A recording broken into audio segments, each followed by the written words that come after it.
वाहिगुरू जी का खालसा वाहिगुरू जी की फतेह। अस्सलाम वालेकुम आदाब अर्ज मैं तुहाडी होस्ट नीलम कौर। मैं टीवी 84 ਦੇ ਸਾਰੇ ਦਰਸ਼ਕਾਂ ਤੇ ਸਰੋਤਿਆਂ ਨੂੰ ਜੀ ਆਇਆਂ ਕਹਿੰਦੀਆਂ ਪ੍ਰੋਗਰਾਮ ਸੱਚੋ ਸੱਚ ਵਿੱਚ ਜਿਹੜੇ ਇਸ ਪ੍ਰੋਗਰਾਮ ਨਾਲ ਦੇਸ਼ਾਂ ਵਿਦੇਸ਼ਾਂ ਤੋਂ ਜੁੜ ਚੁੱਕੇ ਨੇ। ਖਾਲਸਾ ਅਫੇਅਰ ਸੈਂਟਰ ਦੇ ਸੰਚਾਲਕ ਡਾਕਟਰ ਅਮਰਜੀਤ ਸਿੰਘ ਰੋਜ਼ਾਨਾ ਦੀ ਤਰ੍ਹਾਂ ਸਟੂਡੀਓ 'ਚ ਮੇਰੇ ਨਾਲ ਸ਼ਾਮਲ ਨੇ। ਉਹਨਾਂ ਨਾਲ ਗੱਲਬਾਤ ਕਰਕੇ ਅੱਜ ਦੇ ਅਹਿਮ ਇਸ਼ੂਜ਼ ਉੱਪਰ ਉਹਨਾਂ ਦਾ ਤਬਸਰਾ ਜਾਣਦੇ ਹਾਂ। ਜੀ ਡਾਕਟਰ ਸਾਹਿਬ ਵਾਹਿਗੁਰੂ ਜੀ ਕਾ ਖਾਲਸਾ ਵਾਹਿਗੁਰੂ ਜੀ ਕੀ ਫਤਿਹ। हाँ जी नीलम कौर जी तुहानू भी ते दुनिया भर च बैठे साडे बहुत ही प्यारे सोहणे सियाणे टीवी 84 दे व्यूअर्स नू भी वाहिगुरू जी का खालसा वाहिगुरू जी की फतेह ते साडे बहुत ही प्यारे मुसलमान भैणां भरावां नू अस्सलाम वालेकुम। जी डॉक्टर साहब जी आनू प्रोग्राम सचो सच विच बहुत मेहरबानी जी। डॉक्टर साहब आज 3 अगस्त 2022 1999 समत 554 दा दिन है। ते डॉक्टर साहब प्रोग्राम शुरू करने तो पहला असीं अपने दर्शकों ते श्रोतिਆਂ ਨੂੰ हमेशा तरह दसदी व्यूअर्स जे तुसीं हक सच इंसाफ ते पैरा दिंदा इको एक चैनल टीवी 84 ਨੂੰ देखना चाहते हो तो तुसीं देख सकते स्पैक्ट्रम केबल आरसीएन केबल बेलफा vision Canada roku Jadoo box शावा फेसबुक टीवी 84 ਦੀ ਐਪ ਰਾਹੀਂ online streaming and IP box ਤੇ ਤੁਸੀਂ टीवी 84 ਨੂੰ ਦੇਖ ਸਕਦੇ ਹੋ। व्यूअर्स जे तुसीं टीवी 84 ਨਾਲ प्रोग्राम सच्चो सच ਨਾਲ फेसबुक ਰਾਹੀਂ जुड़े तो इस ਵੱਧ ਤੋਂ ਵੱਧ लाइक करो ਤੇ शेयर करो ਅਤੇ ਨਾਲ ਹੀ YouTube ਤੇ सब्सक्राइब भी करो। ਇਹ ਵੀ ਦੱਸ ਦਿਓ ਕਿ ਤੁਸੀਂ टीवी 84 ਦੀ ਐਪ ਨੂੰ एंड्रॉयड एंड ऐप स्टोर ਤੇ डाउनलोड ਕਰਕੇ ਜੋ टीवी 84 ਦੀ ਲਾਈਵ ਸਟ੍ਰੀਮ ਹੈ ਇਸ ਨੂੰ ਤੁਸੀਂ 24 ਆਵਰਸ ਦੇਖ ਸਕਦੇ ਹੋ। व्यूअर्स प्रोग्राम की शुरुआत करन जा रहे हैं अज स्पॉन्सरशिप के हवाले नाल कि अज दे प्रोग्राम सच्चो सच नूं स्पॉन्सर किया गया है सियाटल तो सरदार गुरदेव सिंह मान जी होरां वल्लों। सो इन्हां ने डॉक्टर अमरजीत सिंह जी का धन्नवाद किया है कि तुसीं पिछले 3 दहाकिਆਂ तो कौमी घर की प्राप्ति के संघर्ष में अपना सारा समा लाया है और डॉक्टर अमरजीत सिंह का जिहड़ा घाटा है असीं पूरा नहीं कर सकते पर असीं तुहाडे नाल खड़े हां अते इस संघर्ष में अपना योगदान पांदे रहांगे। टीवी 84 के दर्शकों को यही बेनती है कि असीं अपना दसवंध कढीए अते कौमी प्रोजैक्ट्स नूं सपोर्ट करिए वाहिगुरू कौम नूं खालसान बख्शिश करन। सो अज दी स्पॉन्सरशिप लिए असीं सरदार गुरदेव सिंह जी मान होरां दा धन्नवाद करते हैं और तुहानूं भी अपील ते बेनती करते हैं कि तुसीं भी प्रोग्राम सच्चो सच नूं वध तो वध स्पॉन्सर करो। स्पॉन्सरशिप लिए तुसीं सानूं कॉल कर सकते हो साडे फोन नंबर ते 5166191984 सेम नंबर ते व्हाट्सएप कर सकते हो। तुसीं सानूं ईमेल भी कर सकते हो info@tv84.tv ते। सो व्यूअर्स गलबात होण जा रही है पहले सैगमेंट दे विच कि अमरीकन कांग्रेस की स्पीकर नैंसी पेलोसी ने ताइवान का भड़काऊ दौरा करके सनसनी फैलाउण दे नाल अमरीका चीन रिश्तिਆਂ ਵਿੱਚ कड़वाहट भी पैदा कर दी है। सो चीन ਵੱਲੋਂ ताइवान के खिलाफ शिकंजा कस कार्रवाई की जा रही है और नैंसी पेलोसी की इस विजिट ਅਤੇ चीन ਵੱਲੋਂ दर्शाए गए गुस्से का आखिर मतलब की है। सो इस बारे आप गलबात करन जा रहे हैं। सो असीं चाहांगे कि तुसां ने इसी तरह बने रहना देखण सुन ਲਈ ਤੁਹਾਡਾ ਸਭ ਦਾ ਬਹੁਤ ਬਹੁਤ ਧੰਨਵਾਦ। जी डॉक्टर साहब की विचारां ने देखो सब तो पहला तो असीं अज दे प्रोग्राम नूं स्पॉन्सर करन लई वीर गुरदेव सिंह मान सियाटल निवासी उन्हां दा शुक्रिया अदा करदे। बहुत ही प्यारे वीर ने और इस कोई शक नहीं है कि जिवें जे वर्जीनिया की गल करते हैं असीं भाई नरिंदर सिंह भाई बलविंदर सिंह ਚੱਠਾ उन्हां दा जिक्र करते कि वो साडे पिलर ने तो इस तरह जे सियाटल की गल करिए तो फिर भाई गुरदेव सिंह मान साडे उन्हां स्तंभां चों उन्हां सतूनां चों उन्हां पिलर्स चों ने जिन्हां दे नाल साडा राबता लंबे वक्त तो है एक परिवारक सांझ भी है लेकिन इस दे नाल उन्हां दा पंथक जज्बा उन्हां विचली निमरता और जिवें उन्हां ने गुरुद्वारा सिंह सभा रैंटन दे मुख सेवादार हुंदिआं जिवें सेवा निभाई मतभेदां दे बावजूद हर एक दे नाल संबंधां नूं बनाई रखना ताकि पंथ दा भला होए और साडे नाल निहायत प्यार करदे ने और साडी इस विजिट वेले भी सतपाल सिंह पुरेवाल वीर जसविंदर सिंह पन्नू वीर गुरदेव सिंह मान यही साडी टीवी 84 की टीम है जिन्हां ने हल्ला मार के टीवी 84 की आर्थिक मदद भी की करवाई भी और असीं ये आस करते हैं कि आने वाले पीरियड भी क्योंकि वो एक सफल कारोबारी ने लेकिन इन्हां सारे वक्तां दे विच रब ने दिता तो बहुत सारिਆਂ ਨੂੰ ਹੁੰਦਾ है बहुत लोगों ਨੂੰ दिता होया है लेकिन ये विरलिਆਂ ਦੇ हिस्से सेवा आउंदी है कि वो अपने परिवारक दायरा कार चों निकल के कौम ਲਈ भी सोचण। सो वीर गुरदेव सिंह मान कमिटेड खालिस्तानी ने पंथक ने और पंथक मर्यादा के दायरा कार च रहिंदे हैं ਜਿਹੜਾ ਸਿੱਖੀ ਵੈਲਿਊਜ਼ ਨੂੰ ਪ੍ਰਮੋਟ ਕਰਨ ਦੇ ਲਈ ਹਰ ਇੱਕ ਨਾਲ ਉਹ ਕੋਆਪਰੇਟ ਵੀ ਕਰਦੇ ਨੇ। ਜੀ ਸੋ ਅਸੀਂ ਉਹਨਾਂ ਦੇ ਪਰਿਵਾਰ ਦੀ ਚੜ੍ਹਦੀ ਕਲਾ ਮੰਗਦੇ ਜੀ। ਕੱਲ ਸਾਡੇ ਆਲਮੋਸਟ 3 ਸੈਗਮੈਂਟ ਇੰਟਰਨੈਸ਼ਨਲ ਪੋਲਿਟਿਕਸ ਦੇ ਉੱਤੇ ਹੀ ਸੀ ਜੀ ਜਿਸ ਦੇ ਵਿੱਚ ਮੁੱਖ ਤੌਰ ਦੇ ਉੱਤੇ ਨਿਊਕਲੀਅਰ ਨਾਨ ਪ੍ਰੋਲੀਫਰੇਸ਼ਨ ਦੇ ਉੱਤੇ ਯੂਨਾਈਟਿਡ ਨੇਸ਼ਨਸ ਦੇ ਸੈਕਟਰੀ ਜਨਰਲ ਜਾਂ ਅਮਰੀਕਨ ਪ੍ਰੈਜ਼ੀਡੈਂਟ ਬਾਈਡਨ ਦੀ ਟੇਕ ਕਿ ਕਿਵੇਂ ਇੱਕ ਨਿੱਕੀ ਜਿਹੀ ਮਿਸਕੈਲਕੂਲੇਸ਼ਨ ਜਾਂ ਗਲਤ ਅੰਦਾਜ਼ਾ ਜਿਹੜਾ ਹੈ ਉਹ ਇਸ ਸੰਸਾਰ ਦੀ ਤਬਾਹੀ ਕਰੇਗਾ। ਕਿਵੇਂ 16,000 ਤੋਂ ਜ਼ਿਆਦਾ ਖਤਰਨਾਕ ਨਿਊਕਲੀਅਰ ਹਥਿਆਰ ਇਸ ਵੇਲੇ ਸਾਡੇ ਪਲੈਨਟ ਤੇ ਮੌਜੂਦ ਨੇ। ਅਸੀਂ ਅਲ ਜਵਾਰੀ ਜਿਹੜਾ ਉਸਾਮਾ ਬਿਨ ਲੈਡਨ ਤੋਂ ਬਾਅਦ ਅਲ ਕਾਇਦਾ ਦਾ ਸਭ ਤੋਂ ਪ੍ਰਮੁੱਖ ਆਗੂ ਸੀ, ਉਸ ਦੇ ਮਾਰੇ ਜਾਣ ਨੂੰ ਲੈ ਕੇ ਉਸ ਖਿੱਤੇ ਦੇ ਵਿੱਚ ਕੀ ਤਬਦੀਲੀਆਂ ਹੋ ਸਕਦੀਆਂ ਨੇ ਜਾਂ ਕੀ ਲੌਂਗ ਟਰਮ ਇੱਕ ਜਵਾਬੀ ਕਾਰਵਾਈ ਵਜੋਂ ਜਿਹੜਾ ਹੈ ਕੋਈ ਕਾਰਵਾਈ ਅਲ ਕਾਇਦਾ ਵੱਲੋਂ ਵੀ ਇੰਟਰਨੈਸ਼ਨਲੀ ਹੋ ਸਕਦੀ ਹੈ। ਹਾਲਾਂਕਿ ਹੁਣ ਕੁਝ ਕੰਸਪੀਰੇਸੀ ਥਿਊਰੀਜ਼ ਵੀ ਆਈਆਂ ਨੇ ਕਿ ਇਸ ਸਾਰੇ ਦੀ ਟਿਪ ਆਫ ਕਿਵੇਂ ਦਿੱਤੀ ਹੋ ਸਕਦੀ ਹੈ, ਮੈਂ ਉਸ ਦੇ ਵਿੱਚ ਨਹੀਂ ਜਾਵਾਂਗਾ, ਪਰ ਇਹ ਵੀ ਸਾਡਾ ਇੱਕ ਮੇਨ ਇਸ਼ੂ ਸੀ। ਔਰ ਇਸੇ ਕੰਟੈਕਸਟ ਦੇ ਵਿੱਚ ਨੈਂਸੀ ਪੈਲੋਸੀ ਦੀ ਤਾਈਵਾਨ ਵਿਜ਼ਿਟ ਦਾ ਵੀ ਅਸੀਂ ਜ਼ਿਕਰ ਕੀਤਾ ਸੀ। ਹਾਲਾਂਕਿ ਉਹ ਸਾਡਾ ਮੇਨ ਸੈਗਮੈਂਟ ਨਹੀਂ ਸੀ, ਲੇਕਿਨ ਉਸ ਤੋਂ ਪਹਿਲਾਂ ਵੀ ਅਸੀਂ ਗੱਲਬਾਤ ਕਰ ਚੁੱਕੇ ਸੀ ਕਿ ਬਈ ਕਿਵੇਂ ਪ੍ਰੈਜ਼ੀਡੈਂਟ ਬਾਈਡਨ ਔਰ ਸ਼ੀ ਜਿਨਪਿੰਗ ਦੇ ਵਿੱਚ ਆਲਮੋਸਟ 3 ਘੰਟੇ ਦੀ ਜਿਹੜੀ ਟੈਲੀਫੋਨਿਕ ਗੁਫ਼ਤਗੂ ਸੀ ਉਹ ਕਾਫੀ ਜਿਹੜੀ ਹੈ ਹੀਟਡ ਸੀ। ਜਦੋਂ ਹੀਟਡ ਕਿਹਾ ਜਾਂਦਾ ਹੈ ਤਾਂ ਫਿਰ ਗਾਲੀ ਗਲੋਚ ਲਫ਼ਜ਼ ਤਾਂ ਨਹੀਂ ਇਸਤੇਮਾਲ ਹੁੰਦਾ ਡਿਪਲੋਮੇਸੀ 'ਚ। ਹੀਟਡ ਦਾ ਮਤਲਬ ਹੀ ਇਹ ਹੁੰਦਾ ਹੈ ਕਿ ਤਲਖ। ਔਰ ਜ਼ਾਹਰ ਹੈ ਕਿ ਉਹਦੇ 'ਚ ਬਾਈਡਨ ਨੇ ਕੂਲ ਡਾਊਨ ਕਰਨ ਦੀ ਕੋਸ਼ਿਸ਼ ਵੀ ਕੀਤੀ ਹੋਏਗੀ ਚਾਈਨਾ ਦੇ ਪ੍ਰੈਜ਼ੀਡੈਂਟ ਸ਼ੀ ਜਿਨਪਿੰਗ ਨੂੰ ਕਿ ਔਰ ਇਹ ਪਬਲਿਕ ਸਟੇਟਮੈਂਟ ਵੀ ਆਈ ਉਹਨਾਂ ਦੀ ਔਰ ਈਵਨ ਨੈਂਸੀ ਪੈਲੋਸੀ ਦੀ ਵੀ ਸੀ ਕਿ ਅਸੀਂ ਵਨ ਚਾਈਨਾ ਪਾਲਿਸੀ ਨੂੰ ਹੀ ਮੰਨਦੇ ਹਾਂ ਕਿ ਉਹਦੇ 'ਚ ਸਾਡੀ ਕੋਈ ਤਬਦੀਲੀ ਨਹੀਂ। ਔਰ ਅਸੀਂ ਇਹ ਜ਼ਿਕਰ ਕੀਤਾ ਹੈ ਪਿਛਲੇ ਆਪਣੀਆਂ ਅੱਡ-ਅੱਡ ਗੁਫ਼ਤਗੂਆਂ ਦੇ ਵਿੱਚ ਕਿ ਦੋਨੋਂ ਹੀ ਪੱਖੋਂ ਜਦੋਂ ਅਮਰੀਕਾ ਔਰ ਚਾਈਨਾ ਦੇ ਸਬੰਧ ਪ੍ਰੈਜ਼ੀਡੈਂਟ ਨਿਕਸਨ ਦੇ ਪੀਰੀਅਡ 'ਚ ਹੈਨਰੀ ਕਿਸਿੰਜਰ ਜਦੋਂ ਸੈਕਟਰੀ ਆਫ ਸਟੇਟ ਸਨ ਆਪਸ ਜੁੜਦੇ ਨੇ ਤੇ ਇਹ ਮੇਨ ਜਿਹੜਾ ਸਮਝੌਤੇ ਦਾ ਬੇਸਿਸ ਸੀ ਕਿ ਤਿੱਬਤ ਦੇ ਉੱਤੇ ਵੀ ਅਮਰੀਕਾ ਨੇ ਚੀਨ ਦੀ ਸੋਵਰਨਿਟੀ, ਉਸ ਦੀ ਪ੍ਰਭੂਸੱਤਾ, ਉਸ ਦੀ ਬਾਦਸ਼ਾਹਤ ਕਬੂਲੀ ਸੀ ਔਰ ਤਾਈਵਾਨ ਦੇ ਉੱਤੇ ਵੀ ਕਿ ਇਹ ਮੇਨਲੈਂਡ ਚਾਈਨਾ ਦਾ ਹਿੱਸਾ ਨੇ। ਹੁਣ ਕਿਉਂਕਿ ਬਹੁਤ ਕੁਝ ਜਿਹੜਾ ਉਹ ਬਿਹਾਈਂਡ ਵੀ ਚੱਲਦਾ ਹੈ, ਅਸੀਂ ਇਸ ਨੂੰ ਇੱਕ ਸੈਗਮੈਂਟ ਦੇ ਵਿੱਚ ਪੂਰੀ ਡਿਟੇਲ 'ਚ ਗੱਲ ਕੀਤੀ ਸੀ ਕਿ ਕਿਵੇਂ ਅਮਰੀਕਾ ਚੀਨ ਦੀ ਰਿਲੇਸ਼ਨਸ਼ਿਪ ਕੋਰੀਅਨ ਵਾਰ ਵੇਲੇ ਪੂਰੀ ਦੁਸ਼ਮਣੀ ਵਾਲੀ ਔਰ ਫਿਰ ਜਦੋਂ ਤੱਕ ਪ੍ਰੈਜ਼ੀਡੈਂਟ ਰੀਗਨ ਦਾ ਪੀਰੀਅਡ ਆਉਂਦਾ ਹੈ ਦੋਸਤੀ ਦਾ ਹੱਥ ਅੱਗੇ ਵਧਾਇਆ ਜਾਂਦਾ ਹੈ ਅਮਰੀਕਾ ਵੱਲੋਂ, ਚਾਈਨਾ ਉਸ ਨੂੰ ਐਕਸੈਪਟ ਕਰਦਾ ਹੈ। ਫਿਰ ਵਪਾਰਕ ਲੈਵਲ ਤੇ ਵਰਲਡ ਟ੍ਰੇਡ ਆਰਗੇਨਾਈਜੇਸ਼ਨ ਔਰ ਦੂਸਰੇ ਸਮਝੌਤਿਆਂ ਤੋਂ ਬਾਅਦ ਚਾਈਨਾ ਦੀ ਅਮਰੀਕਾ ਨਾਲ ਟ੍ਰੇਡ ਅੱਜ ਵੀ 800 ਜਾਂ 900 ਬਿਲੀਅਨ ਡਾਲਰ ਦੀ ਸਰਪਲਸ ਟ੍ਰੇਡ ਚਾਈਨਾ ਕਰਦਾ ਹੈ।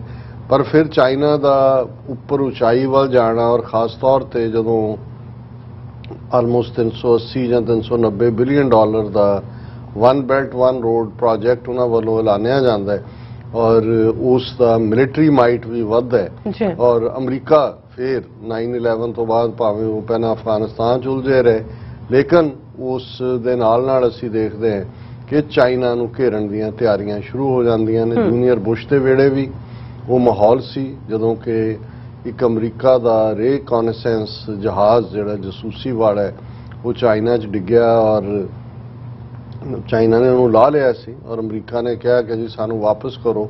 ਉਹਨਾਂ ਨੇ ਬਿਲਕੁਲ ਡਿਸਮੈਂਟਲ ਕਰਕੇ ਸਾਰਾ ਉਸ 'ਚ ਪਹਿਲਾਂ ਉਹਦੀ ਸਾਰੀ ਕਾਪੀ ਕਰਕੇ ਔਰ ਫਿਰ ਉਹਦਾ ਮਲਬਾ ਇਹਨਾਂ ਨੂੰ ਫੜਾ ਦਿੱਤਾ ਸੀ ਔਰ ਕਿਹਾ ਸੀ ਕਿ ਡਿਸਮੈਂਟਲ ਕਰਨ ਦੇ ਵੀ ਪੈਸੇ ਦਿਓ। ਸੋ ਉਹ ਜੂਨੀਅਰ ਬੁਸ਼ ਨੇ ਅਜੇ ਤਾਜ਼ਾ ਜਿਹੜਾ ਹੈ ਉਹ ਪਾਵਰ ਲਈ ਸੀ ਔਰ ਚਾਈਨੀਜ਼ ਪ੍ਰੈਜ਼ੀਡੈਂਟ ਉਸ ਵੇਲੇ ਸਾਊਥ ਅਮਰੀਕਾ ਦੇ ਦੌਰੇ ਤੇ ਸੀ। ਸੋ ਚਾਈਨਾ ਦੀ ਡਿਫੈਂਸ ਦਾ ਦੌਰ ਵੀ ਨਾਲ ਦੀ ਨਾਲ ਹੀ ਚੱਲਦਾ ਰਿਹਾ ਔਰ ਚਾਈਨਾ ਨੇ ਗਿਵਨ ਨਹੀਂ ਕੀਤਾ ਵਿਚ ਇਨ ਬਿਟਵੀਨ ਰਸ਼ੀਆ ਦੇ ਨਾਲ ਚਾਈਨਾ ਦੀ ਰਿਲੇਸ਼ਨਸ਼ਿਪ ਵੀ ਬੜੀ ਕੋਜ਼ੀ ਹੋਈ। ਯੂਕਰੇਨ ਦੇ ਟਕਰਾਅ ਵੇਲੇ ਅਮਰੀਕਾ ਨੇ ਚੀਨ ਨੂੰ ਵਾਰਨ ਕੀਤਾ ਜੀ ਕਿ ਰੂਸ ਦੀ ਕੋਈ ਮਿਲਟਰੀ ਹੈਲਪ ਨਾ ਕੀਤੀ ਜਾਏ ਜਾਂ ਚਾਈਨਾ ਨੇ ਪਬਲਿਕਲੀ ਤਾਂ ਇਹੀ ਸਟੈਂਸ ਰੱਖਿਆ ਜੀ ਪਰ ਇਹਦੇ 'ਚ ਕੋਈ ਸ਼ੱਕ ਨਹੀਂ ਹੈ ਕਿ ਰਸ਼ੀਆ ਦਾ ਯੂਕਰੇਨ ਦੇ ਉੱਤੇ ਹਮਲਾ ਜਾਂ ਉਸ ਨੂੰ ਸਸਟੇਨ ਕਰਨਾ ਰਸ਼ੀਆ ਲਈ ਪੋਸੀਬਲ ਨਾ ਹੁੰਦਾ ਕਿਉਂਕਿ ਰਸ਼ੀਆ ਦੀ ਆਪਣੀ ਸਾਰੀ ਇਕਨੋਮੀ ਤਾਂ ਬਹੁਤ ਥੋੜੀ ਹੈ ਆਲਮੋਸਟ ਸ਼ਾਇਦ $2 ਟ੍ਰਿਲੀਅਨ ਦੀ ਉਹਨਾਂ ਦੀ ਇਕਨੋਮੀ ਉਹ ਸਸਟੇਨ ਨਾ ਕਰ ਸਕਦੇ ਜੇ ਚਾਈਨਾ ਜਿਹੜਾ ਉਹ ਉਸ ਦੀ એનર્ਜੀ ਦਾ ਉਸ ਦੀ ਆਇਲ ਗੈਸ ਦਾ ਬਾਇਰ ਨਾ ਹੁੰਦਾ ਇੰਟਰਨੈਸ਼ਨਲ ਲੈਵਲ ਤੇ UN ਸਿਕਿਉਰਿਟੀ ਕਾਉਂਸਲ 'ਚ ਜਿਹੜੇ ਰਸ਼ੀਆ ਨੂੰ ਐਗਰੈਸਰ ਦੱਸਣ ਵਾਲੇ ਮਤੇ ਸੀ ਉਹਨਾਂ ਨੂੰ ਵੀਟੋ ਨਾ ਕਰਦਾ ਤੋ ਇਸ ਸਭ ਦੇ ਚੱਲਦੇ ਆ ਜਿਹੜਾ ਚਾਈਨਾ ਦਾ ਅਮਰੀਕਾ ਦੇ ਨਾਲ ਬੇਸ਼ੱਕ ਯੂਕਰੇਨ ਅਫੇਅਰ ਜਿਹੜੀ ਫੈਬਰੂਰੀ ਦੇ ਵਿੱਚ ਰੂਸ ਅਟੈਕ ਕਰਦਾ ਚਾਈਨਾ ਇਸ਼ੂ ਲੱਗਦਾ ਸੀ ਵੀ ਬੈਕ ਬਰਨਰ ਤੇ ਗਿਆ ਲੇਕਿਨ ਨੈਂਸੀ ਪੈਲੋਸੀ ਦੇ ਦੌਰੇ ਨੇ ਕਿ ਉਸਨੇ 4 ਜਿਹੜੇ ਏਸ਼ੀਅਨ ਦੇਸ਼ਾਂ 'ਚ ਜਾਣਾ ਸੀ ਉਸਨੇ ਤਾਈਵਾਨ ਦੀ ਵਿਜ਼ਿਟ ਨੂੰ ਵੀ ਆਪਣਾ ਹਿੱਸਾ ਬਣਾਇਆ ਜੀ ਔਰ ਉਹ ਗਈ ਵੀ ਜਿਵੇਂ ਅਸੀਂ ਕੱਲ੍ਹ ਜ਼ਿਕਰ ਕੀਤਾ ਸੀ ਔਰ ਉਹਨੇ ਤਾਈਵਾਨ ਦੀ ਪਾਰਲੀਮੈਂਟ ਨੂੰ ਵੀ ਐਡਰੈਸ ਕੀਤਾ ਉਹਨੂੰ ਆਨਰ ਵੀ ਕੀਤਾ ਗਿਆ ਤਾਈਵਾਨ ਵੱਲੋਂ ਔਰ ਨਿਊਟ ਗਿੰਗਰਿਚ ਜਿਹੜਾ ਅਮਰੀਕਾ 'ਚ ਰਿਪਬਲਿਕਨ ਪਾਰਟੀ ਵੱਲੋਂ ਹਾਊਸ ਸਪੀਕਰ ਸੀ 1997 ਦੇ ਵਿੱਚ ਉਸਨੇ ਤਾਈਵਾਨ ਦਾ ਦੌਰਾ ਕੀਤਾ ਸੀ ਸੋ 1997 ਤੋਂ ਬਾਅਦ 25 ਸਾਲ ਬਾਅਦ ਕੋਈ ਵੀ ਹਾਇਰ ਰੈਂਕਿੰਗ ਆਫੀਸ਼ੀਅਲ ਜਿਹੜਾ ਹੈ ਨੈਂਸੀ ਪੈਲੋਸੀ ਹੀ ਹੈ ਜਿਹੜੀ ਕਿ ਤਾਈਵਾਨ ਗਈ ਉਹਨੇ ਡਿਫਾਈ ਕੀਤਾ ਔਰ ਉੱਥੇ ਉਹਨੇ ਪਾਰਲੀਮੈਂਟ 'ਚ ਵੀ ਖਲੋ ਕੇ ਇਹ ਕਿਹਾ ਵੀ ਅਸੀਂ ਤੁਹਾਡੇ ਨਾਲ ਖੜੇ ਹਾਂ ਔਰ ਨਾਲ ਦੀ ਨਾਲ ਉਸਨੇ ਇਹ ਵੀ ਕਿਹਾ ਕਿ ਇਸ ਵੇਲੇ ਦੁਨੀਆ ਦੇ ਵਿੱਚ ਆਟੋਕ੍ਰੇਸੀਜ਼ ਔਰ ਡੈਮੋਕ੍ਰੇਸੀਜ਼ ਉਹਨਾਂ ਦਾ ਟਕਰਾਅ ਹੈ ਔਰ ਅਸੀਂ ਜਿਹੜੀ ਦੁਨੀਆ ਦੀਆਂ ਫਰੀਐਸਟ ਡੈਮੋਕ੍ਰੇਸੀਜ਼ ਨੇ ਉਹਨਾਂ 'ਚੋਂ ਇੱਕ ਤਾਈਵਾਨ ਉਹਨੂੰ ਮੈਂ ਸਲੂਟ ਕਰ ਰਹੀ ਹੁਣ ਨੈਂਸੀ ਪੈਲੋਸੀ ਦਾ ਆਪਣਾ ਵੀ ਜਿਹੜਾ ਜਦੋਂ ਤੁਸੀਂ ਕਿਸੇ ਦਾ ਪਰਸਨਲ ਪੋਲੀਟੀਕਲ ਕੈਰੀਅਰ ਦੇਖਦੇ ਹੋ ਤੇ 2 ਕਿਸਮ ਦੇ ਪੋਲੀਟੀਸ਼ੀਅਨਸ ਹੁੰਦੇ ਨੇ ਜਿਨ੍ਹਾਂ ਲਈ ਹੌਕਿਸ਼ ਔਰ ਡਵਿਸ਼ ਇਹ ਲਫ਼ਜ਼ ਇਸਤੇਮਾਲ ਕੀਤੇ ਜਾਂਦੇ ਕਿ ਇੱਕ ਬਾਜ ਵਾਂਗ ਝਪਟ ਕੇ ਐਗਰੈਸਿਵ ਪੋਲਿਟਿਕਸ ਕਰਨ ਵਾਲੇ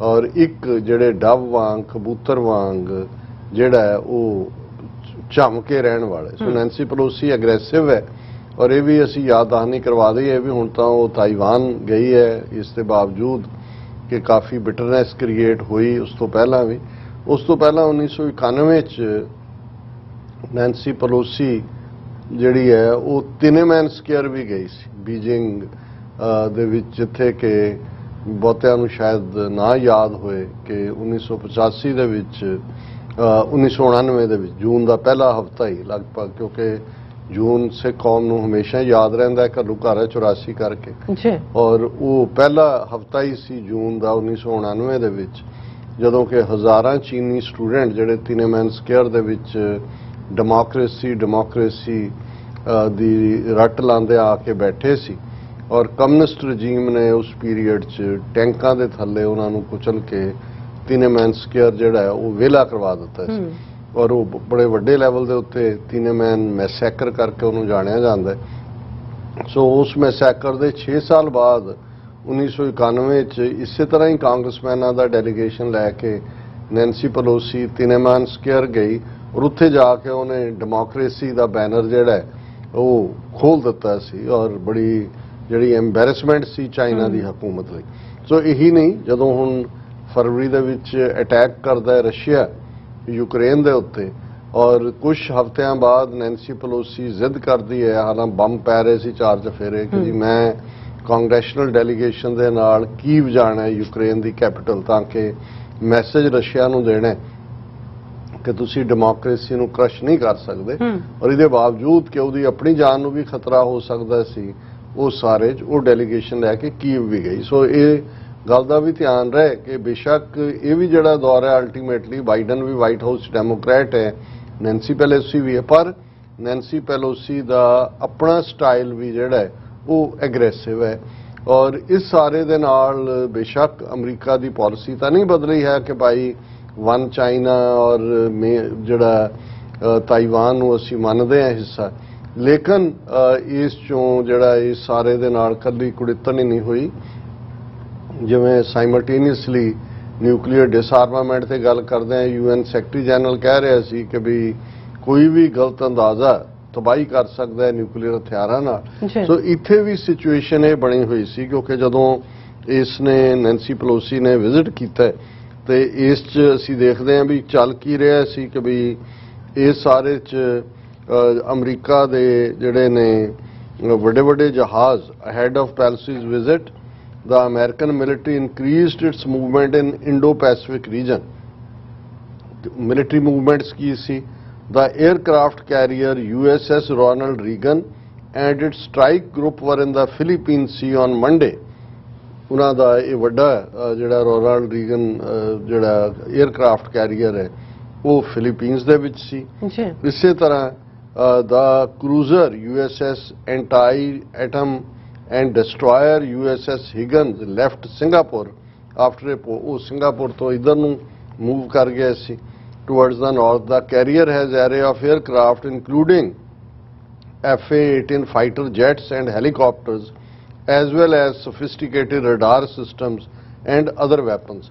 So ਅਮਰੀਕਾ ਨੂੰ ਇਸ ਗੱਲ ਦਾ ਫੀਅਰ ਸੀ ਕਿ ਚਾਈਨਾ ਜੇ ਸਟ੍ਰਾਈਕ ਕਰਦਾ ਤਾਂ ਇਹਦਾ ਮਤਲਬ ਸੀ ਕਿ ਮੌਕੇ ਦੇ ਉੱਤੇ ਹੀ ਉਹਨਾਂ ਨੇ ਸਮੁੰਦਰ ਦੇ ਵਿੱਚ ਵੀ, ਔਰ ਇਹ ਜਦੋਂ 에ਅਰਕ੍ਰਾਫਟ ਕੈਰੀਅਰ ਕਿਹਾ ਜਾਂਦਾ ਇਹ ਇਕੱਲੇ ਸਮੁੰਦਰੀ ਜਹਾਜ਼ ਨਹੀਂ ਹੁੰਦੇ, ਉਹਨਾਂ 'ਚ ਦਰਜਨਾਂ ਜਹਾਜ਼ ਹੁੰਦੇ ਨੇ ਹਵਾਈ ਜਿਹੜੇ ਫਾਈਟਰ ਜੈਟਸ ਜਿਹੜੇ ਉੱਥੋਂ ਹੀ ਜਿਹੜੇ ਨੇ ਉਹ ਫਲਾਈ ਕਰਦੇ ਨੇ ਔਰ ਬੰਬਾਰਡ ਕਰਦੇ ਨੇ। ਔਰ ਇਸ ਸਾਰੇ ਤੋਂ ਪਹਿਲਾਂ ਕਿਉਂਕਿ ਬਾਈਡਨ ਨੇ ਕੋਸ਼ਿਸ਼ ਕੀਤੀ ਸੀ ਕਿ ਜਿਹੜਾ ਕਾਮ ਡਾਊਨ ਵਾਲੀ ਲਾਈਨ ਰੱਖੀ ਜਾਏ, ਲੇਕਿਨ ਚਾਈਨਾ ਨੇ ਜਿੱਥੇ ਆਪਣਾ ਰਿਐਕਸ਼ਨ ਦਿੱਤਾ ਹੈ ਇਮੀਡੀਏਟਲੀ ਉਹਨਾਂ ਨੇ ਅਮਰੀਕਨ ਐਂਬੈਸਡਰ ਨੂੰ ਸੱਦ ਕੇ ਬੀਜਿੰਗ ਦੇ ਵਿੱਚ ਸਟਰੋਂਗ ਪ੍ਰੋਟੈਸਟ ਕੀਤਾ ਔਰ ਉਹਨਾਂ ਨੇ ਇਹ ਕਿਹਾ ਕਿ ਵੀ ਅਮਰੀਕਾ ਸ਼ੈਲ ਪੇ ਪ੍ਰਾਈਸ, ਕਿ ਅਮਰੀਕਾ ਨੂੰ ਇਸ ਦਾ ਜੋ ਉਹਨਾਂ ਨੇ ਇਹ ਦਿਲਵਦੀ ਇੱਥੇ ਦਿਖਾਈ ਹੈ ਇਸ ਦੀ ਕੀਮਤ ਅਦਾ ਕਰਨੀ ਪਏਗੀ।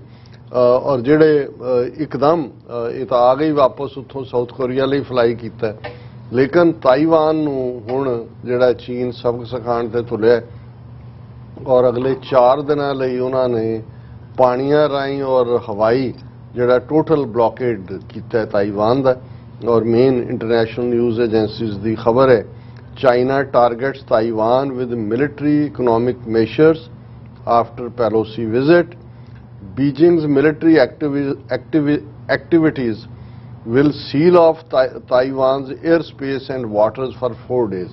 4 ਦਿਨਾਂ ਲਈ ਉਹਨਾਂ ਨੇ ਇਸ ਸਾਰੇ ਨੂੰ ਬਲੌਕ ਕੀਤਾ ਔਰ ਨਾਲ ਦੀ ਨਾਲ ਉਹਨਾਂ ਦੀ ਲਾਰਜੈਸਟ ਐਵਰ ਐਕਸਰਸਾਈਜ਼ ਇਨ ਵਾਟਰ ਤਾਈਵਾਨ ਦੀ ਜਿਹੜੀ ਸਟੇਟ ਹੈ ਉਸ ਤੋਂ ਇੱਕ ਪਾਸੇ ਨੂੰ ਜਿਹਦੇ 'ਚ ਉਹਨਾਂ ਨੇ 에ਅਰ ਸਪੇਸ ਔਰ ਪਾਣੀਆਂ ਨੂੰ ਬਲੌਕ ਕੀਤਾ। ਨਾਲ ਦੀ ਨਾਲ ਚਾਈਨਾ ਦੀ ਫੌਜ ਨੇ ਕਿਹਾ ਕਿ it will begin large scale exercises in 6 areas in the waters, 6 ਥਾਵਾਂ ਦੇ ਉੱਤੇ ਪਾਣੀਆਂ 'ਚ ਕਰਨਗੇ and air space to the north. ਫਿਰ ਉਹਨਾਂ ਨੇ ਸਾਰੀਆਂ ਡਾਇਰੈਕਸ਼ਨਸ ਦਿੱਤੀਆਂ ਕਿ ਉੱਥੇ ਉਹ ਕੀ ਕਰਨਗੇ 4 ਡੇਜ਼ ਬਲੌਕੇਡ ਦੇ ਵਿੱਚ। ਔਰ ਉਹਨਾਂ ਨੇ ਕਿਹਾ ਕਿ ਵੀ blockade which is likely to disrupt both shipping and aviation. Taiwan ਦਾ ਕੋਈ ਸ਼ਿਪ ਪਾਣੀਆਂ 'ਚੋਂ ਨਿਕਲ ਨਹੀਂ ਸਕੇਗਾ, ਨਾ ਕੋਈ ਉਹਨਾਂ ਦਾ ਜਹਾਜ਼ ਆ ਜਾ ਸਕੇਗਾ। ਔਰ ਉਹਨਾਂ ਨੇ ਵਾਰਨ ਵੀ ਕਰ ਦਿੱਤਾ ਕਿ ਭਾਈ ਇਵੇਂ ਜੇ ਤੁਸੀਂ ਕੀਤਾ ਤੇ ਇਹਦਾ ਤੁਹਾਨੂੰ ਖਮਿਆਜ਼ਾ ਭੁਗਤਣਾ ਪਏਗਾ। ਔਰ ਇਸ ਸਾਰੇ ਦੇ ਚੱਲਦਿਆਂ ਅਸੀਂ ਇਹ ਦੇਖਦੇ ਕਿ ਬੇਸ਼ੱਕ ਵਕਤੀ ਤੌਰ ਤੇ ਇਹ ਖਤਰਾ ਜ਼ਰੂਰ ਟਲਿਆ ਕਿ ਇਮੀਡੀਏਟਲੀ ਕੋਈ ਵੀ ਜਿਹੜਾ ਪ੍ਰੋਵੋਕੇਸ਼ਨ ਤਾਂ ਸੀ, ਦੋਨੋਂ ਪਾਸੇ ਫੌਜ ਵੀ ਉਸ ਤਿਆਰੀ ਦੀ ਹਾਲਤ ਸੀ। ਚਾਈਨਾ ਕਿਉਂਕਿ ਆਪਣੀ 91st ਐਨੀਵਰਸਰੀ ਮਨਾ ਰਿਹਾ ਆਪਣੀ ਪੀਪਲਜ਼ ਲਿਬਰੇਸ਼ਨ ਆਰਮੀ ਦੀ, ਔਰ ਉਹਨਾਂ ਨੇ ਵੀ ਪੂਰਾ ਜਿਹੜਾ ਉਹ ਤਾਮ-ਝਾਮ ਦੇ ਨਾਲ ਉਹ ਸਾਰੇ ਖਿੱਤੇ 'ਚ ਸਨ। ਲੇਕਿਨ ਅਸੀਂ ਇਸ ਨੂੰ ਇੱਕ ਸੁੱਖ ਦਾ ਸਾਹ ਲੈਣਾ ਕਹਿੰਦੇ। ਹਾਲਾਂ ਆਉਣ ਵਾਲੇ ਪੀਰੀਅਡ 'ਚ ਤਾਈਵਾਨ ਦੇ ਨਾਲ ਮੁਖਤਾਰਾ ਚੀਨ ਕਿਵੇਂ ਨਿਬੜਦਾ ਹੈ, ਅਮਰੀਕਾ ਦੀ ਨੀਤੀ ਅੱਗੇ ਕੀ ਹੁੰਦੀ ਹੈ ਔਰ ਚਾਈਨਾ ਅਮਰੀਕਾ ਕੀ ਕਿਸੇ ਪਲੇਟਫਾਰਮ ਦੇ ਉੱਤੇ। ਹਾਲਾਂ ਇਹਦੇ 'ਚ ਕੋਈ ਸ਼ੱਕ ਨਹੀਂ ਹੈ ਕਿ ਤਲਖੀਆਂ ਵੱਡੀਆਂ ਤਾਕਤਾਂ ਦੇ ਵਿੱਚ ਹੁੰਦੀਆਂ ਨੇ, ਪਰ ਕਦੇ ਵੀ ਗੱਲਬਾਤ ਦਾ ਜਿਹੜਾ ਉਹ ਆਪਸੀ ਜਿਹੜਾ ਰਾਬਤਾ ਹੁੰਦਾ ਉਹ ਖਤਮ ਨਹੀਂ ਹੁੰਦਾ। ਕਿਉਂਕਿ ਇਸ ਗੱਲ ਦਾ ਵੀ ਧਿਆਨ ਰਹੇ ਕਿ ਚਾਈਨਾ ਔਰ ਅਮਰੀਕਾ ਦੋਨੋਂ ਹੀ ਯੂਨਾਈਟਿਡ ਨੇਸ਼ਨ ਸਿਕਿਉਰਿਟੀ ਕਾਉਂਸਲ ਦੇ ਮੈਂਬਰ ਨੇ, ਦੋਨਾਂ ਦੇ ਕੋਲ ਵੀਟੋ ਪਾਵਰ ਹੈ। ਔਰ ਦੁਨੀਆ ਦੇ 194 ਮੁਲਕ, ਜਦੋਂ ਕਿ ਕੋਈ ਨਾ ਕੋਈ ਖਿੱਤਾ ਦੁਨੀਆ ਦਾ ਕਿਤੇ ਫੂਡ ਕ੍ਰਾਈਸਿਸ ਸੀ, ਕਿਤੇ ਕੁਝ ਹੋਰ ਚੱਲ ਰਿਹਾ ਸੀ, ਯੂਕਰੇਨ ਵਾਰ ਦੇ ਚੱਲਦੇ। ਔਰ ਇਸ ਹੌਸਟਿਲਿਟੀ ਜਾਂ ਦੁਸ਼ਮਣੀ ਦੇ ਬਾਵਜੂਦ ਕਿ ਜੋ ਰੂਸ ਔਰ ਯੂਕਰੇਨ ਦੇ ਵਿਚਾਲੇ ਹੈ उन्होंने आपस नैगोशिएट भी किया, टर्की ने उन्होंने किया और जिहड़ी पहली वड्डी शिपमेंट है फूड ग्रेन्स की वो यूक्रेन तो निकली है, क्योंकि यूक्रेन एक वड्डा सप्लायर है फूड ग्रेन्स का दुनिया के हिस्सों च। और जे रशिया इस गल नूं ना मनदा तो एक अफ्रीका और मिडल ईस्ट और एक वड्डा हिस्सा भुखमरी दे नाल मरन का भी डर पैदा हो रहा सी।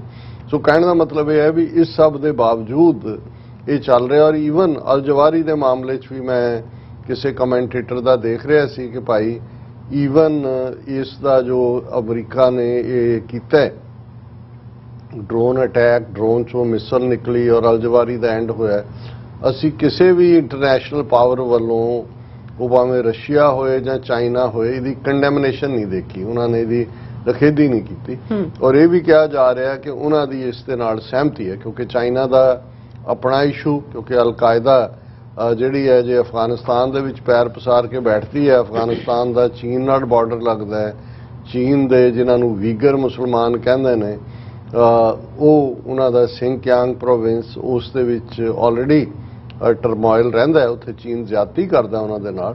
लेकिन जिथे फिर ज्यादती हुंदी है उत्थे इस गल का भी मुकाम हुंदा है कि दहशतगर्दी होए। सो चाइना ने भी अल जवारी दे जाण ते गुड रिडेंस की गल की।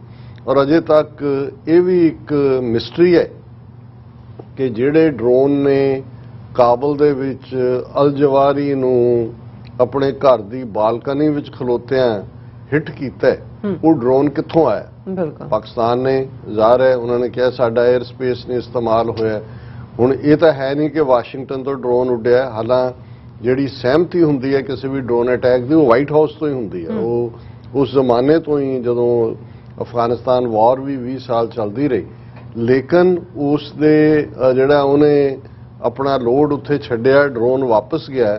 सो जाहिर है कि वो नेबरिंग सूबियां च होण दा। और जे ताजिकिस्तान या उज़बेकिस्तान दे विचों होए तो वो रशिया दे उत्थे बेस बने हुए ने, उन्हां दी मर्जी बिना नहीं हो सकता। पाकिस्तान का एयर स्पेस वायलेट नहीं होया जो कहा जा रहा है।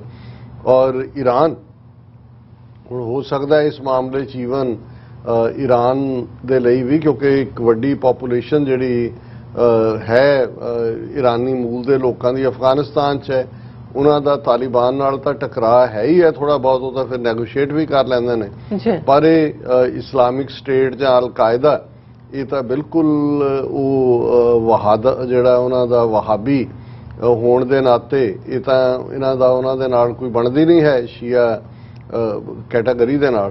सो ये भी पॉसिबल, क्योंकि ये गल मैनू भी बड़ी देर बाद समझ आई जिउं-जिउं दुनिया की पॉलिटिक्स नूं समझना शुरू किया है पिछले 20-25-30 साल च वाशिंगटन च हुंदे हैं कि हुण तुसीं देखो कि भी किवें जदों ईरान कंट्रा कांड होया कि किवें इक्को वेले जंग भी लड़ी जा रही है ते किते ना किते डील भी बनाई जा रही है कि भाई असीं जिहड़ी तुहाडे नाल डील करदे आ हथियार तुसीं तुहाडे राहीं भिजवाए जाणगे और तुसीं ये साडा काम कर दिओ। सो ये जिन्नियां भी ईवन दुश्मन ताकतां जिहड़ियां एट वॉर भी हुंदियां ने, वॉर डिकलेयर जिन्हों कई बार हॉटलाइन कहा जाता है जंग दे वेले, वो हॉटलाइन इसे लिए हुंदी है भी कम्युनिकेशन नहीं टुटदी है।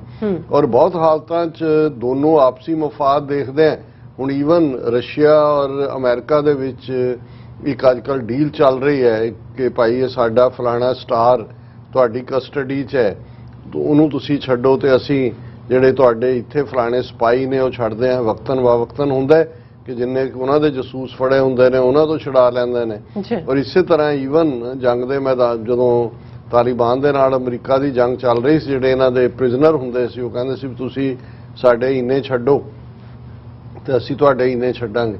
सो उस लिहाज नाल असीं देखते हैं कि बाइडन और प्रेजिडेंट शी जिनपिंग की जिहड़ी गुफ्तगू सी जिहड़ी 3 घंटे चली, उसने जरूर इस दे विच मदद की कि कोई भी on the spur of the moment उत्थे कोई ऐसा कारा नहीं होया।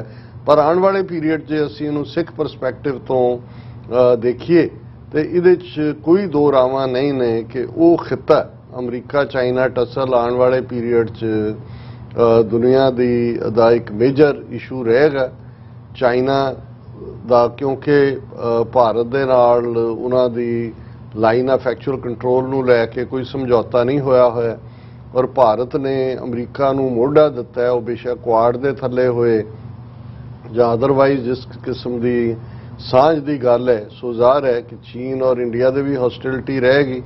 ਔਰ ਇਸ ਸਾਰੇ ਦੇ ਚਲਦਿਆਂ ਇਹ ਸਾਡੀ ਖਾਲਿਸਤਾਨ ਦੀ ਮੂਵਮੈਂਟ ਦੇ ਹਵਾਲੇ ਨਾਲ, ਕਿਉਂਕਿ ਅੱਜ ਵੀ ਭਾਈ ਗੁਰਦੇਵ ਸਿੰਘ ਕਲਾਮਾਜ਼ੂ ਨਾਲ ਗੱਲਬਾਤ ਹੋ ਰਹੀ ਸੀ ਤੇ ਮੈਂ ਉਹਨਾਂ ਨੂੰ ਕਿਹਾ ਕਿ ਵੀ ਠੀਕ ਹੈ, ਕਈ ਵਾਰ ਜਿੱਥੇ ਜੰਗੀ ਮਾਹੌਲ ਬਣਦਾ ਹੈ, ਟਕਰਾਅ ਦਾ ਮਾਹੌਲ ਬਣਦਾ ਹੈ, ਉਹਦੇ ਲਈ ਫਿਕਰਮੰਦੀ ਵੀ ਹੁੰਦੀ ਹੈ, ਲੇਕਿਨ ਇਸ ਗੱਲ ਦਾ ਵੀ ਧਿਆਨ ਰਹੇ ਕਿ ਜਿਹੜੇ ਨਵੇਂ ਮੁਲਕ ਬਣਦੇ ਨੇ ਜਾਂ ਲੋਕਾਂ ਦੀ ਆਜ਼ਾਦੀ ਨਿਕਲਦੀ ਹੈ, ਉਹ ਟਰਮੋਇਲ ਚੋਂ ਹੀ ਨਿਕਲਦੀ ਹੈ, ਉਹ ਟਕਰਾਅ ਚੋਂ ਹੀ ਨਿਕਲਦੀ ਹੈ। ਜੇ ਸੈਕੰਡ ਵਰਲਡ ਵਾਰ ਬੇਸ਼ੱਕ ਤਬਾਹੀ ਹੋਈ, ਕਰੋੜਾਂ ਲੋਕ ਮਰੇ, ਫੌਜੀ ਵੀ, ਸਿਵਿਲੀਅਨ ਵੀ, ਐਟਮ ਬੰਬ ਵੀ ਅਮਰੀਕਾ ਨੇ ਯੂਜ਼ ਕੀਤਾ, ਲੇਕਿਨ ਉਸ ਜੰਗ ਤੋਂ ਬਾਅਦ ਬ੍ਰਿਟਨ, ਫਰਾਂਸ, ਸਪੇਨ, ਪੁਰਤਗਾਲ, ਡੈਨਮਾਰਕ, ਜਿਹੜੇ ਡੱਚ, ਹਾਲੈਂਡ, ਨੀਦਰਲੈਂਡਸ, ਇਹ ਜਿਹੜੀਆਂ ਜਿਨ੍ਹਾਂ ਨੇ ਕਾਲੋਨੀਜ਼ ਬਣਾਈਆਂ ਸੀ ਦੁਨੀਆ ਦੀਆਂ ਨੂੰ, ਉਹ ਇੰਨੇ ਕੁ ਕਰਜ਼ਾਈ ਹੋ ਗਏ ਕਿ ਵੀ ਉਹ ਅੱਗੋਂ ਉਹਨਾਂ ਨੂੰ ਰੱਖ ਹੀ ਨਹੀਂ ਸੀ ਸਕਦੇ।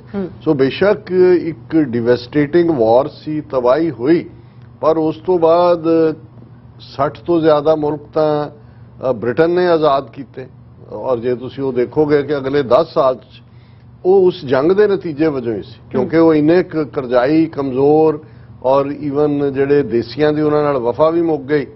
ਹੁਣ ਇਹੀ ਹਾਲ ਅੱਜ ਦੇ ਕੰਟੈਕਸਟ ਵੀ ਹੈ। ਬੇਸ਼ੱਕ ਚਾਈਨਾ, ਅਮਰੀਕਾ ਔਰ ਅਸੀਂ ਅਮਰੀਕਾ 'ਚ ਬੈਠੇ ਹਾਂ ਔਰ ਅਮਰੀਕਨ ਸ਼ਹਿਰੀ ਹੋਣ ਦੇ ਨਾਤੇ ਜ਼ਾਹਰ ਹੈ ਸਾਡੀਆਂ ਹਮਦਰਦੀਆਂ ਅਮਰੀਕਾ ਦੇ ਨਾਲ ਨੇ, ਲੇਕਿਨ ਸਾਡੀ ਮੂਲ ਧਰਤੀ, ਸਾਡਾ ਹੋਮਲੈਂਡ, ਜਿਸ ਦੇ ਲਈ 1.5 ਲੱਖ ਤੋਂ ਜ਼ਿਆਦਾ ਕੁਰਬਾਨੀਆਂ ਹੋਈਆਂ ਨੇ, ਖਾਲਿਸਤਾਨ ਦੀ ਸਟਰਗਲ, ਅਸੀਂ ਇਹ ਵੀ ਦੇਖਦੇ ਹਾਂ ਕਿ ਭਾਈ ਇਸ ਸਾਰੇ ਦੇ ਵਿੱਚ ਭਾਰਤ ਜਿਹੜਾ ਕਿ ਇਕੱਲਾ ਇਹੀ ਨਹੀਂ ਵੀ ਨਾਜ਼ੀ ਤਰਜ਼ ਦੇ ਉੱਤੇ ਉਸ ਨੇ ਆਪਣੇ ਆਪ ਨੂੰ ਬਿਲਕੁਲ ਫਾਸ਼ਿਜ਼ਮ ਵੱਲ ਤੋਰਿਆ ਹੋਇਆ, ਪਰ ਘੱਟ ਗਿਣਤੀਆਂ ਦੇ ਉੱਤੇ ਉਹ ਕਿੰਨੇ ਜ਼ੁਲਮ ਕਰ ਰਿਹਾ ਔਰ ਅਮਰੀਕਾ ਨਾਲ ਯਾਰੀ ਦਾ ਫਾਇਦਾ ਲੈ ਕੇ ਅਮਰੀਕਾ ਵੀ ਕਈ ਮਾਮਲਿਆਂ 'ਚ ਦੂਸਰੀ ਤਰਫ ਦੇਖਦਾ ਹੈ ਕਿ ਬਈ ਚਾਈਨਾ ਦੇ ਲਈ ਉਹਨਾਂ ਨੂੰ ਮੋਢਾ ਚਾਹੀਦਾ। ਸੋ ਇਹਨਾਂ ਸਾਰਿਆਂ ਦੇ ਉੱਤੇ ਸਾਡੀ ਪਕੜ ਵੀ ਰਹਿਣੀ ਚਾਹੀਦੀ ਹੈ, ਧਿਆਨ ਵੀ ਰਹਿਣਾ ਚਾਹੀਦਾ ਔਰ ਅਸੀਂ ਆਪਣੇ ਵਿਊਅਰਸ ਨੂੰ ਹਮੇਸ਼ਾ ਐਨਕਰੇਜ ਵੀ ਕਰਦੇ ਹਾਂ।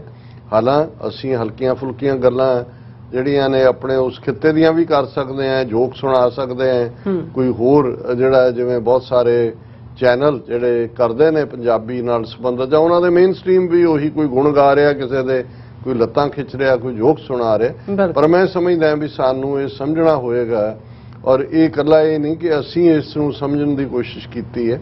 ਜੇ ਅਸੀਂ ਆਪਣੇ ਗਦਰੀ ਬਾਬਿਆਂ ਵੱਲ ਦੇਖੀਏ ਜਿਹੜੇ ਅਮਰੀਕਾ, ਕੈਨੇਡਾ, 18 ਮੁਲਕਾਂ ਚੋਂ ਇਨਕਲੂਡਿੰਗ ਫਿਲੀਪੀਨਸ, ਸ਼ੰਘਾਈ 1912-13 ਦੇ ਵਿੱਚ ਭਾਰਤ ਗਏ ਸੀ ਕਿ ਗਦਰ ਬਚਾਉਣਾ, ਉਹਨਾਂ ਨੇ ਵੀ ਟਾਈਮਿੰਗ ਇਸ ਲਿਹਾਜ਼ ਨਾਲ ਹੀ ਚੁਣੀ ਸੀ। ਉਹਨਾਂ ਨੂੰ ਨਜ਼ਰ ਆ ਰਿਹਾ ਸੀ ਕਿ ਫਸਟ ਵਰਲਡ ਵਾਰ ਦੇ ਅਸਾਰ ਬਣ ਰਹੇ ਨੇ ਔਰ ਉਹਨਾਂ ਨੂੰ ਇਹ ਸੀ ਕਿ ਵੀ ਅੰਗਰੇਜ਼ ਉਲਝਣਗੇ ਜੰਗ ਦੇ ਵਿੱਚ, ਤੇ ਜਦੋਂ ਉਲਝੇ ਹੋਣਗੇ ਕਿ ਡਿਫਰੈਂਟ ਫਰੰਟਸ ਤੇ, ਉਦੋਂ ਅਸੀਂ ਜਿਹੜਾ ਗਦਰ ਦਾ ਝੰਡਾ ਬੁਲੰਦ ਕਰਾਂਗੇ। ਹਾਲਾਂਕਿ ਇਹ ਵੱਖਰੀ ਗੱਲ ਹੈ ਕਿ ਉਹਨਾਂ ਦੀ ਕੈਲਕੂਲੇਸ਼ਨ ਦੇ ਮੁਤਾਬਕ ਜਿਹੜਾ ਜੰਗ ਹੈ ਜਦੋਂ ਸ਼ੁਰੂ ਹੋਣਾ ਸੀ ਉਸ ਤੋਂ ਅਰਲੀ ਸ਼ੁਰੂ ਹੋ ਗਿਆ, ਜੇ ਉਹ ਹਾਲਾਤ ਬਣੇ ਹੀ ਨਹੀਂ ਸੀ। ਔਰ ਉਹਨਾਂ ਦੇ ਵਿੱਚ ਜਿਹੜੀ ਘੁਸਪੈਠ ਹੈ ਇੱਥੋਂ ਜਾਣ ਤੋਂ ਪਹਿਲਾਂ ਹੀ ਬ੍ਰਿਟਿਸ਼ ਏਜੰਸੀਆਂ ਨੇ ਕੀਤੀ ਹੋਈ ਸੀ ਔਰ ਜਿੱਥੇ ਜਾ ਕੇ ਉਹਨਾਂ ਨੇ ਗਦਰ ਮਚਾਉਣਾ ਸੀ ਲੋਕਾਂ ਤੱਕ, ਇੱਥੇ ਤਾਂ ਬੇਸ਼ੱਕ ਡਾਇਸਪੋਰਾ ਪੰਜਾਬੀ, ਸਿੱਖ, ਜਿਨ੍ਹਾਂ 'ਚ ਮੁਸਲਮਾਨ ਔਰ ਕੁਝ ਹਿੰਦੂ ਵੀ ਸ਼ਾਮਲ ਸਨ, ਉਹ ਇਸ ਸਾਰੀ ਗਦਰ ਲਹਿਰ ਦਾ ਹਿੱਸਾ ਸੀ, ਲੇਕਿਨ ਉੱਥੋਂ ਦੀ ਖਲਕਤ ਤਾਂ ਅਜੇ ਉਸ ਦੇ ਲਈ ਤਿਆਰ ਹੀ ਨਹੀਂ ਸੀ। ਨਤੀਜੇ ਦੇ ਤੌਰ ਦੇ ਉੱਤੇ ਉਹ ਫੇਲ ਹੋਇਆ। ਲੇਕਿਨ ਇਸ ਗੱਲ ਨੂੰ ਮੈਂ ਇਸ ਲਈ ਮੈਂਸ਼ਨ ਕਰ ਰਿਹਾ ਕਿ ਉਹਨਾਂ ਨੂੰ ਇਸ ਅਹਿਮੀਅਤ ਦਾ ਅਹਿਸਾਸ ਸੀ ਕਿ ਜਦੋਂ ਆਲਮੀ ਤਾਕਤਾਂ ਫਸੀਆਂ ਹੁੰਦੀਆਂ ਨੇ ਇੱਕ ਦੂਜੇ ਦੇ ਨਾਲ, ਉਦੋਂ ਇੱਕ ਮੌਕਾ ਹੁੰਦਾ ਹੈ, ਉਦੋਂ ਜਦੋਂ ਇਨਰ ਡਾਇਸੈਂਸ਼ਨਸ ਹੁੰਦੀਆਂ, ਉਹ ਉਹਨਾਂ ਦੇ ਲਈ ਫਿਰ ਉਨੀ ਕੁ ਫੋਰਸ ਹੁੰਦੀ ਹੈ। ਅਸੀਂ ਉੱਧਰ ਵੀ ਲਾਈ ਹੈ, ਇੱਧਰ ਵੀ ਲਾਈ ਹੈ। ਸੋ ਜੇ ਅੱਜ ਵੀ ਅਸੀਂ ਇਹ ਦੇਖ ਰਹੇ ਹਾਂ ਕਿ ਜੇ ਖਾਲਿਸਤਾਨ ਦੀ ਆਜ਼ਾਦੀ, ਕਸ਼ਮੀਰ ਦੀ ਆਜ਼ਾਦੀ, ਨਾਰਥ ਈਸਟ ਦੇ ਵਿੱਚ ਨਾਗਾਲੈਂਡ, ਮਿਜ਼ੋਰਮ ਦੀ ਆਜ਼ਾਦੀ, ਇਹ ਸਾਰੇ ਔਰ ਵਿਦਨ ਦਾ ਕੰਟਰੀ ਵੀ ਜਿਹੜੀਆਂ ਖਾਸ ਤੌਰ ਤੇ ਟ੍ਰਾਈਬਲ ਬੈਲਟ ਦੇ ਵਿੱਚ ਜਿਹੜੇ ਲੋਕ ਆਪਣੀਆਂ ਜ਼ਮੀਨਾਂ ਨੂੰ ਬਚਾਉਣ ਦੇ ਲਈ ਜਿਹੜੇ ਨੇ ਉਹ ਸੰਘਰਸ਼ ਕਰ ਰਹੇ ਨੇ, ਜਿਨ੍ਹਾਂ ਨੂੰ ਅਰੁਣਧਾਤੀ ਰਾਏ ਨੇ ਕਿਹਾ ਸੀ ਕਿ they are Gandhians with the guns, ਕਿਉਂਕਿ they are with the empty stomach, ਉਹਨਾਂ ਦੇ ਢਿੱਡ ਖਾਲੀ ਨੇ, ਉਹਨਾਂ ਦੇ ਵਿੱਚ ਅੰਨ ਨਹੀਂ ਹੈ ਔਰ ਉਹ ਵੀ ਉਹੀ ਕੁਝ ਕਰ ਰਹੇ ਨੇ ਜੋ ਗਾਂਧੀ ਨੇ ਕੀਤਾ। ਫਰਕ ਇੰਨਾ ਹੈ ਕਿ they are the Gandhians with the gun. So ਅਸੀਂ ਇਹ ਸਮਝਦੇ ਹਾਂ ਕਿ ਇਹ ਸਾਰੀਆਂ, ਕਿਉਂਕਿ ਇਸ ਵੇਲੇ ਤਾਂ ਹਿੰਦੂਤਵਾਦ ਦੀ ਜਕੜ ਦੇ ਥੱਲੇ ਔਰ ਇਹ ਇੰਟਰਨੈਸ਼ਨਲੀ ਕਿਉਂਕਿ ਡੈਮੋਕ੍ਰੇਸੀ ਦਾ ਸਭ ਤੋਂ ਵੱਡਾ ਢੰਡੋਰਾ ਤਾਂ ਅਮਰੀਕਾ ਔਰ ਵੈਸਟਰਨ ਮੁਲਕ ਦਿੰਦੇ ਨੇ, ਤੇ ਹੁਣ ਵੀ ਚੀਨ ਨੂੰ ਦੱਬਣ ਦੇ ਲਈ ਜਿਵੇਂ ਨੈਂਸੀ ਪੈਲੋਸੀ ਜਾਂ ਦੂਜੇ ਨੇ ਤੇ ਆਟੋਕ੍ਰੇਸੀ ਵਰਸਸ ਡੈਮੋਕ੍ਰੇਸੀ ਕਿਹਾ, ਪਰ ਘੱਟੋ ਘੱਟ ਨੈਂਸੀ ਪੈਲੋਸੀ ਸਮੇਤ ਇਹ ਸਾਰੇ ਪਾਲਿਸੀ ਮੇਕਰ ਇੱਕ ਵਾਰ ਇੰਡੀਆ ਦੀ ਡੈਮੋਕ੍ਰੇਸੀ ਤੇ ਵੀ ਨਜ਼ਰ ਮਾਰ ਲੈਣ। ਕਿਤੇ ਇਹ ਤਾਂ ਨਹੀਂ ਕਿ ਡੈਮੋਕ੍ਰੇਸੀ ਦੇ ਨਾਂ ਥੱਲੇ ਹੀ ਉੱਥੇ ਉਹ ਕੁਝ ਹੋ ਰਿਹਾ ਜੋ ਕਿ ਆਟੋਕ੍ਰੇਸੀ ਦੇ ਨਾਂ ਥੱਲੇ ਚਾਈਨਾ ਕਰਦਾ ਜਾਂ ਰਸ਼ੀਆ ਕਰਦਾ। ਕਿ ਔਰ ਜੇ ਇਹ ਗੱਲ ਦੀ, ਔਰ ਇਸ ਦੇ ਲਈ ਉਹਨਾਂ ਨੂੰ ਦੂਰ ਜਾਣ ਦੀ ਲੋੜ ਨਹੀਂ ਹੈ, ਉਹ ਆਪਣੀ ਕਮਿਸ਼ਨ ਨੂੰ ਪੁੱਛ ਲੈਣ, US commission on international religious freedom US Surf ਨੂੰ, ਕਿ ਜੀ ਕਿਉਂ ਇਹ ਤੀਸਰੇ ਸਾਲ ਚ ਲਗਾਤਾਰਤਾ ਨਾਲ ਇੰਡੀਆ ਨੂੰ ਕੰਟਰੀ ਆਫ ਪਾਰਟਿਕੂਲਰ ਕੰਸਰਨ ਕਿਉਂ ਐਲਾਨਿਆ ਹੋਇਆ।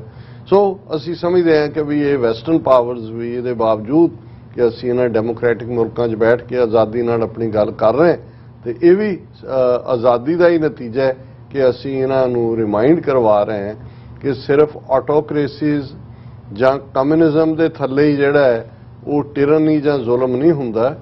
ਡੈਮੋਕ੍ਰੇਸੀਜ਼ ਦੇ ਨਾਂ ਨੂੰ ਇਸਤੇਮਾਲ ਕਰਕੇ ਵੀ ਭਾਰਤ ਵਰਗੇ ਰਜੀਮ ਉਹੀ ਕੁਝ ਕਰ ਰਹੇ ਨੇ ਜੋ ਕੁਝ ਆਟੋਕ੍ਰੇਸੀਜ਼ ਦੇ ਥੱਲੇ ਚਾਈਨਾ ਜਾਂ ਰਸ਼ੀਆ ਵਰਗੇ ਮੁਲਕ ਕਰ ਰਹੇ ਨੇ। ਜੀ ਡਾਕਟਰ ਸਾਹਿਬ, ਤੁਹਾਡਾ ਬਹੁਤ ਬਹੁਤ ਸ਼ੁਕਰੀਆ। ਸੋ ਇੱਥੇ ਲੈਣਾ ਬ੍ਰੇਕ, ਔਰ ਬ੍ਰੇਕ ਤੇ ਜਾਣ ਤੋਂ ਪਹਿਲਾਂ ਅਸੀਂ ਆਪਣੇ ਦਰਸ਼ਕਾਂ ਤੇ ਸਰੋਤਿਆਂ ਨੂੰ ਹਮੇਸ਼ਾ ਤਰ੍ਹਾਂ ਅਪੀਲ ਤੇ ਬੇਨਤੀ ਕਰਦੀ ਵਿਊਅਰਸ, ਜਿਸ ਤਰ੍ਹਾਂ ਕਿ ਤੁਸੀਂ ਜਾਣਦੇ ਹੋ ਕਿ TV 84 ਇੱਕ ਪੰਥਕ ਚੈਨਲ ਹੈ ਔਰ TV 84 ਦੀ ਚੜ੍ਹਦੀ ਕਲਾ ਲਈ ਵੱਧ ਤੋਂ ਵੱਧ ਡੋਨੇਟ ਕਰੋ।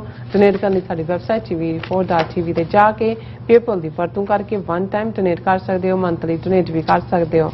ਤੁਸੀਂ TV 84 ਦੇ ਨਾਮ ਤੇ ਚੈੱਕ ਬਣਾ ਕੇ ਸਾਨੂੰ ਮੇਲ ਵੀ ਕਰ ਸਕਦੇ ਹੋ ਸਾਡੇ ਇਸ ਪਤੇ ਤੇ 36-01 37th Avenue, Long Island City, New York 11101 USA, ਜਾਂ ਫਿਰ ਤੁਸੀਂ ਸਾਨੂੰ ਫੋਨ ਰਾਹੀਂ ਸੰਪਰਕ ਕਰ ਸਕਦੇ ਹੋ ਸਾਡੇ ਫੋਨ ਨੰਬਰ ਤੇ 5166191984। ਤੁਸੀਂ ਸਾਨੂੰ ਈਮੇਲ ਵੀ ਕਰ ਸਕਦੇ ਹੋ info@tv84.tv ਤੇ। ਅਸੀਂ ਤੁਹਾਡੇ ਤਹਿ ਦਿਲ ਤੋਂ ਸ਼ੁਕਰਗੁਜ਼ਾਰ ਹੋਵਾਂਗੇ। ਸੋ ਇੱਥੇ ਲੈਣੇ ਬ੍ਰੇਕ ਵਿਊਅਰਸ, ਜੋ ਤੁਸੀਂ ਇਸੇ ਤਰ੍ਹਾਂ ਬਣੇ ਰਹਿਣਾ।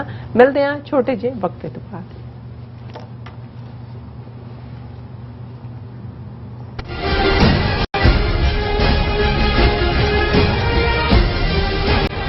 ਇਹ ਗੱਲ ਸੰਤ ਜਰਨੈਲ ਸਿੰਘ ਭਿੰਡਰਾਂਵਾਲੇ ਨੇ ਪਛਾਣ ਲਈ ਸੀ ਜਦੋਂ ਉਹਨਾਂ ਨੇ ਕੌਮ ਨੂੰ ਇਹ ਕਿਹਾ ਸੀ ਵੀ ਇਹ ਗੁਲਾਮੀ ਤੁਹਾਨੂੰ ਗਲੋਂ ਲਾਉਣੀ ਪੈਣੀ ਆ। ਗੱਤਕਾ ਅਖਾੜਾ ਸ਼ਹੀਦ ਬਾਬਾ ਅਜੀਤ ਸਿੰਘ ਜੀ ਨਿਊ ਜਰਸੀ ਪੇਸ਼ ਕਰਦੇ ਹਨ ਮੈਦਾਨੇ ਜੰਗ 2022 8ਵਾਂ ਸਾਲਾਨਾ ਨਾਰਥ ਅਮਰੀਕਨ ਗੱਤਕਾ ਟੂਰਨਾਮੈਂਟ, ਜਿਹੜਾ ਸਮਰਪਿਤ ਹੈ ਉਸ ਇਨਕਲਾਬੀ ਸੋਚ ਨੂੰ ਜਿਸ ਨੇ ਸੰਤ ਜਰਨੈਲ ਸਿੰਘ ਜੀ ਭਿੰਡਰਾਂਵਾਲੇ ਦੀ ਜਿਹਨ ਵਿੱਚੋਂ ਜਨਮ ਲਿਆ ਔਰ ਕਿਸਾਨ ਮੋਰਚੇ ਵਿੱਚ ਖੁਦ ਮੁਖਤਿਆਰਗੀ ਵਾਲੀ ਸ੍ਰੇਸ਼ਟ ਬੁੱਧੀ ਲਿਆਈ। ਦੀਪ ਸਿੱਧੂ ਵਰਗੇ ਨੌਜਵਾਨ ਜੋ ਇਸ ਸੋਚ ਦੇ ਪੈਰਾ ਦੇ ਗਏ, ਗੁਰੂ ਪੰਥ ਵੱਲੋਂ ਸਿਹਰਾ ਪ੍ਰਾਪਤ ਕਰ ਗਏ। ਟੂਰਨਾਮੈਂਟ ਵੱਲੋਂ $12,000 ਕੈਸ਼ ਪ੍ਰਾਈਜ਼ ਅਤੇ ਸ੍ਰੀ ਸਾਹਿਬ ਭੇਟ ਹੋਵੇਗੀ। ਅਗਸਤ ਦੀ 6 ਔਰ 7 ਤਰੀਕ ਸ਼ਨੀਚਰਵਾਰ ਐਤਵਾਰ ਮੁਕਾਬਲਾ ਜਾਰੀ ਹੋਵੇਗਾ ਸਿੱਖ ਕਲਚਰਲ ਸੁਸਾਇਟੀ ਰਿਚਮੰਡ ਹਿਲ ਨਿਊਯਾਰਕ ਵਿਖੇ। ਖਿਡਾਰੀਆਂ ਵਾਸਤੇ rajang.org ਜਾਂ ਮੋਬਾਈਲ ਐਪ ਵਿਖੇ ਰਜਿਸਟ੍ਰੇਸ਼ਨ ਕਰਨੀ ਲਾਜ਼ਮੀ ਹੈ। ਡੈਡਲਾਈਨ 31 ਜੁਲਾਈ। ਸਾਧ ਸੰਗਤ ਜੀਓ, ਤੁਹਾਡੇ ਭਰਵੇਂ ਹੰਗਾਰੇ ਨਾਲ ਇਹ ਮੁਕਾਬਲਾ 8 ਸਾਲ ਪਹਿਲਾਂ 30 ਖਿਡਾਰੀਆਂ ਨਾਲ ਸ਼ੁਰੂ ਹੋਇਆ ਸੀ, ਜੋ ਕਿ ਹੁਣ 150 ਦੀ ਵੱਧ ਤੋਂ ਸ਼ਮੂਲੀਅਤ ਹਾਸਲ ਕਰ ਚੁੱਕਾ ਹੈ। ਤੁਹਾਡੀ ਬਦੌਲਤ ਕਰਕੇ ਟੂਰਨਾਮੈਂਟ ਹਰ ਪੱਖੋਂ ਪ੍ਰਫੁੱਲਤ ਹੈ। ਉਮੀਦ ਹੈ ਕਿ ਤੁਸੀਂ ਐਤਕੀ ਵੀ ਸਹਿਯੋਗ ਬਖਸ਼ੋਗੇ ਜੀ। ਵਾਹਿਗੁਰੂ ਜੀ ਕਾ ਖਾਲਸਾ, ਵਾਹਿਗੁਰੂ ਜੀ ਕੀ ਫਤਿਹ।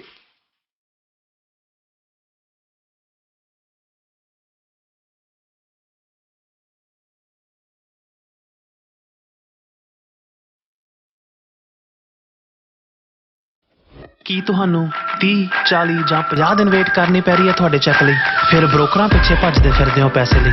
ਬਹੁਤ ਜ਼ਿਆਦਾ ਟਾਈਮ ਵੇਸਟ ਹੋ ਜਾਂਦਾ ਇਦਾਂ ਤਾਂ। ਜੇ ਤੁਸੀਂ ਅੱਜ ਹੀ ਪੈਸੇ ਲੈਣੇ ਤਾਂ ਬੌਬਟੇਲ ਨੂੰ ਕਾਲ ਕਰੋ। ਬੌਬਟੇਲ ਤੁਹਾਡੀਆਂ ਇਨਵੌਇਸਸ ਸੇਮ ਡੇ ਫੰਡ ਕਰ ਸਕਦੇ ਹਨ for a small fee, no contract, no reserve and no hidden fees।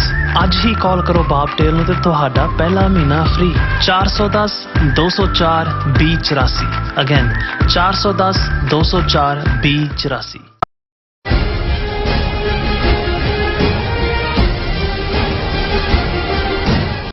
ਦਰਸ਼ਕੋ, break ਤੋਂ ਬਾਅਦ ਤੁਹਾਡਾ ਸਭ ਦਾ ਭਰਪੂਰ ਸਵਾਗਤ ਹੈ। ਸੋ ਵਿਊਅਰਸ, ਪ੍ਰੋਗਰਾਮ ਨੂੰ ਹੋਰ ਅੱਗੇ ਵਧਾਉਂਦੇ ਹਾਂ। ਅੱਜ ਦੇ ਦੂਸਰੇ ਅਹਿਮ ਇਸ਼ੂ ਦੇ ਨਾਲ, ਉਸ ਦੇ ਵਿੱਚ ਆਪਾਂ ਗੱਲਬਾਤ ਕਰਨ ਜਾ ਰਹੇ ਹਾਂ ਕਿ RSS ਵੱਲੋਂ ਭਾਰਤ ਵਿੱਚ ਮੁਸਲਮਾਨਾਂ ਦੇ ਖਿਲਾਫ ਨਫ਼ਰਤ ਭਰਿਆ ਜਿਹੜਾ ਪ੍ਰਚਾਰ ਹੈ ਉਹ ਲਗਾਤਾਰਤਾ ਨਾਲ ਜਾਰੀ ਹੈ। ਸੋ ਭਾਰੀ ਬਾਰਿਸ਼ਾਂ ਹੋਣ ਕਰਕੇ ਅਸਾਮ ਸੂਬੇ ਦਾ ਕਾਫੀ ਵੱਡਾ ਹਿੱਸਾ ਹੜ੍ਹਾਂ ਦੀ ਮਾਰ ਹੇਠ ਹੈ ਔਰ ਸੋਸ਼ਲ ਮੀਡੀਆ ਰਾਹੀਂ ਹਿੰਦੂ ਆਬਾਦੀਆਂ ਵਿੱਚ ਆਏ ਹੜ੍ਹ ਲਈ ਜਿਹੜੇ ਮੁਸਲਮਾਨਾਂ ਨੂੰ ਦੋਸ਼ੀ ਦੱਸਿਆ ਜਾ ਰਿਹਾ ਔਰ ਕਿਹਾ ਜਾ ਰਿਹਾ ਹੈ ਕਿ ਮੁਸਲਮਾਨਾਂ ਨੇ ਹੁਣ ਹਿੰਦੂਆਂ ਦੇ ਖਿਲਾਫ ਹੜ ਜਿਹਾਦ ਸ਼ੁਰੂ ਕਰ ਦਿੱਤਾ ਹੈ। ਸੋ ਇਸ ਬਾਰੇ ਆਪਾਂ ਗੱਲਬਾਤ ਕਰਨ ਜਾ ਰਹੇ ਹਾਂ। ਸੋ ਅਸੀਂ ਚਾਹਾਂਗੇ ਕਿ ਤੁਸੀਂ ਇਸੇ ਤਰ੍ਹਾਂ ਬਣੇ ਰਹਿਣਾ, ਦੇਖਣ ਸੁਣ ਲਈ ਲਿਖਣ ਲਈ ਤੁਹਾਡਾ ਸਭ ਦਾ ਬਹੁਤ ਧੰਨਵਾਦ ਜੀ। ਡਾਕਟਰ ਸਾਹਿਬ ਕੀ ਕਹਿਣਾ ਚਾਹੋਗੇ?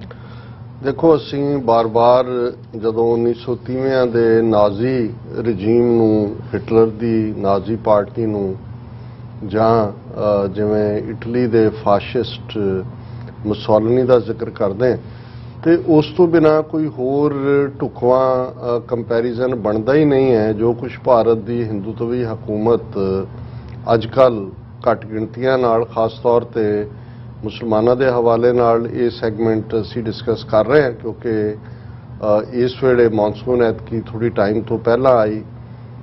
ਪੰਜਾਬ ਦੇ ਵਿੱਚ ਵੀ ਬਹੁਤ ਜ਼ਿਆਦਾ ਮੀਂਹ ਪਏ ਔਰ ਬਹੁਤ ਸਾਰੀ ਜਿਹੜੀ ਹੈ ਫਸਲ ਤਬਾਹ ਹੋਈ ਔਰ ਬਾਕੀ ਥਾਵਾਂ ਤੇ ਵੀ। ਲੇਕਿਨ ਕਿਉਂਕਿ ਅਸਾਮ ਦੇ ਵਿੱਚ ਜਿੱਥੇ ਬ੍ਰਹਮਪੁੱਤਰਾ ਔਰ ਦੂਸਰੀਆਂ ਉਹਨਾਂ ਦੇ ਕਈ ਦਰਿਆ ਜਿਹੜੇ ਨੇ, ਜਿਵੇਂ ਬਰਾਕ ਦਰਿਆ ਔਰ ਦੂਜੇ, ਉਹਦੇ 'ਚ ਅਕਸਰ ਫਲੱਡ ਆਉਂਦੇ ਨੇ। ਇਸ ਵਾਰ ਮੌਨਸੂਨ ਦੇ ਆਉਣ ਤੋਂ ਔਰ ਬਾਰਿਸ਼ਾਂ ਬਹੁਤ ਜ਼ਿਆਦਾ ਪਈਆਂ ਔਰ ਨਤੀਜੇ ਦੇ ਤੌਰ ਦੇ ਉੱਤੇ ਹਮੇਸ਼ਾ ਹੀ ਅਸੀਂ ਜਦੋਂ ਬਚਪਨ 'ਚ ਵੀ ਨਿਊਜ਼ ਦੇਖਦੇ ਸੀ ਜਾਂ ਦੂਜੇ, ਸਭ ਤੋਂ ਪਹਿਲਾਂ ਜਿਹੜੇ ਫਲੱਡ ਨੇ ਉਹ ਅਸਾਮ ਤੋਂ ਹੀ ਸ਼ੁਰੂ ਹੁੰਦੇ ਸੀ ਔਰ ਫਿਰ ਗੰਗਾ 'ਚ ਆ ਗਿਆ, ਜਮਨਾ 'ਚ ਆ ਗਿਆ। ਪੰਜਾਬ 'ਚ ਵੀ ਜਦੋਂ ਤੱਕ ਇਹ ਵੱਡੇ ਡੈਮ ਨਹੀਂ ਬਣੇ, ਸਤਲੁਜ, ਬਿਆਸ, ਰਾਵੀ ਦੇ ਉੱਤੇ, ਉਹਦੇ 'ਚ ਪਾਖੜਾ ਡੈਮ, ਥੀਂ ਡੈਮ ਔਰ ਪੌਂਗ ਡੈਮ, ਹੁਣ ਤਾਂ ਜਿਹੜੇ ਡੈਮਾਂ ਤੋਂ ਅੱਗੇ ਦਰਿਆ ਜਾਂਦੇ ਨੇ ਉਹ ਤਾਂ ਨਾਲਿਆਂ ਜਿੰਨਾ ਪਾਣੀ ਵੀ ਨਹੀਂ ਹੁੰਦਾ।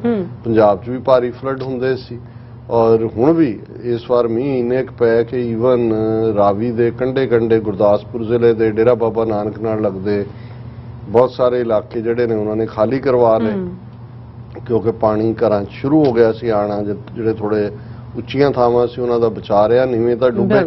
ਸੋ ਅਸਾਮ ਦੇ ਵਿੱਚ ਤਬਾਹੀ ਹਮੇਸ਼ਾ ਰਹੀ ਹੈ, ਇਸ ਵਾਰ ਵੀ। ਔਰ ਅਸਾਮ 'ਚ 1950 ਤੋਂ ਇੱਕ ਜਿਹੜਾ ਉਹਨਾਂ ਨੇ ਦਰਿਆਵਾਂ ਦੇ ਕੰਢੇ ਜਿਹਦੇ ਲਈ ਲਫ਼ਜ਼ ਮੈਂ ਪਹਿਲੀ ਵਾਰ ਇਹ ਦੇਖਿਆ ਕਿ ਪੁਸ਼ਤੇ, ਜਿਹੜਾ ਉਹ ਜ਼ਾਹਰ ਹੈ ਛੋਟੇ ਬੰਦ ਹੋਣਗੇ, ਛੋਟੇ ਜਿਹਨੂੰ ਬੰਨ ਮਾਰਨਾ ਕਹਿੰਦੇ ਨੇ, ਜਿਵੇਂ ਪੰਜਾਬ 'ਚ ਤੁਸੀਂ ਬੰਨ ਸੀ ਇਹਦੇ ਉੱਤੇ, ਰਾਵੀ ਦੇ ਉੱਤੇ, ਇਸ ਕਿਸਮ ਦੇ ਉਹਨਾਂ 6000 ਤੋਂ ਜ਼ਿਆਦਾ ਨੇ।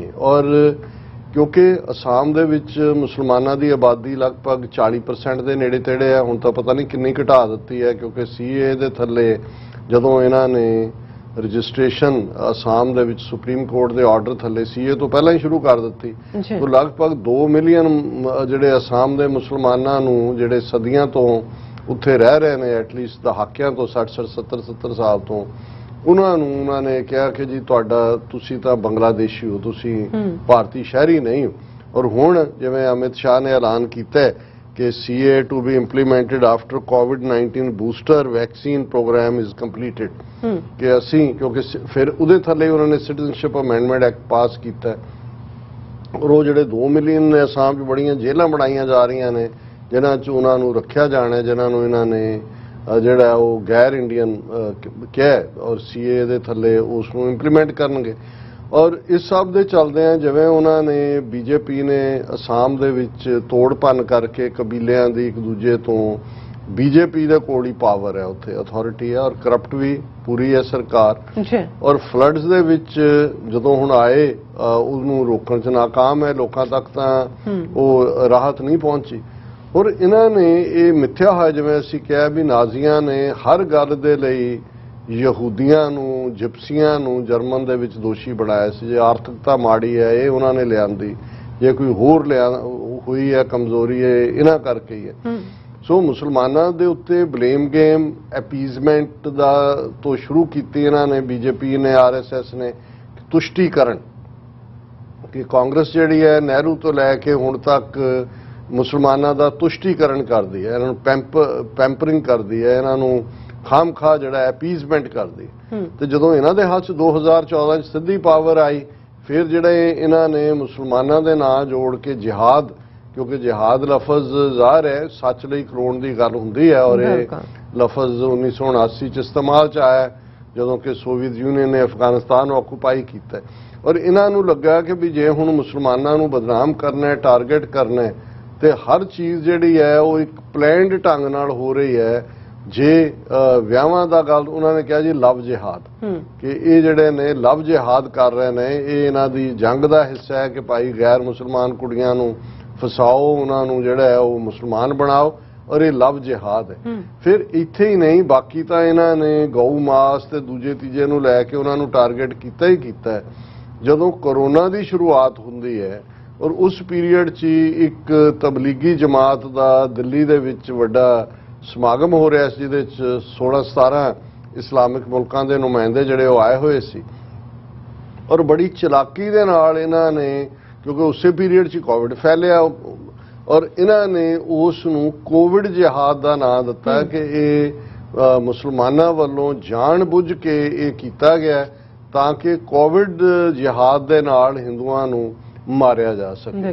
ਹੁਣ ਇਹ ਤਾਂ ਚੱਲ ਹੀ ਰਿਹਾ ਸੀ, ਔਰ ਅੱਜ ਜਦੋਂ ਮੈਂ ਖਬਰ BBC ਦੀ ਦੇਖੀ ਕਿ ਵੀ ਅਸਾਮ ਦੇ ਵਿੱਚ ਜਿਹੜੇ ਇੰਨੀ ਤੇਜ਼ੀ ਦੇ ਨਾਲ ਹੜ੍ਹ ਆਏ ਔਰ ਤਬਾਹੀ ਹੋਈ ਹੈ, ਹੋ ਰਹੀ ਹੈ, ਸਰਕਾਰ ਫੇਲ ਹੈ, ਪਰ ਇਸ ਦਾ ਇਲਜ਼ਾਮ ਉਹਨਾਂ ਨੇ ਮੁਸਲਮਾਨਾਂ ਤੇ ਲਾਉਂਦਿਆਂ ਕਿਹਾ ਕਿ ਇਹ ਜਿਹੜੇ ਨੇ ਇਹ ਫਲੱਡ ਜਿਹਾਦ ਕੀਤਾ ਜਾ ਰਿਹਾ। ਹੁਣ ਉਸ ਦਾ ਆਰਗੂਮੈਂਟ ਉਹਨਾਂ ਨੇ ਕੀ ਦਿੱਤਾ ਕਿ 6000 ਦੇ ਕਰੀਬ ਜਿਹੜੇ ਉਹ ਬੰਦ ਉਹਨਾਂ ਨੇ ਬੰਨੇ ਨੇ, ਛੋਟੇ ਦਰਿਆਵਾਂ, ਉਹਨਾਂ ਚੋਂ ਇੱਕ ਬਰਾਕ ਨਦੀ ਤੇ ਨੇ ਜਿਹਦੇ ਚ ਹੁਣ ਫਲੱਡ ਹੈ, ਔਰ ਬਰਾਕ ਨਦੀ ਦੇ ਕੰਢੇ ਦੇ ਉੱਤੇ ਇੱਕ ਸਿਲਚਰ ਸ਼ਹਿਰ ਹੈ ਜਿਹੜਾ ਹਿੰਦੂ ਮੈਜੋਰਿਟੀ ਸ਼ਹਿਰ ਹੈ, ਔਰ ਹੋਇਆ ਇਹ ਵੀ ਉਸ ਪਾਸੇ ਦੇ ਬੰਦ ਪਹਿਲਾਂ ਹੀ ਕਮਜ਼ੋਰ ਸੀ, ਔਰ ਜਿਹੜਾ ਫਲੱਡ ਵਾਟਰ ਹੈ ਉਹ ਉਸ ਦੇ ਵਿੱਚ ਸਿਲਚਰ ਸ਼ਹਿਰ ਦੇ ਵਿੱਚ ਆਇਆ, ਔਰ ਇੱਕਦਮ ਸੋਸ਼ਲ ਮੀਡੀਆ ਦੇ ਉੱਤੇ ਪੋਸਟ ਜਿਹੜੇ ਇਹਨਾਂ ਨੇ ਟ੍ਰੇਨਡ ਆਪਣੇ ਰੱਖੇ ਹੋਏ ਨੇ ਪਾਈ ਕਿ ਮੁਸਲਮਾਨਾਂ ਨੇ ਜਾਣ ਬੁੱਝ ਕੇ,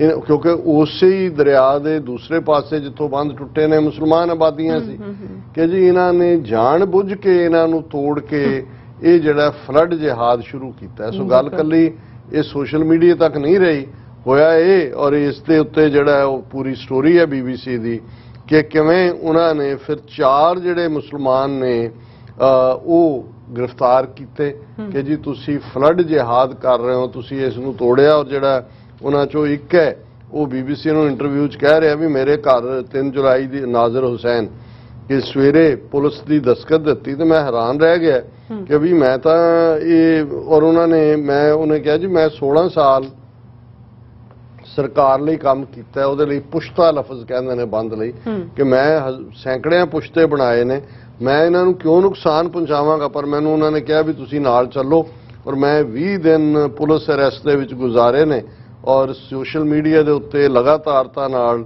ਇਹ ਫਲੱਡ ਜਿਹਾਦ ਦਾ ਜਿਹੜਾ ਪਾਰਟ ਉਹ ਚੱਲਦਾ ਰਿਹਾ। ਔਰ ਉਹਦੇ ਬਾਅਦ ਉਹਨਾਂ ਨੇ ਕਿਹਾ ਵੀ 3 ਹੋਰ ਜਿਹੜੇ ਉਹਨਾਂ ਦੇ ਨਾਲ ਕੰਮ ਕਰਨ ਵਾਲੇ ਮੁਸਲਮਾਨ ਮੁਲਾਜ਼ਮ ਸੀ ਉਹਨਾਂ ਨੂੰ ਵੀ ਫੜਿਆ ਗਿਆ, ਔਰ ਹੋਰ 3 ਮੁਸਲਮਾਨਾਂ ਦੀ ਗ੍ਰਿਫਤਾਰੀ ਤੋਂ ਬਾਅਦ ਫਲੱਡ ਜਿਹਾਦ ਦੇ ਨਾਂ ਥੱਲੇ ਸੋਸ਼ਲ ਮੀਡੀਆ ਤੇ ਹਜ਼ਾਰਾਂ ਪੋਸਟਾਂ ਸ਼ੇਅਰ ਕੀਤੀਆਂ ਗਈਆਂ। ਇਹ ਸਾਰੀਆਂ ਜਿਹੜੀਆਂ ਨੇ ਉਹ ਐਨੋਨਿਮਸ ਅਕਾਊਂਟਸ ਤੋਂ ਨਹੀਂ ਸੀ, ਈਵਨ ਵੈਰੀਫਾਈਡ ਅਕਾਊਂਟਸ ਤੋਂ ਸੀ, ਔਰ ਇਸ ਤੇ ਈਵਨ TV ਦੇ ਉੱਤੇ ਵੀ ਫਿਰ ਇਸ ਖਬਰ ਨੂੰ ਬ੍ਰੌਡਕਾਸਟ ਕੀਤਾ ਗਿਆ। ਔਰ BBC ਨੇ ਆਪਣੇ ਤੌਰ ਤੇ ਜਿਹੜੀ ਹੈ ਇਹ ਫਲੱਡ ਜਿਹਾਦ ਦੀ ਸੱਚਾਈ ਕੀ ਹੈ ਉਹਨੂੰ ਉਹਨਾਂ ਨੇ ਕਰਕੇ ਕਿਹਾ ਕਿ ਭਾਈ ਇਹ 1950 ਤੋਂ ਹੀ ਅਸਾਮ 'ਚ ਇਹਨਾਂ ਹੜ੍ਹਾਂ ਨੂੰ ਰੋਕਣ ਦੇ ਲਈ ਕਈ ਪੁਸ਼ਤੇ ਬਣਾਏ ਜਾਂਦੇ ਨੇ। 4000 ਕਿਲੋਮੀਟਰ ਤੋਂ ਜ਼ਿਆਦਾ ਏਰੀਏ 'ਚ ਪੁਸ਼ਤੇ ਬਣੇ ਹੋਏ ਨੇ, ਉਹਨਾਂ 'ਚ ਕੁਝ ਕਮਜ਼ੋਰ ਨੇ ਜਿਨ੍ਹਾਂ ਦੇ ਟੁੱਟਣ ਦੀ ਸੰਭਾਵਨਾ ਹੈ, ਔਰ ਬਰਾਕ ਨਦੀ ਦੇ ਕੰਢੇ ਇੱਕ ਪੁਸ਼ਤਾ ਟੁੱਟਦਾ, ਔਰ ਇਹ ਜਿਹੜੀ ਨਦੀ ਹੈ ਇਹ ਈਸਟ ਬੰਗਲਾਦੇਸ਼ ਔਰ ਈਸਟ ਜਿਹੜਾ ਅਸਾਮ ਵੱਲੋਂ ਆਉਂਦੀ ਹੈ। ਇੱਥੇ ਮੁਸਲਮਾਨਾਂ ਦੀ ਜ਼ਿਆਦਾ ਆਬਾਦੀ ਹੈ, ਔਰ ਸਿਲਚਰ 'ਚ ਕਿਉਂਕਿ ਫਲੱਡ ਆਉਂਦੇ ਨੇ, ਔਰ ਇਹ ਹਿੰਦੂ ਮੈਜੋਰਿਟੀ ਸ਼ਹਿਰ ਹੈ, ਔਰ ਇਹ ਬੰਦ ਦਾ ਟੁੱਟਣਾ ਇੱਕ ਕਾਰਨ ਸੀ। ਲੇਕਿਨ ਇਸ ਨੂੰ ਉਹਨਾਂ ਨੇ ਮੁਸਲਮਾਨਾਂ ਦੇ ਗਲ ਮੜ ਕੇ ਇਸ ਨੂੰ ਜਿਹੜਾ ਫਲੱਡ ਜਿਹਾਦ ਦਾ ਨਾਂ ਦਿੱਤਾ। ਸੋ ਕੱਲਾ ਇੱਕ ਪਲੇਟਫਾਰਮ ਤੋਂ ਨਹੀਂ ਹੈ ਕਿ ਉਹ ਬਦਨਾਮ ਕਰ ਰਹੇ ਨੇ। ਹੁਣ ਅਲੀਗੜ੍ਹ ਮੁਸਲਿਮ ਯੂਨੀਵਰਸਿਟੀ ਦੇ ਵਿੱਚ ਇਹਨਾਂ ਦੇ BJP ਦੇ ਹਿੰਦੂ ਤਵੀਆਂ ਨੇ ਰੌਲਾ ਪਵਾਇਆ ਕਿ ਜੀ ਦੇਖੋ ਉਹਨਾਂ ਦੇ ਤਾਂ ਫਲਾਂ ਸਬਜੈਕਟ ਦੇ ਵਿੱਚ ਮੌਲਾਨਾ ਮੌਦੂਦੀ ਜਿਹੜੇ ਜਮਾਤੀ ਇਸਲਾਮੀ ਅੱਜ ਜਮਾਤ ਹੈ, ਇਸ ਤੋਂ ਪਹਿਲਾਂ ਕੋਈ ਹੋਰ ਨਾਂ ਸੀ ਪ੍ਰੀ 47 ਪੀਰੀਅਡ। ਹੁਣ ਮੌਲਾਨਾ ਮੌਦੂਦੀ ਉਹ ਹੈ ਜਿਹੜਾ ਪਾਕਿਸਤਾਨ ਬਣਾਉਣ ਦੇ ਹੀ ਖਿਲਾਫ ਸੀ, ਉਹ ਤਾਂ ਕਾਇਦੇ ਆਜ਼ਮ ਮੁਹੰਮਦ ਅਲੀ ਜਿਨ੍ਹਾਂ ਦੀ ਖਿਲਾਫਤ ਕਰਦਾ ਸੀ, ਉਹਨਾਂ ਦਾ ਤਾਂ ਆਪਣਾ ਕਨਸੈਪਟ ਹੈ ਇਸਲਾਮ ਦਾ, ਉਹ ਜਿਓਗ੍ਰਾਫੀਕਲ ਬਾਉਂਡਰੀਜ਼ ਨਹੀਂ ਸੀ ਚਾਹੁੰਦੇ। ਲੇਕਿਨ ਜਦੋਂ 47 ਬਣਿਆ ਜ਼ਾਹਰ ਹੈ ਉਹ ਪਾਕਿਸਤਾਨ ਗਏ ਔਰ ਅੱਜ ਜਿਹੜੀ ਜਮਾਤੇ ਇਸਲਾਮੀ ਹੈ ਉਹ ਉਹਨਾਂ ਦੇ ਨਾਲ ਹੀ ਜੁੜਦੀ ਹੈ। ਹੁਣ ਇਹਨਾਂ ਨੂੰ ਈਵਨ ਉਸ ਮੌਲਾਨਾ ਮੌਦੂਦੀ ਦੇ ਨਾਲ ਵੀ ਜਿਹੜਾ ਇਸਲਾਮ ਦਾ ਬਹੁਤ ਵੱਡਾ ਸਕਾਲਰ ਹੈ, ਉਹਨਾਂ ਦੀ ਕਾਮੈਂਟਰੀ ਕੁਰਾਨ ਮਜੀਦ ਦੇ ਉੱਤੇ ਦੁਨੀਆ ਭਰ ਦੇ ਵਿੱਚ ਪੜ੍ਹੀ ਜਾਂਦੀ ਹੈ। ਪਰ ਹਿੰਦੂਆਂ ਨੇ ਇਤਰਾਜ਼ ਕੀਤਾ, ਹਿੰਦੂ ਤਵੀਆਂ ਨੇ, ਕਿ ਜੀ ਇਹ ਮੌਲਾਨਾ ਮੌਦੂਦੀ ਔਰ ਸੈयद ਕੁਤਬ ਸ਼ਹੀਦ, ਹੁਣ ਇਹ ਸੈयद ਕੁਤਬ ਵੀ ਇਜਿਪਸ਼ੀਅਨ, ਜਿਸ ਨੇ ਕਦੇ ਜਦੋਂ ਨਾਸਰ ਨੇ ਇਜਿਪਟ ਦੇ ਵਿੱਚ ਰੈਵੋਲੂਸ਼ਨ ਲਿਆਂਦਾ, ਤਬਦੀਲੀ ਲਿਆਂਦੀ, ਉਦੋਂ ਉਹਦਾ ਸਾਥੀ ਸੀ। ਪਰ ਕੁਤਬ ਨੇ ਦੇਖਿਆ ਵੀ ਇਹ ਇਸਲਾਮਿਕ ਵੈਲਿਊਜ਼ ਦੇ ਮੁਤਾਬਕ ਤਾਂ ਇਹ ਚੱਲ ਨਹੀਂ ਰਿਹਾ, ਨਾਸਰ ਉਹਨੇ ਉਹਦੀ ਸਪੋਰਟ ਨਹੀਂ ਕੀਤੀ ਔਰ ਬਾਅਦ ਦੇ ਵਿੱਚ ਉਹਨੇ ਆਪਣੀ ਮੂਵਮੈਂਟ ਇਸਲਾਮਿਕ ਬ੍ਰਦਰਹੁੱਡ ਦੇ ਥੱਲੇ ਉਹ ਸਾਰੇ ਦੀ ਸ਼ੁਰੂਆਤ ਕੀਤੀ ਔਰ ਬਾਅਦ 'ਚ ਇਹਨੂੰ ਫੜ ਕੇ ਜਿਹੜਾ ਫਾਂਸੀ ਤੇ ਲਾ ਦਿੱਤਾ ਗਿਆ। ਬਹੁਤ ਵੱਡਾ ਸਕਾਲਰ ਹੋਇਆ ਹੈ, ਕਿਉਂਕਿ ਇਜਿਪਟ ਦੇ ਵਿੱਚ ਵੀ ਜੇ ਇਸਲਾਮ ਦੇ ਹਵਾਲੇ ਨਾਲ ਗੱਲ ਕਰੀਏ ਤੇ ਵੱਡੇ ਵੱਡੇ ਉਹਨਾਂ ਦੀ ਇਸਲਾਮ ਦੀ ਵੱਡੀਆਂ ਯੂਨੀਵਰਸਿਟੀ ਚੋਂ ਕਾਇਰੋ ਯੂਨੀਵਰਸਿਟੀ ਰਹੀ ਹੈ। ਹੁਣ ਇਹ ਮੌਦੂਦੀ ਔਰ ਸੈयद ਕੁਤਬ ਸ਼ਹੀਦ ਮੌਲਾਨਾ ਸੈयद ਅਬੁਲ ਅਲਾ ਮੌਦੂਦੀ, ਇਹ ਉਹਨਾਂ ਦਾ ਪੂਰਾ ਨਾਮ ਹੈ, ਔਰ ਸੈयद ਕੁਤਬ ਸ਼ਹੀਦ, ਇਹ ਉਹਨਾਂ ਨੇ ਕਿਹਾ ਜੀ ਇਹਨਾਂ ਦੀਆਂ ਕਿਤਾਬਾਂ ਹਟਾਓ ਸਿਲੇਬਸ ਚੋਂ। ਔਰ ਹੁਣ ਇਸ ਵੇਲੇ ਇੰਨਾ ਖੌਫ ਪੈਦਾ ਹੋਇਆ ਹੈ ਕਿ ਅਲੀਗੜ੍ਹ ਮੁਸਲਿਮ ਯੂਨੀਵਰਸਿਟੀ ਨੇ ਕਿਹਾ ਜੀ ਠੀਕ ਹੈ ਇਹ ਆਪਸ਼ਨਲ ਸਬਜੈਕਟ ਹੈ, ਪਰ ਅਸੀਂ ਇਹਨਾਂ ਦੋਨਾਂ ਦੇ ਜਿਹੜੇ ਇਹਨਾਂ ਦੀਆਂ ਕਿਤਾਬਾਂ ਨੇ ਇਸ ਸਿਲੇਬਸ ਚੋਂ ਹਟਾ ਰਹੇ। ਤੇ ਜਿਉਂ ਹੀ ਇਹ ਖਬਰ ਆਈ ਤੇ ਉਹਨਾਂ ਨੇ ਕਿਹਾ ਦੇਖੋ ਜੀ ਹਿੰਦੂ ਤਵੀਆਂ ਨੇ ਰੌਲਾ ਪਾਇਆ ਔਰ ਇਹ ਲੈਟਰ ਪਬਲਿਕਲੀ ਉਹਨਾਂ ਨੇ ਲਿਖਿਆ ਕਿ ਵੀ ਜਿਹਦੇ ਵਿੱਚ 22 ਪ੍ਰੋਫੈਸਰ ਔਰ ਐਕਟਿਵਿਸਟ ਸੀ, ਮਧੂ ਕਿਸ਼ਵਾਰ ਉਹਨੂੰ ਲੀਡ ਕਰ ਰਹੇ ਸੀ, ਕਿ ਵੀ ਇਹ ਜਿਹੜਾ ਇਹਨਾਂ ਨੂੰ ਪਾਬੰਦੀ ਲਾਓ। ਤੇ ਜਦੋਂ ਹੁਣ ਪਾਬੰਦੀ ਲਾਤੀ ਆ ਉਹਨਾਂ ਨੇ ਕਿਹਾ ਅਸੀਂ ਤਾਂ ਪਹਿਲਾਂ ਉਹਨਾਂ ਨੇ ਕਿਹਾ ਜੀ ਜਿੰਨੇ ਸਿਲੇਬਸ ਨੇ ਅਲੀਗੜ੍ਹ ਮੁਸਲਿਮ ਯੂਨੀਵਰਸਿਟੀ ਦੇ ਜੋ ਸਟੂਡੈਂਟਸ ਨੂੰ ਪੜ੍ਹਾਏ ਜਾਂਦੇ ਨੇ ਇਹ ਸਾਰਿਆਂ ਦਾ ਜਿਹੜਾ ਹੈ ਇਸ ਦੇ ਉੱਤੇ ਕਮੇਟੀ ਬਿਠਾਓ ਔਰ ਇਹਦੇ 'ਚ ਦੇਖਿਆ ਜਾਏ ਵੀ ਇਹਨਾਂ ਦੇ ਵਿੱਚ ਕਿਹੜੇ ਐਸੀ ਐਲੀਮੈਂਟ ਨੇ ਜਿਨ੍ਹਾਂ ਦੇ ਰਾਹੀਂ ਜਿਹੜਾ ਹੈ ਉਹ ਰੈਡੀਕਲਾਈਜ਼ ਹੋ ਰਹੇ ਨੇ ਮੁਸਲਮਾਨ ਨੌਜਵਾਨ, ਤਾਂ ਕਿ ਉਹਨਾਂ ਨੂੰ ਮਤਲਬ ਇਹ ਹੈ ਕਿ ਇਹਨਾਂ ਨੇ ਹੌਲੀ ਹੌਲੀ ਉਹੀ ਹਨੂਮਾਨ ਚਾਲੀਸਾ ਪੜ੍ਹਾਉਣਾ ਮੁਸਲਮਾਨਾਂ ਦੀਆਂ, ਸਿੱਖਾਂ ਦੀਆਂ, ਈਸਾਈਆਂ ਦੀਆਂ ਯੂਨੀਵਰਸਿਟੀਜ਼ 'ਚ ਵੀ, ਉਸ ਦੇ ਲਈ ਉਹ ਮਾਹੌਲ ਤਿਆਰ ਕਰ ਰਹੇ ਨੇ। ਔਰ ਮੈਂ ਇਹ ਖਬਰ ਜਿਹੜੀ ਹੁਣ 15 ਅਗਸਤ ਦੇ ਹਵਾਲੇ ਨਾਲ ਮੈਂ ਦੇਖ ਰਿਹਾ ਸੀ, ਮੈਂ ਕਿਹਾ ਵੀ ਹੁਣ ਆਉਣ ਵਾਲੇ ਦਿਨਾਂ 'ਚ ਖਬਰਾਂ ਪਲਾਂਟ ਹੋਣਗੀਆਂ ਕਿ 2 ਸਿੱਖ ਦਹਿਸ਼ਤਗਰਦ ਕਰਨਾਲ 'ਚੋਂ ਫੜ ਲਏ ਜਾਂ ਦਿੱਲੀ ਦੇ ਨੇੜਿਓਂ ਉਹਨਾਂ ਨੇ 15 ਅਗਸਤ ਨੂੰ ਗੜਬੜ ਕਰਨੀ ਸੀ, ਜਾਂ ਕੋਈ ਕਸ਼ਮੀਰੀਆਂ ਨੂੰ ਫੜਨਗੇ ਕਿ ਜੀ ਉਹ ਆ ਰਹੇ ਸੀ ਦਿੱਲੀ 'ਚ ਉਹਨਾਂ ਨੇ ਲਾਲ ਕਿਲ੍ਹਾ ਉਡਾ ਦੇਣਾ ਸੀ ਜਾਂ ਦੂਜਾ।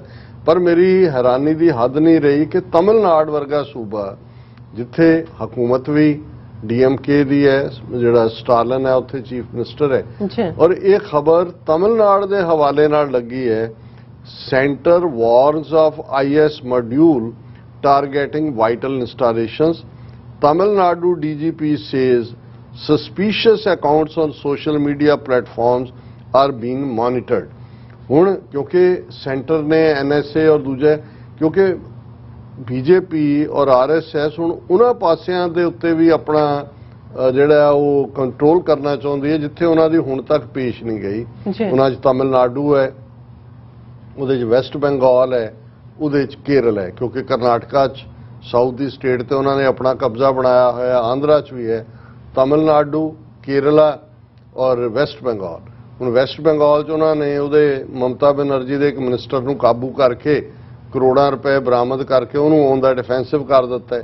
ਉਹ ਖਰੀਦਣ ਦੀ ਲਾਈਨ ਚੱਲ ਰਹੀ ਹੋਏਗੀ, ਮੈਨੂੰ ਕੋਈ ਹੈਰਾਨੀ ਨਹੀਂ ਹੋਏਗੀ ਕਿ ਮਮਤਾ ਬੈਨਰਜੀ ਦੇ ਖਿਲਾਫ ਵੀ ਉਸ ਤਰ੍ਹਾਂ ਦਾ ਕੂ ਵਿਦਨ ਪਾਰਟੀ ਕਰਵਾਇਆ ਜਾਏਗਾ RSS ਵੱਲੋਂ, ਜਿਵੇਂ ਉਧਵ ਠਾਕਰੇ ਦੇ ਖਿਲਾਫ, ਸ਼ਿਵ ਸੈਨਾ ਦੇ ਖਿਲਾਫ ਕਰਵਾ ਕੇ ਉਹਨੂੰ ਮਹਾਰਾਸ਼ਟਰ 'ਚ ਬਿਲਕੁਲ ਜਿਹੜਾ ਹੈ ਉਹ ਜ਼ੀਰੋ ਤੇ ਲੈ ਆਂਦਾ।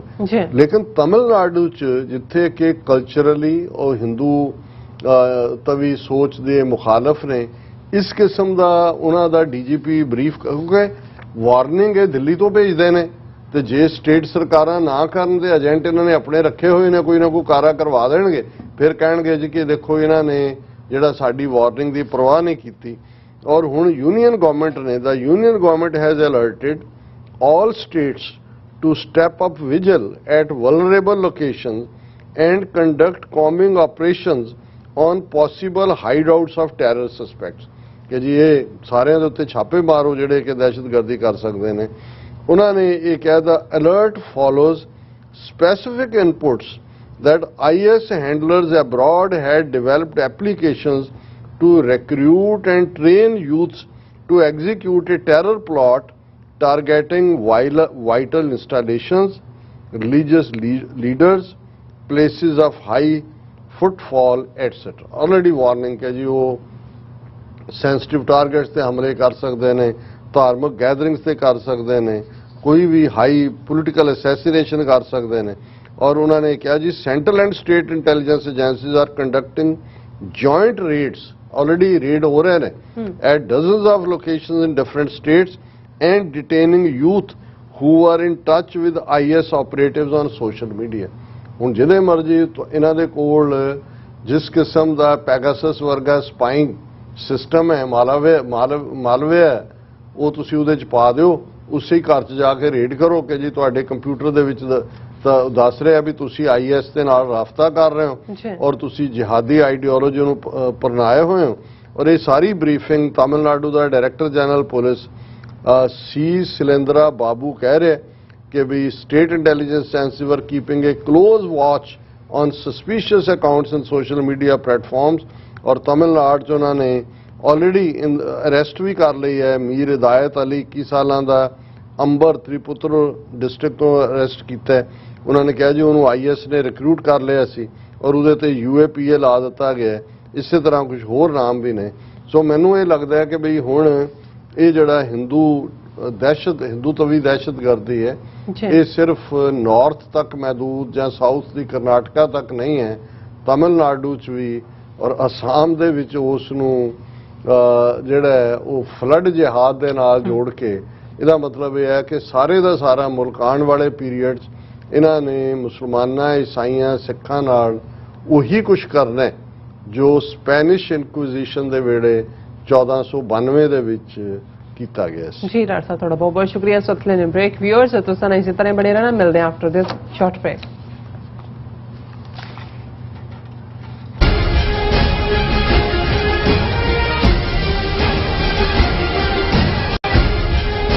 ਵਾਹਿਗੁਰੂ ਜੀ ਕਾ ਖਾਲਸਾ, ਵਾਹਿਗੁਰੂ ਜੀ ਕੀ ਫਤਿਹ।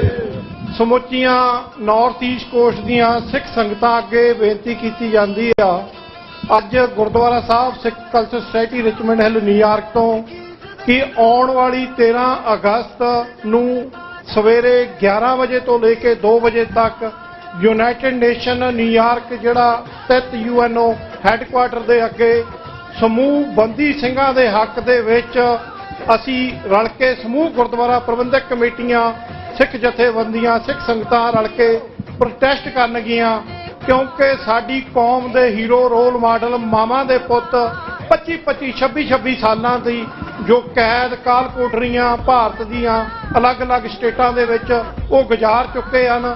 ਭਾਰਤੀ ਕਾਨੂੰਨ ਦੇ ਤਹਿਤ ਜੋ ਸਜ਼ਾਵਾਂ ਪੂਰੀਆਂ ਕਰ ਚੁੱਕੇ ਹਨ, ਹਲੇ ਵੀ ਭਾਰਤੀ ਹਕੂਮਤ ਉਹਨਾਂ ਨੂੰ ਰਿਹਾ ਨਹੀਂ ਕਰ ਰਹੀ। ਉਹਨਾਂ ਮਾਵਾਂ ਦੇ ਪੁੱਤਾਂ ਵਾਸਤੇ ਹਾਂ ਦਾ ਨਾਰਾ ਮਾਰ ਲਈ ਸਾਡੀ ਕੌਮ ਦੇ ਜੋ ਰੋਲ ਮਾਡਲ ਹੀਰੋ ਜੋ ਕਾਲ ਕੋਠਰੀਆਂ ਦੇ ਵਿੱਚ ਭਾਰਤ ਵਿੱਚ ਸਥਿਤ ਬੰਦ ਪਏ ਹਨ, ਉਹਨਾਂ ਨੂੰ ਰਿਹਾ ਕਰਾਉਣ ਵਾਸਤੇ ਸਤਿਗੁਰਾਂ ਦੇ ਅੱਗੇ ਅਰਦਾਸ ਕਰਕੇ ਆਓ ਆਪਾਂ ਰਲ ਕੇ UN ਦੇ ਅੱਗੇ 13 ਤਰੀਕ ਦਿਨ ਸ਼ਨੀਚਰਵਾਰ ਨੂੰ ਸਵੇਰੇ 11 ਵਜੇ ਰਲ ਮਿਲ ਕੇ ਪਰਿਵਾਰਾਂ ਸਮੇਤ ਅਸੀਂ ਉੱਥੇ ਜੁੜੀਏ ਤਾਂ ਕਿ ਆਪਣੇ ਬੰਦੀ ਸਿੰਘਾਂ ਨੂੰ ਰਿਹਾ ਕਰਾ ਸਕੀਏ। ਇਹ ਬੇਨਤੀ ਪ੍ਰਵਾਨ ਕਰਿਓ ਜੀ। ਵਾਹਿਗੁਰੂ ਜੀ ਕਾ ਖਾਲਸਾ, ਵਾਹਿਗੁਰੂ ਜੀ ਕੀ ਫਤਿਹ।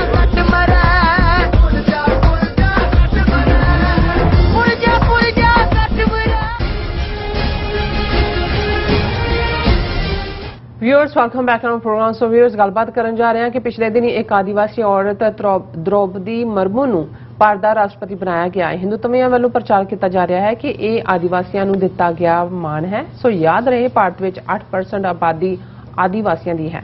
ਜੇ ਹਕੀਕਤ ਨੂੰ ਸਮਝੀਏ ਤਾਂ ਪਹਿਲਾਂ ਵੀ ਗਿਆਨੀ ਜ਼ੈਲ ਸਿੰਘ ਇੱਕ ਸਿੱਖ, ਅਬਦੁਲ ਕਲਮ ਇੱਕ ਮੁਸਲਮਾਨ ਅਤੇ ਰਾਮਨਾਥ ਕੋਵਿੰਦ ਇੱਕ ਦਲਿਤ ਨੂੰ ਰਾਸ਼ਟਰਪਤੀ ਬਣਾਇਆ ਗਿਆ ਸੀ। ਪਰ ਇਹਨਾਂ ਦੇ ਕਾਰਜਕਾਲ ਵਿੱਚ ਹੀ ਸਿੱਖਾਂ, ਮੁਸਲਮਾਨਾਂ, ਦਲਿਤਾਂ ਦੇ ਖਿਲਾਫ ਸਭ ਤੋਂ ਜ਼ਿਆਦਾ ਜ਼ੁਲਮ ਕੀਤੇ ਗਏ। ਸੋ ਇਹੀ ਕੁਝ ਹੁਣ ਆਦੀਵਾਸੀਆਂ ਨਾਲ ਵਾਪਰਨ ਜਾ ਰਿਹਾ ਹੈ। ਸੋ ਇਸ ਬਾਰੇ ਆਪਾਂ ਗੱਲਬਾਤ ਕਰਨ ਜਾ ਰਹੇ ਹਾਂ। ਸੋ ਅਸੀਂ ਚਾਹਾਂਗੇ ਕਿ ਤੁਸੀਂ ਇਸੇ ਤਰ੍ਹਾਂ ਬਣੇ ਰਹਿਣਾ। ਦੇਖਣ ਸੁਣਿਆ ਲਿਖਣ ਲਈ ਤੁਹਾਡਾ ਸਭ ਦਾ ਬਹੁਤ ਬਹੁਤ ਧੰਨਵਾਦ ਜੀ। ਡਾਕਟਰ ਸਾਹਿਬ ਕੀ ਵਿਚਾਰਾਂ ਨੇ?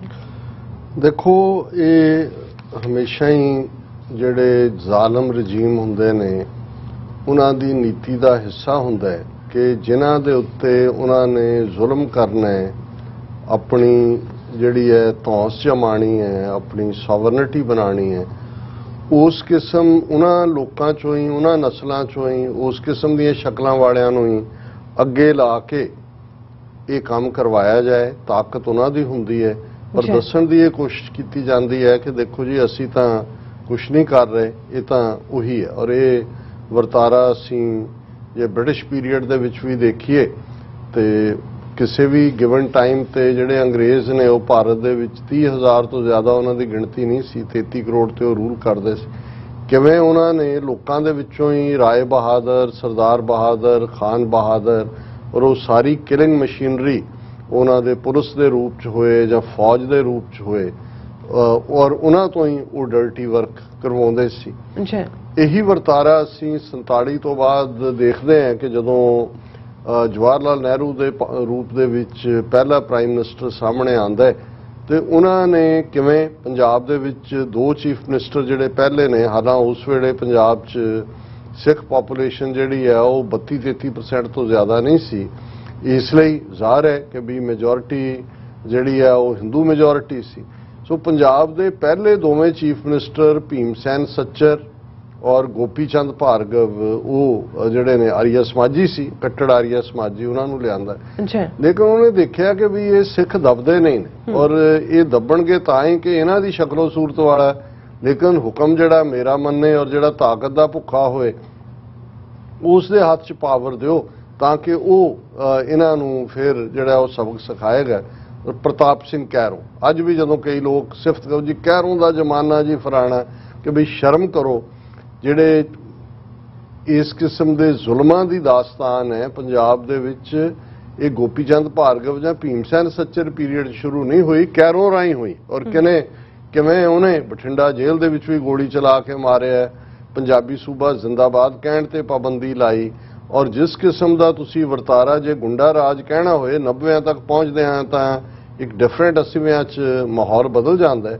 ਇਹ ਕੈਰੋਂ ਰਾਹੀਂ ਸ਼ੁਰੂ ਕੀਤਾ ਔਰ ਉਹ ਚਿਹਰਾ ਔਰ ਉਹਨੂੰ ਵਰਤ ਕੇ ਬਾਅਦ ਦੇ ਵਿੱਚ ਜਿਹੜਾ ਹੈ ਉਹਦਾ ਵੀ ਮਰਡਰ ਕਰਵਾ ਦਿੱਤਾ ਹੈ। ਉਹ ਵੀ ਪੋਲੀਟੀਕਲ ਮਰਡਰ ਸੀ, ਉਹਨੂੰ ਕਰਪਸ਼ਨ ਚਾਰਜ ਲਾ ਕੇ ਜਿਹੜਾ ਇੱਕ ਕਮਿਸ਼ਨ ਬਿਠਾ ਕੇ ਉਹਨੂੰ ਪਾਸੇ ਲਾਇਆ ਔਰ ਬਾਅਦ ਦੇ ਵਿੱਚ ਉਹ ਦਿੱਲੀ ਤੋਂ ਵਾਪਸ ਮੁੜ ਰਿਹਾ ਸੀ, ਰਾਹ ਦੇ ਵਿੱਚ ਕਾਰ ਰੋਕ ਕੇ ਉਹਦਾ ਮਰਡਰ ਹੋਇਆ। ਔਰ ਇਹ ਕਹਾਣੀ ਲਗਾਤਾਰਤਾ ਦੇ ਨਾਲ ਅਸੀਂ ਬਹੁਤ ਸਾਰੇ ਚਿਹਰਿਆਂ ਬਾਰੇ ਬਿਆਨ ਕਰ ਸਕਦੇ ਹਾਂ। ਲੇਕਿਨ ਹੁਣ ਜਦੋਂ ਇੱਕ ਆਦੀਵਾਸੀ ਬੀਬੀ ਦ੍ਰੋਪਦੀ ਉਹਦਾ ਮਰਮੂ ਉਹਨੂੰ ਰਾਸ਼ਟਰਪਤੀ ਬਣਾਇਆ ਜਾਂਦਾ ਹੈ, ਪ੍ਰੈਜ਼ੀਡੈਂਟ ਬਣਾਇਆ ਜਾਂਦਾ ਹੈ ਤੇ ਬੀਜੇਪੀ ਵੱਲੋਂ ਬੜਾ ਜ਼ੋਰ ਸ਼ੋਰ ਨਾਲ ਪ੍ਰਚਾਰ ਕੀਤਾ ਗਿਆ ਕਿ ਜੀ ਅਸੀਂ ਦੇਖੋ ਪਹਿਲੀ ਵਾਰ ਹੈ ਕਿ ਕਿਸੇ ਟਰਾਈਬਲ ਵੂਮਨ ਨੂੰ, ਇਸ ਗੱਲ ਦਾ ਧਿਆਨ ਰਹੇ ਕਿ ਜਦੋਂ ਅਸੀਂ ਟਰਾਈਬਲਸ ਦੀ ਗੱਲ ਕਰਦੇ ਹਾਂ ਭਾਰਤ ਦੇ ਵਿੱਚ ਲਗਭਗ 9% ਪਾਪੂਲੇਸ਼ਨ 1 ਬਿਲੀਅਨ 500 ਮਿਲੀਅਨ ਚੋਂ ਟਰਾਈਬਲ ਪਾਪੂਲੇਸ਼ਨ ਆਦੀਵਾਸੀਆਂ ਦੀ। ਇਸ ਫਿਗਰ 'ਚ ਵੀ ਮੈਨੂੰ ਲੱਗਦਾ ਹੈ ਵੀ ਲਿਖਣ ਵਾਲਿਆਂ ਨੇ ਕੁਤਾਹੀ ਕੀਤੀ ਹੋਏਗੀ, ਇਹ ਨੰਬਰ 12-13% ਹੋ ਸਕਦਾ ਉਹਨਾਂ ਦਾ। ਔਰ ਇਹ ਕਿ ਜੀ ਦੇਖੋ ਅਸੀਂ ਪਹਿਲੀ ਵਾਰ ਕਿਸੇ ਨੂੰ ਟਰਾਈਬਲ ਵੂਮਨ ਨੂੰ ਬਣਾਇਆ।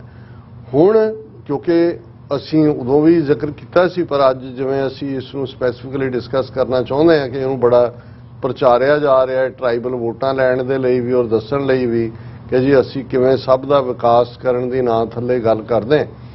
ਬੇਸ਼ੱਕ ਕਾਂਗਰਸ ਨੇ ਸਿੰਬੋਲਿਕਲੀ ਆਪਣੇ ਪੀਰੀਅਡ 'ਚ ਡਾਕਟਰ ਜ਼ਾਕਿਰ ਹੁਸੈਨ ਜਿਹੜਾ ਡਿਸਟਿੰਗੁਇਸ਼ਡ ਐਕੈਡੈਮਿਕਸ ਦੇ ਵਿੱਚ ਜਿਹਦਾ ਇੱਕ ਵੱਡਾ ਨਾਂ ਸੀ, ਉਹ ਡਾਕਟਰ ਜ਼ਾਕਿਰ ਹੁਸੈਨ ਪ੍ਰੈਜ਼ੀਡੈਂਟ ਰਹੇ ਇੰਡੀਆ ਦੇ, ਉਹਨਾਂ ਆਪਣਾ ਪਰ ਉਹ ਵੀ ਜਾਮੀਆ ਮਿਲੀਆ ਇਸਲਾਮੀਆ ਯੂਨੀਵਰਸਿਟੀ ਦੇ ਬਾਨੀਆਂ 'ਚੋਂ, ਜਿਹੜੀ ਜਾਮੀਆ ਮਿਲੀਆ ਇਸਲਾਮੀਆ ਯੂਨੀਵਰਸਿਟੀ ਪਾਕਿਸਤਾਨ ਦੀ ਕਾਇਮੀ ਦੇ ਖਿਲਾਫ ਸੀ ਔਰ ਉਹ ਇੰਡੀਅਨ ਨੈਸ਼ਨਲਿਜ਼ਮ ਨੂੰ ਪਰਨਾਏ ਹੋਏ ਸੀ।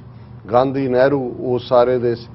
ਔਰ ਫਿਰ ਇੰਦਰਾ ਗਾਂਧੀ ਨੇ ਵੀ ਇਹ ਯੂਜ਼ ਕਰਨ ਦੇ ਲਈ ਕਿ ਭਾਈ ਜੇ ਤੁਸੀਂ ਇਹਨਾਂ ਨੂੰ ਆਪਣੇ ਕਾਬੂ 'ਚ ਵੀ ਰੱਖਣਾ ਹੈ, ਇਹਨਾਂ ਨੂੰ ਵੇਚਣਾ ਵੀ ਹੈ ਵੋਟਾਂ ਦੇ ਲਈ ਔਰ ਕੋਈ ਕਮਜ਼ੋਰ ਜਿਹੜਾ ਤੁਹਾਡੀ ਮਰਜ਼ੀ ਮੁਤਾਬਕ ਕੰਮ ਕਰੇ ਉਹਨੂੰ ਕਰਨਾ ਹੈ। ਫਿਰ ਉਹਨੇ ਫਖਰੂਦੀਨ ਅਲੀ ਅਹਿਮਦ ਨੂੰ ਪ੍ਰੈਜ਼ੀਡੈਂਟ ਬਣਾਇਆ ਸੀ। ਐਮਰਜੈਂਸੀ ਲਾਉਣ ਵੇਲੇ ਫਖਰੂਦੀਨ ਅਲੀ ਅਹਿਮਦ ਦੇ ਹੀ ਦਸਤਖਤ ਕਰਵਾਏ ਗਏ ਸੀ। ਬਾਅਦ ਦੇ ਵਿੱਚ ਉਸ ਦੀ ਜਿਹੜੀ ਡੈੱਡ ਬਾਡੀ ਹੈ ਉਹ ਬਾਥਰੂਮ 'ਚੋਂ ਮਿਲੀ ਸੀ। ਕਿਹਾ ਗਿਆ ਕਿ ਜੀ ਉਹ ਜਿਹੜਾ ਹਾਰਟ ਅਟੈਕ ਉਹਨੂੰ ਹੋਇਆ। ਇਹ ਸਾਰੇ ਜਦੋਂ ਤੁਸੀਂ ਸਰਕਮਸਟੈਂਸ ਦੇਖੋਗੇ, ਪਰ ਅਸੀਂ ਜੇ ਉਸ ਤੋਂ ਵੀ ਸਟੈਪ ਅਪ ਅੱਗੇ ਕਰੀਏ ਕਿ 1980 ਤੱਕ ਪਹੁੰਚਦੇ ਆ, ਗਿਆਨੀ ਜ਼ੈਲ ਸਿੰਘ ਜਿਹੜਾ ਕੁਆਲੀਫਿਕੇਸ਼ਨ ਵਾਈਜ਼ ਮੈਟ੍ਰਿਕ ਕ੍ਰਾਸ ਨਹੀਂ ਸੀ ਕੀਤਾ, ਉਹਨੇ ਪੰਜਾਬ ਦਾ ਚੀਫ ਮਿਨਿਸਟਰ ਰਿਹਾ ਸੀ। ਚਲੋ ਸਟੇਟ ਲੈਵਲ ਤੱਕ ਗੱਲ ਚੱਲਦੀ ਹੈ।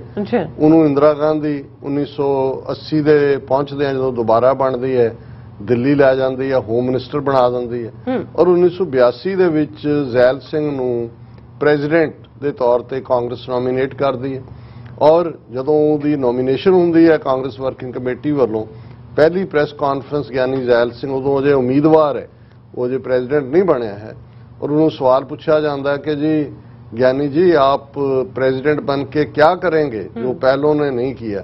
तो ਉਹਦਾ ਜਵਾਬ ਜਿਹੜਾ ਅੱਜ ਵੀ ਉਸ ਪੀਰੀਅਡ ਦੀਆਂ ਪਬਲਿਕੇਸ਼ਨਸ ਚੋਂ ਕੱਢਿਆ ਜਾ ਸਕਦਾ है।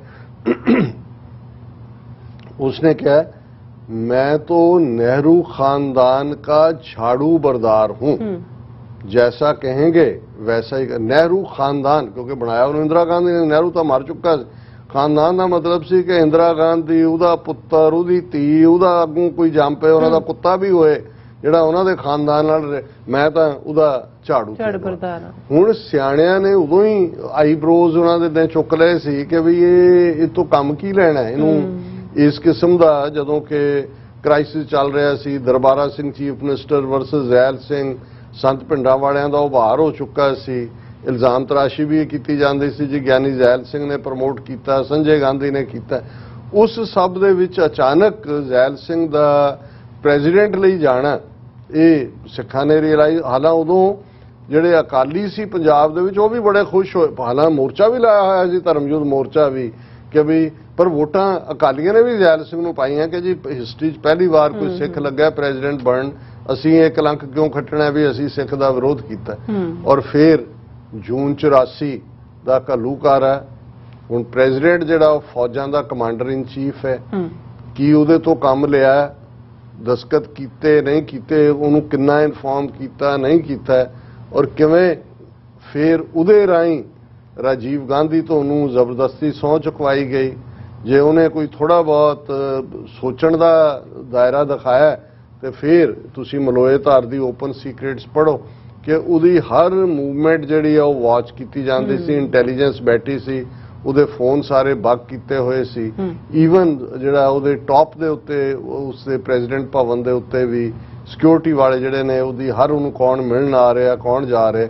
ਐਂਡ ਇਵੈਂਚੁਅਲੀ ਉਹ ਗਿਆਨੀ ਜ਼ੈਲ ਸਿੰਘ ਜਦੋਂ ਪ੍ਰੈਜ਼ੀਡੈਂਸੀ ਤੋਂ ਲੱਥ ਜਾਂਦਾ ਹੈ ਤੇ ਅਨੰਦਪੁਰ ਸਾਹਿਬ ਦਰਸ਼ਨ ਕਰਕੇ ਵਾਪਸ ਜਾ ਰਿਹਾ, ਟਰੱਕ ਉਹਦੀ ਗੱਡੀ 'ਚ ਵੱਜਦਾ ਹੈ ਔਰ ਪੀਜੀਆਈ ਚੰਡੀਗੜ੍ਹ 'ਚੋਂ ਮਾਰਿਆ ਜਾਂਦਾ। ਹੁਣ ਅਸੀਂ ਇਹ ਦੇਖ ਰਹੇ ਹਾਂ ਵੀ ਗਿਆਨੀ ਜ਼ੈਲ ਸਿੰਘ ਨੂੰ ਬਣਾਉਣ ਤੋਂ ਪਹਿਲਾਂ ਹੀ ਇਹ ਫੈਸਲਾ ਕਰ ਲਿਆ ਗਿਆ ਸੀ ਕਿ ਵੀ ਉਹਨਾਂ ਕਿਹਾ ਜੀ ਕ੍ਰਿਟਿਸਿਜ਼ਮ ਹੋਏਗਾ। ਜੋ ਇਹਨਾਂ ਨੇ ਜੂਨ 84 'ਚ ਘੱਲੂਘਾਰਾ ਕਰਨ ਦੀ ਪਲੈਨਿੰਗ ਸੀ ਤੇ ਉਹਨਾਂ ਨੇ ਉਹਨੂੰ ਰੱਖਿਆ ਪ੍ਰੈਜ਼ੀਡੈਂਟ ਲਿਆ ਕੇ। ਦੁਨੀਆ ਦੇਖੋ ਜੀ ਇਹ ਤਾਂ ਪ੍ਰੈਜ਼ੀਡੈਂਟ ਕਮਾਂਡਰ ਇਨ ਚੀਫ ਤਾਂ ਉਹ ਹੈ। ਪੰਜਾਬ 'ਚ ਵੀ ਦਿਆਲ, ਬਰਾੜ, ਜਨਰਲ ਜਿਹੜੇ ਨੇ ਉਸ ਲੈਵਲ ਦੇ ਉੱਤੇ ਲਿਆਂਦੇ। ਹੁਣ ਗੱਲ ਕੱਲੀ ਇਹ ਨਹੀਂ ਹੈ।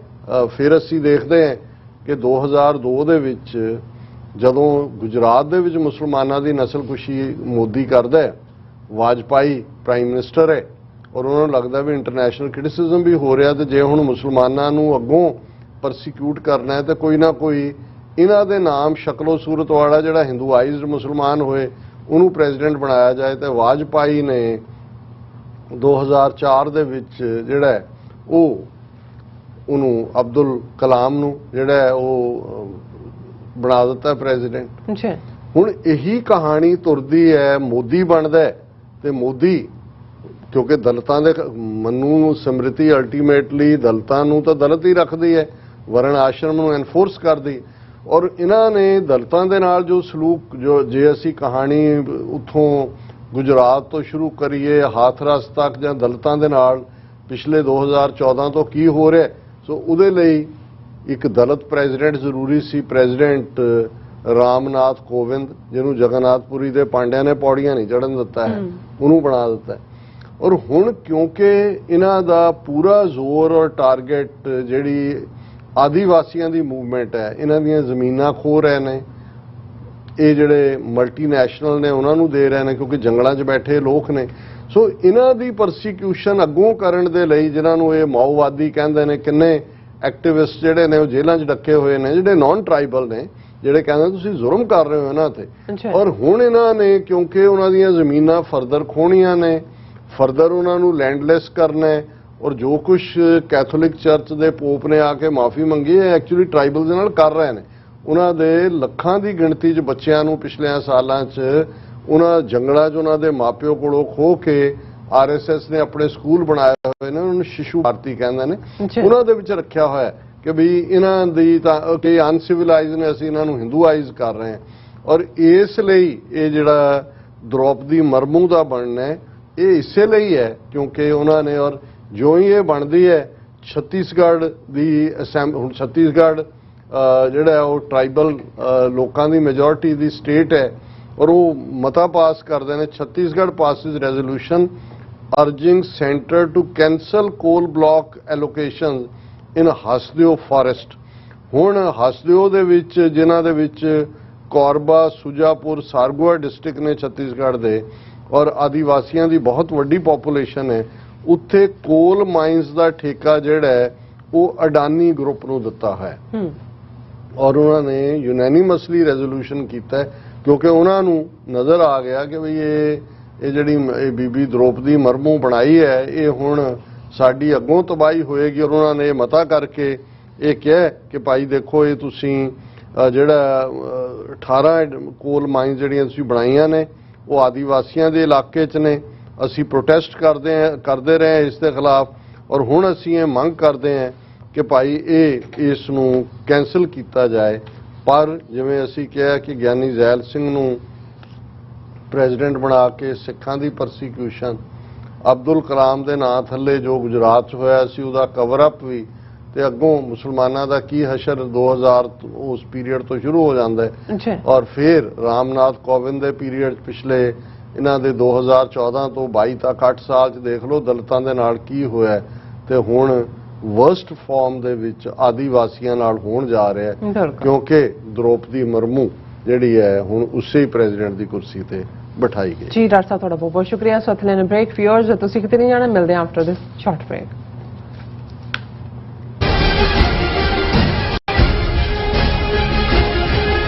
ਬਾਬਾ ਬੰਦਾ ਸਿੰਘ ਬਹਾਦਰ ਇੰਟਰਨੈਸ਼ਨਲ ਸਿੱਖ ਸਟੱਡੀ ਨਿਊਯਾਰਕ ਵੱਲੋਂ ਹਰੇਕ ਸਾਲ ਦੀ ਤਰ੍ਹਾਂ ਬਾਬਾ ਬੰਦਾ ਸਿੰਘ ਜੀ ਬਹਾਦਰ ਦਾ ਸ਼ਹੀਦੀ ਦਿਹਾੜਾ ਤੇ ਸਮੂਹ ਸਿੰਘਾਂ ਦੀ ਯਾਦ ਵਿੱਚ 14 ਅਗਸਤ ਦਿਨ ਐਤਵਾਰ ਨੂੰ ਸ਼ਹੀਦੀ ਦਿਹਾੜਾ ਗੁਰਦੁਆਰਾ ਰਿਚਮੰਡ ਹਿੱਲ ਵਿਖੇ ਮਨਾਇਆ ਜਾ ਰਿਹਾ ਹੈ। ਭੋਗ ਦੀ ਸਮਾਪਤੀ ਤੋਂ ਬਾਅਦ ਰਾਗੀ ਢਾਡੀ ਕਥਾਵਾਚਕ ਕੀਰਤਨੀ ਜਥੇ ਹਾਜ਼ਰੀਆਂ ਭਰਨਗੇ। ਅਚੇਚੇ ਤੌਰ ਤੇ ਜਥੇਬੰਦੀ ਵੱਲੋਂ ਉਪਰਾਲਾ ਕੀਤਾ ਗਿਆ ਹੈ। ਡਾਕਟਰ ਸੁਖਪ੍ਰੀਤ ਸਿੰਘ ਜੀ ਉਦਯੋਗ, ਹਰਿੰਦਰ ਸਿੰਘ ਜੀ ਟੈਕਸਸ, ਡਾਕਟਰ ਅਮਰਜੀਤ ਸਿੰਘ ਜੀ ਗੁਰੂ ਨਾਨਕ ਦੀ ਵਿਚਾਰਧਾਰਾ ਨਾਲ ਆਪਾਂ ਨੇ ਕਿੱਦਾਂ ਅਗਾਹ ਰਾਜਪਾਲ ਪ੍ਰਾਪਤ ਕਰਨਾ ਉਸ ਸੰਬੰਧੀ ਚਾਨਣਾ ਪਾਉਣਗੇ। 14 ਅਗਸਤ ਦਿਨ ਐਤਵਾਰ ਨੂੰ ਹਮ ਵਾਕਿਆ ਗੁਰਦੁਆਰਾ ਸਾਹਿਬ ਪਹੁੰਚ ਕੇ ਗੁਰੂ ਸਾਹਿਬ ਦੀਆਂ ਖੁਸ਼ੀਆਂ ਪ੍ਰਾਪਤ ਕਰੋ ਜੀ। ਵਾਹਿਗੁਰੂ ਜੀ ਕਾ ਖਾਲਸਾ, ਵਾਹਿਗੁਰੂ ਜੀ ਕੀ ਫਤਿਹ।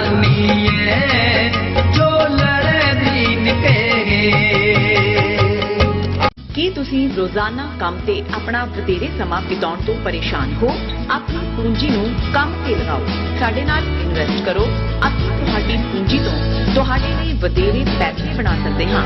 ਅਸੀਂ ਪ੍ਰਾਈਵੇਟ ਇਕੁਇਟੀ ਇਨਵੈਸਟਮੈਂਟ ਫਰਮ ਹਾਂ ਤੇ ਕਮਰਸ਼ੀਅਲ ਰੀਅਲ ਏਸਟੇਟ ਵਿੱਚ ਮਾਹਿਰ ਹਾਂ। Property management, leasing, asset management, commercial real estate investment ਵਿੱਚ ਸਾਰੀਆਂ ਸੇਵਾਵਾਂ ਲਈ ਅਮਰੀਕਾ ਭਰ ਵਿੱਚੋਂ ਤੁਸੀਂ ਸਾਡੇ ਤੱਕ ਪਹੁੰਚ ਕਰ ਸਕਦੇ ਹੋ। ਆਜ਼ਾਦ ਕਮਰਸ਼ੀਅਲ ਰੀਅਲਟੀ ਸਰਵਿਸਿਜ਼ ਤੇ Azad family trust 701 north fort oak road, suite number 204, Houston, Texas. ਤੁਸੀਂ ਸਾਨੂੰ ਸਾਡੇ ਫੋਨ ਨੰਬਰ 7136861277 ਤੇ ਵੀ ਸੰਪਰਕ ਕਰ ਸਕਦੇ ਹੋ। ਆਜ਼ਾਦ ਕਮਰਸ਼ੀਅਲ ਰੀਅਲਟੀ ਸਰਵਿਸਿਜ਼।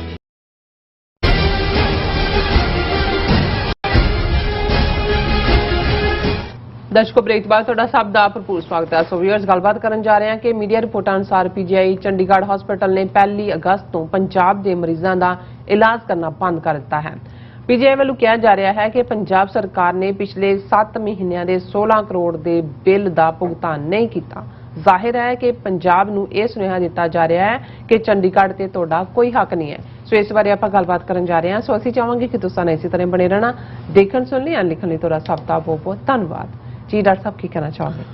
ਦੇਖੋ, ਜਦੋਂ ਮੈਂ ਕਦੇ ਅਮਰੀਕਾ 'ਚ ਨੇਟਿਵ ਅਮਰੀਕਨਸ ਦੇ ਨਾਲ ਕਿਵੇਂ ਜਿਹੜੇ ਇੱਥੇ ਆ ਕੇ ਯੂਰਪ ਤੋਂ ਗੋਰੇ ਫਸੇ, ਉਹਨਾਂ ਨੂੰ ਉਹਨਾਂ ਦੀਆਂ ਜ਼ਮੀਨਾਂ ਤੋਂ ਡਿਸਪੋਜ਼ੈਸ ਕੀਤਾ, ਉਹਨਾਂ ਦੇ ਨਾਲ ਜਿਹੜੇ ਸਮਝੌਤੇ ਵੀ ਉਹ ਕਰ ਲੈਂਦੇ ਸੀ। ਜੇ ਉਹਨਾਂ ਦੀ ਜ਼ਮੀਨ 'ਚੋਂ ਕੋਈ ਖਾਸ ਮਿਨਰਲ ਨਿਕਲ ਆਇਆ, ਕੋਈ ਹੋਰ ਚੀਜ਼ ਨਿਕਲ ਆਈ ਹੈ, ਤਾਂ ਉਹਨੂੰ ਫਿਰ ਜਾ ਕੇ ਕਾਬਜ਼ ਕਰ ਕਹਿੰਦੇ ਨਹੀਂ ਤੁਸੀਂ ਤੁਹਾਨੂੰ ਉਧਰ ਥਾਂ ਦੇ ਦਿੰਦੇ ਆ, ਉਹ ਉਹਨਾਂ ਤੋਂ ਖੋਹ ਲੈਂਦੇ ਸੀ। ਸੋ ਇਹਨਾਂ ਦੀ ਜਿਹੜੀ ਬੜੀ ਹਿਸਟਰੀ ਹੈ of broken not only promises, broken treaties, ਕਿ ਕੀਤੇ ਸਮਝੌਤਿਆਂ ਨੂੰ ਇਹਨਾਂ ਨੇ ਕਿਵੇਂ ਉਹ ਰੱਦਿਆ। ਤੇ ਜਦੋਂ ਅੱਜ ਜੋ ਸਿੱਖ ਕੌਮ ਜਿਸ ਮਰਹਲੇ 'ਚੋਂ ਗੁਜ਼ਰ ਰਹੀ ਹੈ, ਔਰ ਹਿੰਦੂਤਵੀ ਸਟੇਟ ਦਿੱਲੀ ਦੇ ਵਿੱਚ ਬੈਠੇ ਜਿਹੜੇ ਹਾਕਮ ਨੇ, ਉਹਨਾਂ ਨੇ ਕਿਵੇਂ 75 ਸਾਲਾਂ 'ਚ ਸਿੱਖ ਕੌਮ ਦੇ ਖਿਲਾਫ ਤਾਂ ਜੋ ਕਰ ਹੀ ਰਹੇ ਨੇ, ਲੇਕਿਨ ਸਿੱਖ ਮੈਜੋਰਿਟੀ ਸਟੇਟ ਪੰਜਾਬ ਨੂੰ ਡਿਸਪੋਜ਼ੈਸ ਕੀਤਾ ਉਹਦੇ ਨੈਚੁਰਲ ਰਿਸੋਰਸਿਸ ਤੋਂ। ਜਦੋਂ ਅਸੀਂ ਇਕਨੋਮਿਕਲ ਜੈਨੋਸਾਈਡ ਦੀ ਗੱਲ ਕਰਦੇ ਹਾਂ, ਸੋ ਜ਼ਾਹਰ ਹੈ ਕਿ ਸਾਡੀ ਕੋਈ ਇੱਕ ਕੁਦਰਤੀ ਦੌਲਤ ਪਾਣੀਆਂ ਨੂੰ ਕਿਵੇਂ ਲੁੱਟਿਆ ਗਿਆ ਔਰ ਲੁੱਟਿਆ ਜਾ ਰਿਹਾ ਲਗਾਤਾਰਤਾ ਦੇ ਨਾਲ। ਔਰ ਨਾਨ ਰਾਈਪੇਰੀਅਨ ਸਟੇਟਸ ਰਾਜਸਥਾਨ ਔਰ ਹਰਿਆਣੇ ਨੂੰ ਅੱਧਿਓਂ ਜ਼ਿਆਦਾ ਪੰਜਾਬ ਦੇ ਦਰਿਆਵਾਂ ਦਾ ਪਾਣੀ ਫ੍ਰੀ ਆਫ ਕਾਸਟ ਦਿੱਤਾ ਜਾ ਰਿਹਾ, ਜਿਹੜੀ ਵਾਇਓਲੇਸ਼ਨ ਹੈ ਇੰਟਰਨੈਸ਼ਨਲ ਰਾਈਪੇਰੀਅਨ ਲਾਅ ਦੀ, ਜਿਹੜੀ ਵਾਇਓਲੇਸ਼ਨ ਹੈ ਇਹਨਾਂ ਦੇ ਆਪਣੇ ਕਨਸਟੀਟਿਊਸ਼ਨ ਦੀ। 47 ਦੀ ਵੰਡ ਵੇਲੇ ਪੰਜਾਬ ਦੀ ਕੈਪੀਟਲ ਲਾਹੌਰ ਸੀ, ਜਿਹੜੀ ਉਸ ਤੋਂ ਪਹਿਲਾਂ ਉਹ ਉੱਥੇ ਪਾਕਿਸਤਾਨ ਦਾ ਹਿੱਸਾ ਬਣਿਆ ਲਾਹੌਰ, ਔਰ ਇਹ ਕਿ ਜੀ ਅਸੀਂ ਪੰਜਾਬ ਲਈ ਕੈਪੀਟਲ ਬਣਾਉਣੀ ਹੈ। ਅੰਬਾਲਾ ਡਿਵੀਜ਼ਨ ਦਾ ਰੋਪੜ ਔਰ ਇਹ ਸਾਰਾ ਏਰੀਆ, ਰੋਪੜ ਤੋਂ ਜ਼ਿਲ੍ਹਾ ਨਹੀਂ ਸੀ ਕਿਉਂਕਿ 47 ਦੇ ਵਿੱਚ ਪੰਜਾਬ ਦੇ 5 ਡਿਵੀਜ਼ਨ ਸੀ ਜਿਨ੍ਹਾਂ ਦੀ ਵੰਡ ਹੋਈ, 29 ਜ਼ਿਲ੍ਹੇ ਸੀ ਟੋਟਲ, ਔਰ ਅੰਬਾਲਾ ਡਿਵੀਜ਼ਨ, ਜਲੰਧਰ ਡਿਵੀਜ਼ਨ ਇਹ ਇੱਧਰ ਆਏ, ਔਰ ਲਾਹੌਰ ਡਿਵੀਜ਼ਨ ਦਾ ਕੁਝ ਹਿੱਸਾ ਇੱਧਰ, ਬਾਕੀ ਉੱਧਰ, ਔਰ ਇਸੇ ਤਰ੍ਹਾਂ ਲਾਹੌਰ, ਰਾਵਲਪਿੰਡੀ ਔਰ ਮੁਲਤਾਨ ਉਹ ਇਨ ਟੋਟੈਲਿਟੀ 'ਚ ਪਾਕਿਸਤਾਨ 'ਚ ਗਏ। ਅੰਬਾਲਾ ਡਿਵੀਜ਼ਨ ਦੇ ਸਿੱਖ ਪਿੰਡ ਉਜਾੜ ਕੇ ਇਹ ਪ੍ਰੋਜੈਕਟ ਲਿਆਂਦਾ ਗਿਆ, ਲੀ ਕਾਰਬੇਜ਼ੀਅਰ ਫ੍ਰੈਂਚ ਜਿਹੜਾ ਸੀ ਉਸ ਨੂੰ ਦਿੱਤਾ ਗਿਆ ਕਿ ਨਵੀਂ ਰਾਜਧਾਨੀ ਬਣਾਉਣੀ ਹੈ। ਹੁਣ ਜਿਨ੍ਹਾਂ ਨੂੰ ਉਜਾੜਿਆ ਗਿਆ ਉਹਨਾਂ ਨੂੰ ਜਿਹੜਾ ਕੋਈ ਪਲਾਟ ਨਹੀਂ ਦਿੱਤੇ ਗਏ ਜਦੋਂ ਕੈਪੀਟਲ ਬਣਦੀ ਹੈ। ਚੰਡੀਗੜ੍ਹ ਜਿਹੜਾ ਕਿ ਮਾਡਰਨ ਰੀਆਂ ਦੇ ਉੱਤੇ ਸ਼ਹਿਰ ਉਸਾਰਿਆ ਜਾਂਦਾ ਹੈ, ਹੁਣ ਉਸ ਚੰਡੀਗੜ੍ਹ ਦੇ ਲਈ ਇਕੱਲਾ ਇਹੀ ਨਹੀਂ ਕਿ ਵੀ ਸ਼ਹਿਰ ਬਣਾ ਦੇਣ ਦਾ ਮਤਲਬ ਸੜਕਾਂ ਔਰ ਦੂਜੇ ਤੀਜੇ ਹੀ ਬਣਾਉਣਾ ਹੁੰਦਾ ਹੈ, ਜਾਂ ਸੈਕਟਰ ਬਣਾਏ, ਸੈਕਟਰ ਪਲਾਨ ਕੀਤੇ, ਖੂਬਸੂਰਤ ਸ਼ਹਿਰ ਹੈ ਅੱਜ ਵੀ ਹੈ। ਔਰ ਇਸ ਨੂੰ ਮੱਦੇਨਜ਼ਰ ਰੱਖਦੇ ਆ ਕਿ ਭਾਈ ਇਸ ਦੇ ਵਿੱਚ ਜਿਹਨੂੰ state of the art facilities ਹੋਣ, ਇੱਕ research institute PGI post graduate institute, ਜਿਹੜੀ ਅੱਜ ਵੀ ਏਸ਼ੀਆ ਦੀ ਸਭ ਤੋਂ ਵੱਡੀ ਰਿਸਰਚ ਇੰਸਟੀਚਿਊਟ ਹੈ, ਉਹ ਐਸਟੈਬਲਿਸ਼ ਕੀਤੀ ਗਈ। ਹੁਣ ਉੱਥੇ ਈਵਨ ਡਾਕਟਰ ਲਿਆਉਣ ਲਈ ਜਿਹੜੇ ਡਾਕਟਰਸ ਉਸ ਵੇਲੇ ਮੈਡੀਕਲ ਕਾਲਜ ਅੰਮ੍ਰਿਤਸਰ ਐਗਜ਼ਿਸਟ ਕਰਦਾ ਸੀ, ਮੈਡੀਕਲ ਕਾਲਜ ਪਟਿਆਲਾ ਕਰਦਾ ਸੀ, ਫਰੀਦਕੋਟ ਔਰ ਦੂਸਰੇ ਤਾਂ ਬਾਅਦ 'ਚ ਬਣੇ, ਉੱਥੋਂ ਦੇ ਜਿਹੜੇ top doctors head of the department ਸੀ ਉਹਨਾਂ ਨੂੰ ਇੱਧਰ ਲਿਆਂਦਾ ਗਿਆ, ਸ਼ਿਫਟ ਕੀਤਾ ਗਿਆ ਜੀ ਕਿ ਅਸੀਂ ਇਹ ਬਣਾਉਣਾ ਹੈ ਔਰ ਤੁਸੀਂ ਇੱਧਰ ਆਓ। ਸੋ ਪੰਜਾਬ ਦੇ ਰਿਸੋਰਸਿਸ, ਪੰਜਾਬ ਦੇ ਪਿੰਡ ਜਿਹੜੇ ਉਜਾੜੇ ਗਏ, ਲੋਕਾਂ ਨੂੰ ਉਜਾੜ ਕੇ ਬਣਾਇਆ ਗਿਆ। ਔਰ ਇਹ ਚੰਡੀਗੜ੍ਹ ਸ਼ਹਿਰ ਜਦੋਂ ਸ਼ਾਹ ਕਮਿਸ਼ਨ ਬਣਦਾ ਹੈ ਰੀਆਰਗੇਨਾਈਜੇਸ਼ਨ ਐਕਟ ਦੇ ਥੱਲੇ 1966, ਚੰਡੀਗੜ੍ਹ ਨੂੰ ਪੰਜਾਬ ਤੋਂ ਕੱਢ ਦਿੱਤਾ ਜਾਂਦਾ, ਕਿਹਾ ਜਾਂਦਾ ਜੀ ਇੱਥੇ ਪੰਜਾਬੀ ਸਪੀਕਿੰਗ ਮੈਜੋਰਿਟੀ ਨਹੀਂ ਹੈ, ਇਸ ਲਈ ਹਰਿਆਣੇ ਨੂੰ ਦਿੱਤਾ ਜਾਏ। ਮੂਵਮੈਂਟ ਚੱਲਦੀ ਹੈ, ਉਹਨੂੰ ਯੂਨੀਅਨ ਟੈਰੀਟਰੀ ਬਣਾ ਦਿੰਦੇ ਨੇ। ਇੰਦਰਾ ਗਾਂਧੀ ਅਵਾਰਡ ਦਿੰਦੀ ਹੈ ਜੀ ਚੰਡੀਗੜ੍ਹ ਪੰਜਾਬ ਦਾ, ਪਰ ਨਾਲ ਕਹਿੰਦੇ ਜੀ ਅਬੋਹਰ ਫਾਜ਼ਿਲਕਾ ਜਿਹੜਾ ਹਰਿਆਣੇ ਨੂੰ ਦਿਓ, ਕਿਉਂਕਿ ਉਹ ਅਬੋਹਰ ਫਾਜ਼ਿਲਕਾ ਦੇ ਕੇ ਗੰਗਾਨਗਰ ਔਰ ਹਨੂਮਾਨਗੜ੍ਹ ਦੇ ਉੱਤੇ ਜਿਹੜਾ ਪੰਜਾਬ ਦੇ ਨਾਲ ਜਿਹੜਾ ਉਸ ਦੀ ਲਗਾਤਾਰਤਾ ਉਹਨੂੰ ਤੋੜਨਾ ਚਾਹੁੰਦੇ ਸੀ। ਹੁਣ ਉਸ ਸਭ ਦੇ ਚੱਲਦੇ ਆ ਜਦੋਂ ਦਾ ਇਹ ਭਗਵੰਤ ਮਾਨ ਸਰਕਾਰ ਹੋਣ ਦੇ ਵਿੱਚ ਆਈ ਹੈ, ਅਸੀਂ ਇਹ ਦੇਖਦੇ ਹਾਂ ਕਿ ਕਿਵੇਂ ਇਹਨਾਂ ਨੇ ਦਿੱਲੀ ਦੀ ਹਕੂਮਤ ਨੇ ਪਹਿਲਾਂ ਭਾਖੜਾ ਬਿਆਸ ਮੈਨੇਜਮੈਂਟ ਬੋਰਡ ਦੇ ਵਿੱਚ ਜਿਹੜੇ 2 ਨੋਮੀਨੀ ਪੰਜਾਬ ਦੇ ਸੀ ਉਹ ਸੈਂਟਰ ਨੇ ਆਪਣੇ ਕੋਲ ਕੀਤੇ। ਚੰਡੀਗੜ੍ਹ 'ਚ ਅਦਾਲਤ ਰਾਹੀਂ ਪੰਜਾਬ ਯੂਨੀਵਰਸਿਟੀ ਨੂੰ ਸੈਂਟਰ ਐਕਵਾਇਰ ਕਰਨ ਦੇ ਲਈ, ਤਾਂ ਕਿ ਪੰਜਾਬ ਲਫ਼ਜ਼ ਹੀ ਮੁੱਕ ਜਾਏ, ਉਹਦਾ ਨਾਂ ਹੀ ਫਿਰ ਤੁਸੀਂ ਨਾਗਪੁਰ ਯੂਨੀਵਰਸਿਟੀ ਹਾਲਾਂ ਅੱਜ ਵੀ ਉਹਦਾ ਬਹੁਤਾ ਵਰਕਿੰਗ ਪੈਟਰਨ ਨਾਗਪੁਰ ਵਾਂਗ ਹੀ ਹੈ, ਉੱਥੇ ਆਰੀਆ ਸਮਾਜੀਆਂ ਦੀ ਡੋਮੀਨੈਂਸ ਰਹੀ ਹੈ। ਹੁਣ ਇਸ ਸਭ ਦੇ ਚੱਲਦਿਆਂ ਫਿਰ ਇਹ ਆਇਆ ਜੀ ਕਿ ਹਰਿਆਣੇ ਦੀ ਮਨੋਹਰ ਲਾਲ ਖੱਟੜ ਨੇ ਕਿਹਾ ਕਿ ਜੀ ਸਾਨੂੰ ਜਿਹੜਾ ਉਹ ਅਸੀਂ ਨੰਬਰ ਵੱਧ ਜਾਣਾ ਸਾਡੇ MLAs ਦਾ, ਸਾਨੂੰ ਥਾਂ ਦਿੱਤੀ ਜਾਏ। ਚੰਡੀਗੜ੍ਹ 'ਚ ਅਮਿਤ ਸ਼ਾਹ ਨੂੰ ਕਿਹਾ ਕਿ ਜੀ ਅਸੀਂ ਐਕਸਟੈਂਡ ਕਰਨਾ ਤੇ ਭਗਵੰਤ ਮਾਨ ਵੀ ਚਿੱਠੀ ਲਿਖਦਾ ਜੇ ਇਹਨਾਂ ਨੂੰ ਥਾਂ ਦੇਣੀ ਸਾਨੂੰ, ਉਹਨੂੰ ਉਹ ਭੁੱਲ ਗਿਆ। ਉਹ ਇਵੇਂ ਹੀ ਹੈ ਕਿ ਇੱਕ ਮਾਲਕ ਮਕਾਨ ਜਿਹੜਾ ਹੈ ਉਹ ਜਾ ਕੇ ਗਵਾਂਢੀ ਨੂੰ ਕਹੋ ਵੀ ਕਹੇ ਵੀ ਮੈਨੂੰ ਕਿਰਾਏ ਤੇ ਰੱਖ ਲਏਗਾ ਆਪਣੇ ਮਕਾਨ ਦੇ ਵਿੱਚ। ਸੋ ਇਹਦੇ ਤੋਂ ਇਹ ਸਾਬਤ ਹੋਇਆ ਹੈ ਕਿ ਵੀ ਇਹ ਕਈ ਕੁਝ ਮਿਲੀ ਭੁਗਤ ਨਾਲ ਚੱਲ ਰਿਹਾ ਹੈ। ਕੇਜਰੀਵਾਲ ਨੇ ਆਪਣਾ ਦਬਾਅ ਬਣਾਇਆ ਹੋਇਆ ਹੈ ਔਰ ਰਾਘਵ ਚੱਡੇ ਦੀ ਅਪਾਇੰਟਮੈਂਟ ਔਰ ਜਿਵੇਂ ਸਾਰੀ ਹੈਂਡਲਿੰਗ ਹੋਈ ਹੈ ਉਤੋਂ ਸਾਨੂੰ ਅੰਦਾਜ਼ਾ ਹੁੰਦਾ। ਹੁਣ ਅੱਜ ਇਹ ਖਬਰ ਮੁੱਖ ਤੌਰ ਦੇ ਉੱਤੇ ਲੱਗਦੀ ਹੈ ਪੀਜੀਆਈ, ਔਰ ਇਸ ਗੱਲ ਦਾ ਧਿਆਨ ਰਹੇ ਕਿ ਪੀਜੀਆਈ ਦਾ ਜਿੰਨਾ ਕਿ ਮੇਰੀ ਯਾਦ 'ਚ ਹੈ ਲੰਬਾ ਵਕਤ ਇੱਥੇ ਇੱਕ ਬੰਗਾਲੀ ਜਿਹੜਾ ਉਹ ਡਾਇਰੈਕਟਰ ਪੀਜੀਆਈ ਲਾਇਆ ਹੋਇਆ ਸੀ ਡਾਕਟਰ ਚਟਾਨੀ, ਜਿਹੜਾ ਉਹਦੇ ਹੋਰ ਵੀ ਕਹਾਣੀਆਂ ਕਿਸੇ ਨੇ। ਲੇਕਿਨ ਇੱਕ ਵਾਰ ਡਾਕਟਰ ਜਸਵੰਤ ਸਿੰਘ ਨੇਕੀ ਜਿਹੜੇ ਇੱਕ ਚੰਗੇ ਜਿਹੜੇ ਨੇ ਸਾਈਕਾਇਟਰਿਸਟ ਦੇ ਮਨੋਵਿਗਿਆਨੀ ਸੀ ਔਰ ਪੰਜਾਬੀ ਦੇ ਸ਼ਾਇਰ ਵੀ ਔਰ ਦੂਜੇ ਵੀ, ਮੈਨੂੰ ਉਹਨਾਂ ਨੂੰ ਮਿਲਣ ਦਾ ਮੌਕਾ ਵੀ ਮਿਲਿਆ ਇੱਥੇ ਸ਼ਿਕਾਗੋ ਵਰਲਡ ਪਾਰਲੀਮੈਂਟ ਆਫ ਰਿਲੀਜਨਸ ਦੇ ਵਿੱਚ 1993 ਦੇ ਵਿੱਚ। ਉਸ ਤੋਂ ਇਲਾਵਾ ਕਦੇ ਵੀ ਜਦੋਂ ਮੈਂ ਹੁਣ ਪੀਜੀਆਈ ਦੇ ਟੌਪ ਰੈਂਕਿੰਗ ਦਾ ਦੇਖਦਾ ਮੈਨੂੰ ਕੋਈ ਸਿੱਖ ਨਾਂ ਨਜ਼ਰ ਨਹੀਂ ਆਉਂਦਾ, ਈਵਨ ਪੰਜਾਬੀ ਵੀ ਨਜ਼ਰ ਨਹੀਂ ਆਉਂਦਾ। ਮੋਸਟਲੀ ਕਿੱਥੋਂ ਲਿਆ ਕੇ, ਪਰ ਪੀਜੀਆਈ ਦੇ ਨਾਲ ਪੰਜਾਬ ਦਾ ਉਹੀ ਸਬੰਧ ਹੈ ਕਿ ਭਾਈ ਜਿਵੇਂ ਪੰਜਾਬ ਦੇ ਰਿਸੋਰਸਿਸ ਦੇ ਨਾਲ ਹੀ ਇਹ ਸਾਰਾ ਖੜਾ ਹੋਇਆ। ਹੁਣ ਇੱਕ ਇਹਨਾਂ ਨੇ ਮੋਦੀ ਸਰਕਾਰ ਨੇ ਆਂਦੇ ਇਹਨਾਂ ਨੇ ਹੈਲਥ ਸਿਸਟਮ 'ਚ ਵੀ ਬੜੀ ਗੜਬੜ ਕੀਤੀ ਹੈ। ਆਯੁਸ਼ਮਾਨ ਦੇ ਥੱਲੇ ਇੱਕ ਮਿਨਿਸਟਰੀ ਬਣਾਈ, ਦੂਸਰੀਆਂ ਜਿਹੜੀਆਂ ਨੇ ਉਹਨਾਂ ਨੂੰ ਜਿਹੜੀਆਂ ਫਾਰਮਸ ਆਫ ਟ੍ਰੀਟਮੈਂਟਸ ਉਹਨਾਂ ਨੂੰ ਬਰਾਬਰ ਲਿਆ ਕੇ ਖੜਾ ਕੀਤਾ ਔਰ ਉਹਦੇ 'ਚ ਕੋਈ ਕੋਟਾ ਜਿਹੜਾ ਦਿੱਤਾ। ਹੁਣ ਇਹ ਖਬਰ ਹੀ ਹੈ ਔਰ ਮੈਂ ਟ੍ਰਿਬਿਊਨ ਨੂੰ ਹੀ ਕੋਟ ਕਰ ਰਿਹਾ ਜਿਹੜੀ ਜ਼ਾਹਰ ਆ ਰਹੀ ਹੈ ਸਮਾਜੀਆਂ ਦੀ ਅਖਬਾਰ ਹੈ। Ayushman scheme dues unpaid, PGI halts treatment of Punjab patients. Government fails to clear 7-month bills amounting to ₹16 crore. ਕਿ ਉਹਨਾਂ ਦੇ PGI ਨੇ ਕਿਹਾ ਕਿ ਜੀ ਸਾਡਾ 16 ਕਰੋੜ ਦਾ ਬਿੱਲ ਜਿਹੜਾ ਹੈ ਉਹ ਪੰਜਾਬ ਸਰਕਾਰ ਵੱਲ ਡਿਊ ਹੈ ਪਿਛਲੇ 7 ਮਹੀਨਿਆਂ ਤੋਂ, ਉਹ ਸਾਨੂੰ ਨਹੀਂ ਦਿੱਤਾ ਗਿਆ। ਇਸ ਲਈ ਅਸੀਂ 1 ਅਗਸਤ ਤੋਂ ਜਿਹੜੇ ਪੰਜਾਬ ਦੇ ਪੇਸ਼ੈਂਟ ਨੇ, ਔਰ ਇਹ ਖਬਰ ਦੀ ਡੀਟੇਲ ਦੱਸਦੀ ਹੈ ਕਿ ਰੋਜ਼ਾਨਾ ਜਿਹੜੇ ਨੇ 1200 ਤੋਂ 1400 ਪੇਸ਼ੈਂਟ ਪੰਜਾਬ ਦੇ ਇਸ ਡਿਪਾਰਟਮੈਂਟ ਦੇ ਵਿੱਚ ਦੇਖੇ ਜਾਂਦੇ ਸੀ, ਉਹਨਾਂ ਦਾ ਬੰਦ ਕਰ ਦਿੱਤਾ। ਉਹਨਾਂ ਨੇ ਕਿਹਾ ਬਾਕੀ ਸਟੇਟਾਂ ਵਾਲੇ ਦੇਖ, ਕਿਉਂਕਿ ਆਯੂਸ਼ ਸਕੀਮ ਦੇ ਥੱਲੇ ਉਹਨਾਂ ਨੇ ਸਟੇਟ ਕੋਟਾ ਦਿੱਤਾ ਹੋਣਾ, ਕੀ ਸਕੀਮ ਹੈ ਕੀ ਨਹੀਂ ਮੈਨੂੰ ਇਹਦਾ ਵੇਰਵਾ ਨਹੀਂ ਪਤਾ। ਹੁਣ ਇਹ ਜਿਹੜਾ ਔਰ ਇਹਦੇ ਤੇ ਇਹ ਤਾਂ ਕਹਿ ਰਹੇ ਨੇ ਜੀ ਅਸੀਂ 1 ਅਗਸਤ ਤੋਂ ਬੰਦ ਕਰ ਰਹੇ ਹਾਂ, ਲੇਕਿਨ ਹੁਣ ਇਸੇ ਹੀ ਅਖਬਾਰ ਦੀ Manjinder Singh from Fazilka district said for the past 4 months we have been denied treatment under the insurance scheme for my aunt's knee surgery. The PGI was our hope but it has stopped treatment now. ਪਿਛਲੇ 4 ਮਹੀਨੇ ਤੋਂ ਉਹਨਾਂ ਨੇ ਕਿਹਾ ਜੀ ਗੋਡੇ ਦੀ surgery ਹੈ, ਉਹ ਕਹਿੰਦੇ ਨੇ ਵੀ PGI 'ਚ ਹਰਿਆਣੇ ਵਾਲਾ ਟ੍ਰੀਟਮੈਂਟ ਕਰਾ ਸਕਦਾ ਹੈ, ਰਾਜਸਥਾਨ ਵਾਲਾ ਕਰਾ ਸਕਦਾ ਹੈ, ਯੂਪੀ ਵਾਲਾ, ਪੰਜਾਬ ਦਾ ਕੋਈ ਪੇਸ਼ੈਂਟ ਨਹੀਂ ਹੋਏਗਾ ਕਿਉਂਕਿ ਤੁਸੀਂ ਪੈਸੇ ਨਹੀਂ ਦਿੱਤੇ। ਹੁਣ ਇਹੀ ਗੱਲ, ਕਿਉਂਕਿ ਇਹ ਖਬਰ ਦੇ ਨਾਲ ਜਦੋਂ ਅਸੀਂ ਦੇਖਦੇ ਹਾਂ ਕਿ ਪੰਜਾਬ ਕਾਂਗਰਸ ਦਾ ਜਿਹਨੂੰ ਚੀਫ ਬਣਾਇਆ ਹੈ ਰਾਜਾ ਵੜਿੰਗ, ਉਹ ਇਹ ਕਹਿ ਰਿਹਾ ਕਿ don't have ₹16 crore for PGI but ₹37 crore for ads. ਹੁਣ ਭਗਵੰਤ ਮਾਨ ਔਰ ਕੇਜਰੀਵਾਲ ਨੇ ਰਲ ਕੇ ਗੁਜਰਾਤ ਔਰ ਹਿਮਾਚਲ ਦੇ ਅਖਬਾਰਾਂ 'ਚ ਜਿਹੜੀਆਂ ਐਡਾਂ ਦਿੱਤੀਆਂ ਆਮ ਆਦਮੀ ਪਾਰਟੀ ਨੂੰ ਪ੍ਰਮੋਟ ਕਰਨ ਲਈ, 37 ਕਰੋੜ ਰੁਪਏ ਦਾ ਭੁਗਤਾਨ ਪੰਜਾਬ ਸਰਕਾਰ ਦੇ ਖਜ਼ਾਨੇ 'ਚੋਂ ਕੀਤਾ ਗਿਆ। ਸੋ ਪੰਜਾਬ ਸਰਕਾਰ 37 ਕਰੋੜ ਗੁਜਰਾਤ ਔਰ ਹਿਮਾਚਲ 'ਚ ਐਡਾਂ ਤੇ ਖਰਚ ਸਕਦੀ ਹੈ, ਪਰ 16 ਕਰੋੜ ਦਾ ਬਿੱਲ ਨਾ ਪੇ ਕਰਨ ਕਰਕੇ ਅੱਜ ਈਵਨ PGI ਦਾ ਜਿਹੜਾ ਹੈ ਉਹ ਪੰਜਾਬ ਦੇ ਪੇਸ਼ੈਂਟਸ ਨੂੰ ਜਿਹੜੇ ਨੇ ਉਹ ਟ੍ਰੀਟ ਨਹੀਂ ਕਰ ਰਹੇ। ਹੁਣ ਇਸ ਤੋਂ ਹੋਰ ਲੁੱਟ ਖਸੁੱਟ ਕੀ ਹੁੰਦੀ ਹੈ? ਕਿੰਨੀਆਂ ਕਿ ਸਾਨੂੰ ਰੋਜ਼ਾਨਾ ਅਸੀਂ 24 ਘੰਟੇ ਜੋ ਸਾਡੇ ਸਾਹਮਣੇ ਆਉਂਦਾ ਅਸੀਂ ਡਿਸਕਸ ਕਰਦੇ ਹਾਂ, ਪਰ ਕਿੰਨੀ ਕੁ ਹੋਰ ਅਸੀਂ ਜ਼ਲਾਲਤ ਚਾਹੁੰਦੇ ਹਾਂ ਬਿਫੋਰ ਸਾਨੂੰ ਸਮਝ ਆਏ ਕਿ ਭਾਈ ਖਾਲਿਸਤਾਨ ਤੋਂ ਬਿਨਾ, ਸਾਡੀ ਆਜ਼ਾਦੀ ਤੋਂ ਬਿਨਾ ਇਹ ਪੈਰ ਤੇ ਇਹ ਜ਼ਲਾਲਤ ਹੈ। ਇਹ ਤੁਹਾਨੂੰ ਰਿਅਲਾਈਜ਼ ਕਰਵਾ ਰਹੇ ਨੇ ਪੈਰ ਤੇ ਕਿ ਕੌਣ ਹਾਕਮ ਹੈ, ਕੌਣ ਮਾਲਕ ਹੈ ਮੁਲਕ ਦਾ, ਔਰ ਤੁਸੀਂ ਸੈਕੰਡ ਕਲਾਸ ਕੀ, ਤੁਸੀਂ ਥਰਡ ਕਲਾਸ ਸਿਟੀਜ਼ਨ ਵੀ ਨਹੀਂ ਹੋ ਇਸ ਮੁਲਕ ਦੇ। ਜੀ ਰਾਜ ਸਾਹਿਬ ਤੁਹਾਡਾ ਬਹੁਤ ਬਹੁਤ ਸ਼ੁਕਰੀਆ। ਸਤਨਾਮ ਬ੍ਰੇਕ ਵਿਊਅਰਸ ਤੁਸੀਂ ਇਸੇ ਤਰ੍ਹਾਂ ਬਣੇ ਰਹਿਣਾ, ਮਿਲਦੇ ਹਾਂ ਛੋਟੇ ਜਿਹੇ ਬ੍ਰੇਕ ਤੋਂ ਬਾਅਦ।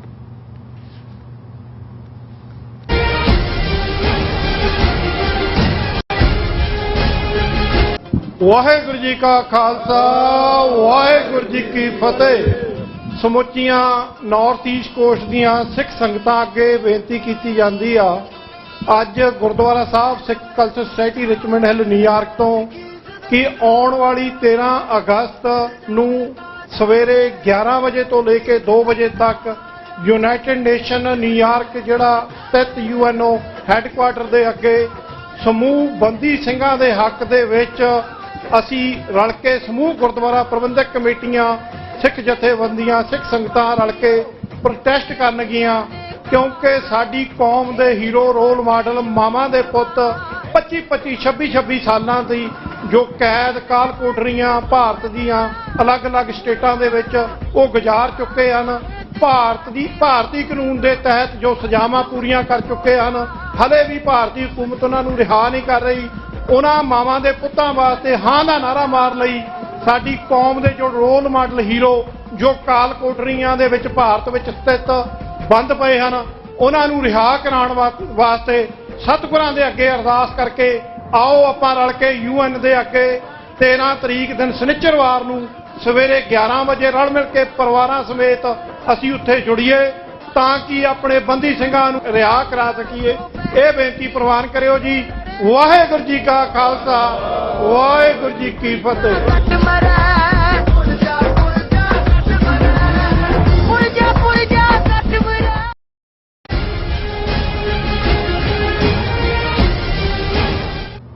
Viewers welcome back on programme. So viewers end ਵਿੱਚ ਡਿਸਕਸ ਕਰਨ ਜਾ ਰਹੇ ਹਾਂ ਕਿ RSS ਵੱਲੋਂ ਸਿੱਖ ਕੌਮ ਦੇ ਧਾਰਮਿਕ ਤੇ ਸਿਆਸੀ ਭੇੜ ਵਿੱਚ ਘੁਸਪੈਠ ਲਗਾਤਾਰ ਜਾਰੀ ਹੈ।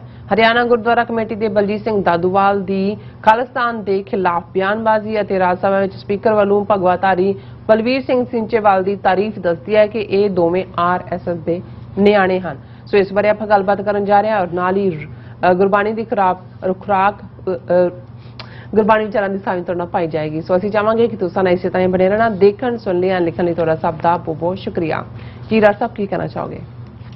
ਦੇਖੋ ਇੰਟੈਲੀਜੈਂਸ ਏਜੰਸੀਆਂ ਦੀ ਜ਼ਬਾਨ ਦੇ ਵਿੱਚ ਮੋਲ ਉਹ ਹੁੰਦਾ ਜਿਹੜਾ ਚੁੱਪਚਾਪ ਬਿਠਾਇਆ ਹੁੰਦਾ ਜਿਨ੍ਹਾਂ ਏਜੰਸੀਆਂ ਨੇ ਔਰ ਇੱਕ ਵਕਤ ਆਉਂਦਾ ਹੈ ਉਹਨੂੰ ਫਿਰ ਉਹ ਐਕਟਿਵ ਕਰ ਦਿੰਦੇ ਨੇ ਕਿ ਭਾਈ ਹੁਣ ਤੂੰ ਆਪਣਾ ਕੰਮ ਕਰ।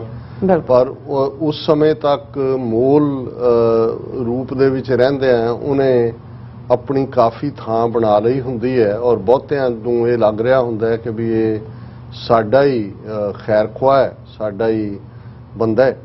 ਔਰ ਅੱਜ ਜਿਨ੍ਹਾਂ ਦੋ ਬੰਦਿਆਂ ਦੇ ਨਾਂ ਬਲਬੀਰ ਸਿੰਘ ਸੀਚੇਵਾਲ ਔਰ ਬਲਜੀਤ ਸਿੰਘ ਦਾਦੂਵਾਲ, ਚੰਗੀ ਗੱਲ ਹੈ ਵੀ ਇਹ ਰਾਈਮ ਵੀ ਕਰਦੇ ਨੇ ਦਾਦੂਵਾਲ ਤੇ ਸੀਚੇਵਾਲ, ਤੇ ਦੋਵਾਂ ਦੀਆਂ ਹੀ ਜਦੋਂ ਮੈਂ ਖਬਰਾਂ ਦੇਖੀਆਂ ਤੇ ਮੈਂ ਕਿਹਾ ਕਿ ਵੀ ਇਹ ਜਿਹੜਾ ਇਹ RSS ਮੋਲ ਜਿਹੜੇ ਨੇ ਹੁਣ ਪੂਰੇ ਖੁਸ਼ਬੂ 'ਚ ਆ ਗਏ ਨੇ।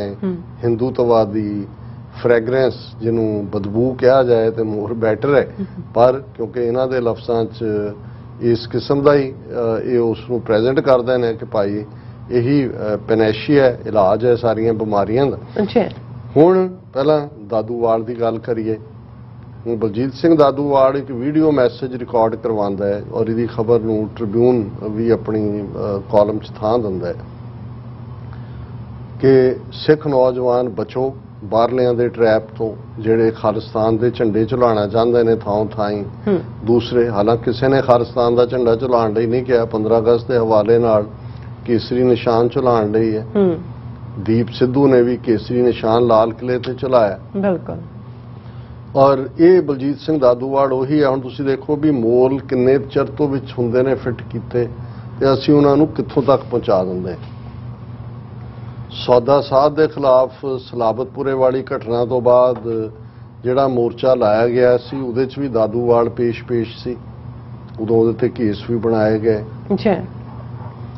2015 ਦੇ ਸਰਬੱਤ ਖਾਲਸਾ 'ਚ ਜਿਹੜੇ ਜਥੇਦਾਰ ਚੱਬੇ ਦੇ ਸਰਬੱਤ ਖਾਲਸਾ 'ਚ ਤਖਤਾਂ ਦੇ ਥਾਪੇ ਜਾਂਦੇ ਨੇ, ਜ਼ਾਹਰ ਹੈ ਜਥੇਦਾਰ ਜਗਤਾਰ ਸਿੰਘ ਹਵਾਰਾ ਅਕਾਲ ਤਖਤ ਦੇ ਜਥੇਦਾਰ ਥਾਪੇ ਗਏ, ਤੇ ਹਾਰਡ ਜੇਲ੍ਹ 'ਚ ਨੇ।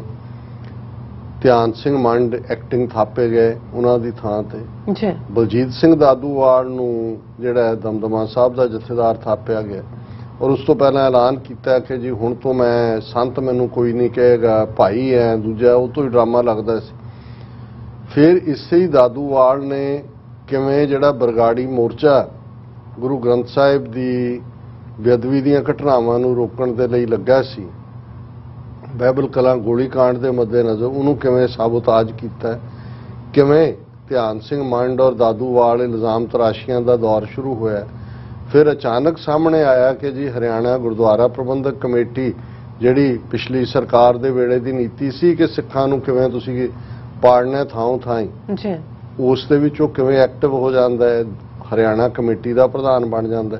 ਫਿਰ ਅਸੀਂ ਦੇਖਦੇ ਹਾਂ ਖੱਟੜ ਦੇ ਨਾਲ ਉਹਦੀ ਮੁਲਾਕਾਤ ਆਏ ਦਿਨ ਹੁੰਦੀ ਹੈ। ਔਰ ਇਸ ਸਾਰੇ ਦੌਰ ਦੇ ਚੱਲਦੇ ਆ ਜਦੋਂ ਮੋਦੀ ਦੇ ਨਾਲ ਮੁਲਾਕਾਤਾਂ ਦਾ ਸਿਲਸਿਲਾ ਸ਼ੁਰੂ ਹੁੰਦਾ ਹੈ, ਫਿਰ ਇਹਦੇ ਦਾਦੂਵਾਲ ਦੀਆਂ ਸਟੇਟਮੈਂਟਾਂ RSS ਬਾਰੇ, BJP ਬਾਰੇ ਸੌਫਟ ਲਾਈਨ ਸ਼ੁਰੂ ਹੋ ਜਾਂਦੀ ਹੈ, ਕਿਉਂਕਿ ਆਲਰੇਡੀ ਇਹ ਮੋਲ ਹੁੰਦੇ ਨੇ, ਉਹ ਵੀ ਦੇਖ ਰਹੇ ਹੁੰਦੇ ਨੇ ਵੀ ਕਿਸ ਲੈਵਲ ਤੱਕ।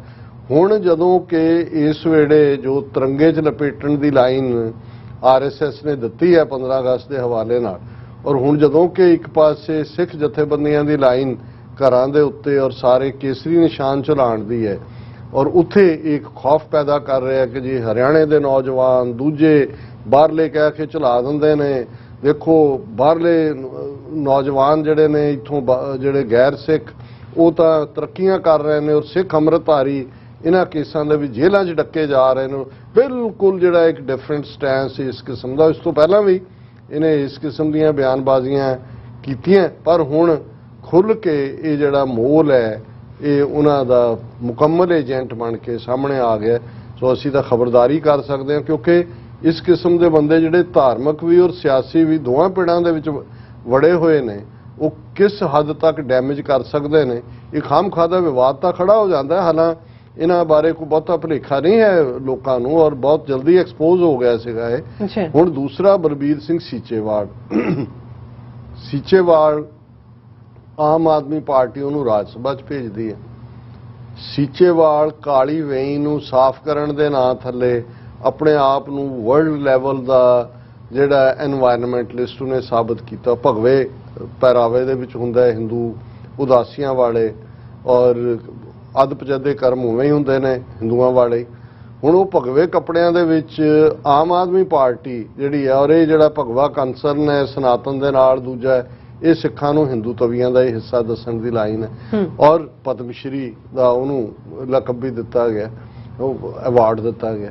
ਹੁਣ ਉਹਨਾਂ ਨੇ ਕਿਵੇਂ ਆਉਣ ਵਾਲੇ ਪੀਰੀਅਡ 'ਚ, ਪਹਿਲਾਂ ਤਾਂ ਉਹ ਸਾਰਾ ਕਾਲੀ ਵੇਈ ਨਾਲ ਜੁੜਿਆ ਹੀ ਜਿਹੜਾ ਸੀ, ਉਹ ਬਹੁਤ ਸਾਰਾ ਝੂਠ ਸਾਹਮਣੇ ਆਇਆ। ਹਾਲਾਂ ਪਿੰਡਾਂ ਦੇ ਲੋਕ ਜਿਹੜੇ ਨੇ ਟਰਾਲੀਆਂ ਨਾਲ ਸਫਾਈ ਕਰਦੇ ਨੇ, ਔਰ ਇਹਨੇ ਇਹ ਦੱਸਣ ਲਈ ਕਿ ਵੇਈ ਕਿੰਨੀ ਸਾਫ਼ ਹੋ ਗਈ ਹੈ ਕਿ ਇਹਦਾ ਪਾਣੀ ਪੀਣ ਲਾਇਕ, ਉਹਨੂੰ ਭਗਵੰਤ ਮਾਨ ਨੂੰ ਗਲਾਸ ਪਾਣੀ ਦਾ ਪਿਆ ਤਾਂ ਉਹ ਦਿੱਲੀ ਜਾ ਕੇ ਅਪੋਲੋ ਕਿਹੜੇ ਹਸਪੀਟਲ ਦੇ ਵਿੱਚ ਅਗਲੇ ਦਿਨਾਂ 'ਚ ਭਰਤੀ ਹੋਇਆ, ਕਿਉਂਕਿ ਉਹੀ ਇਨਫੈਕਟਡ ਵਾਟਰ ਹੈ।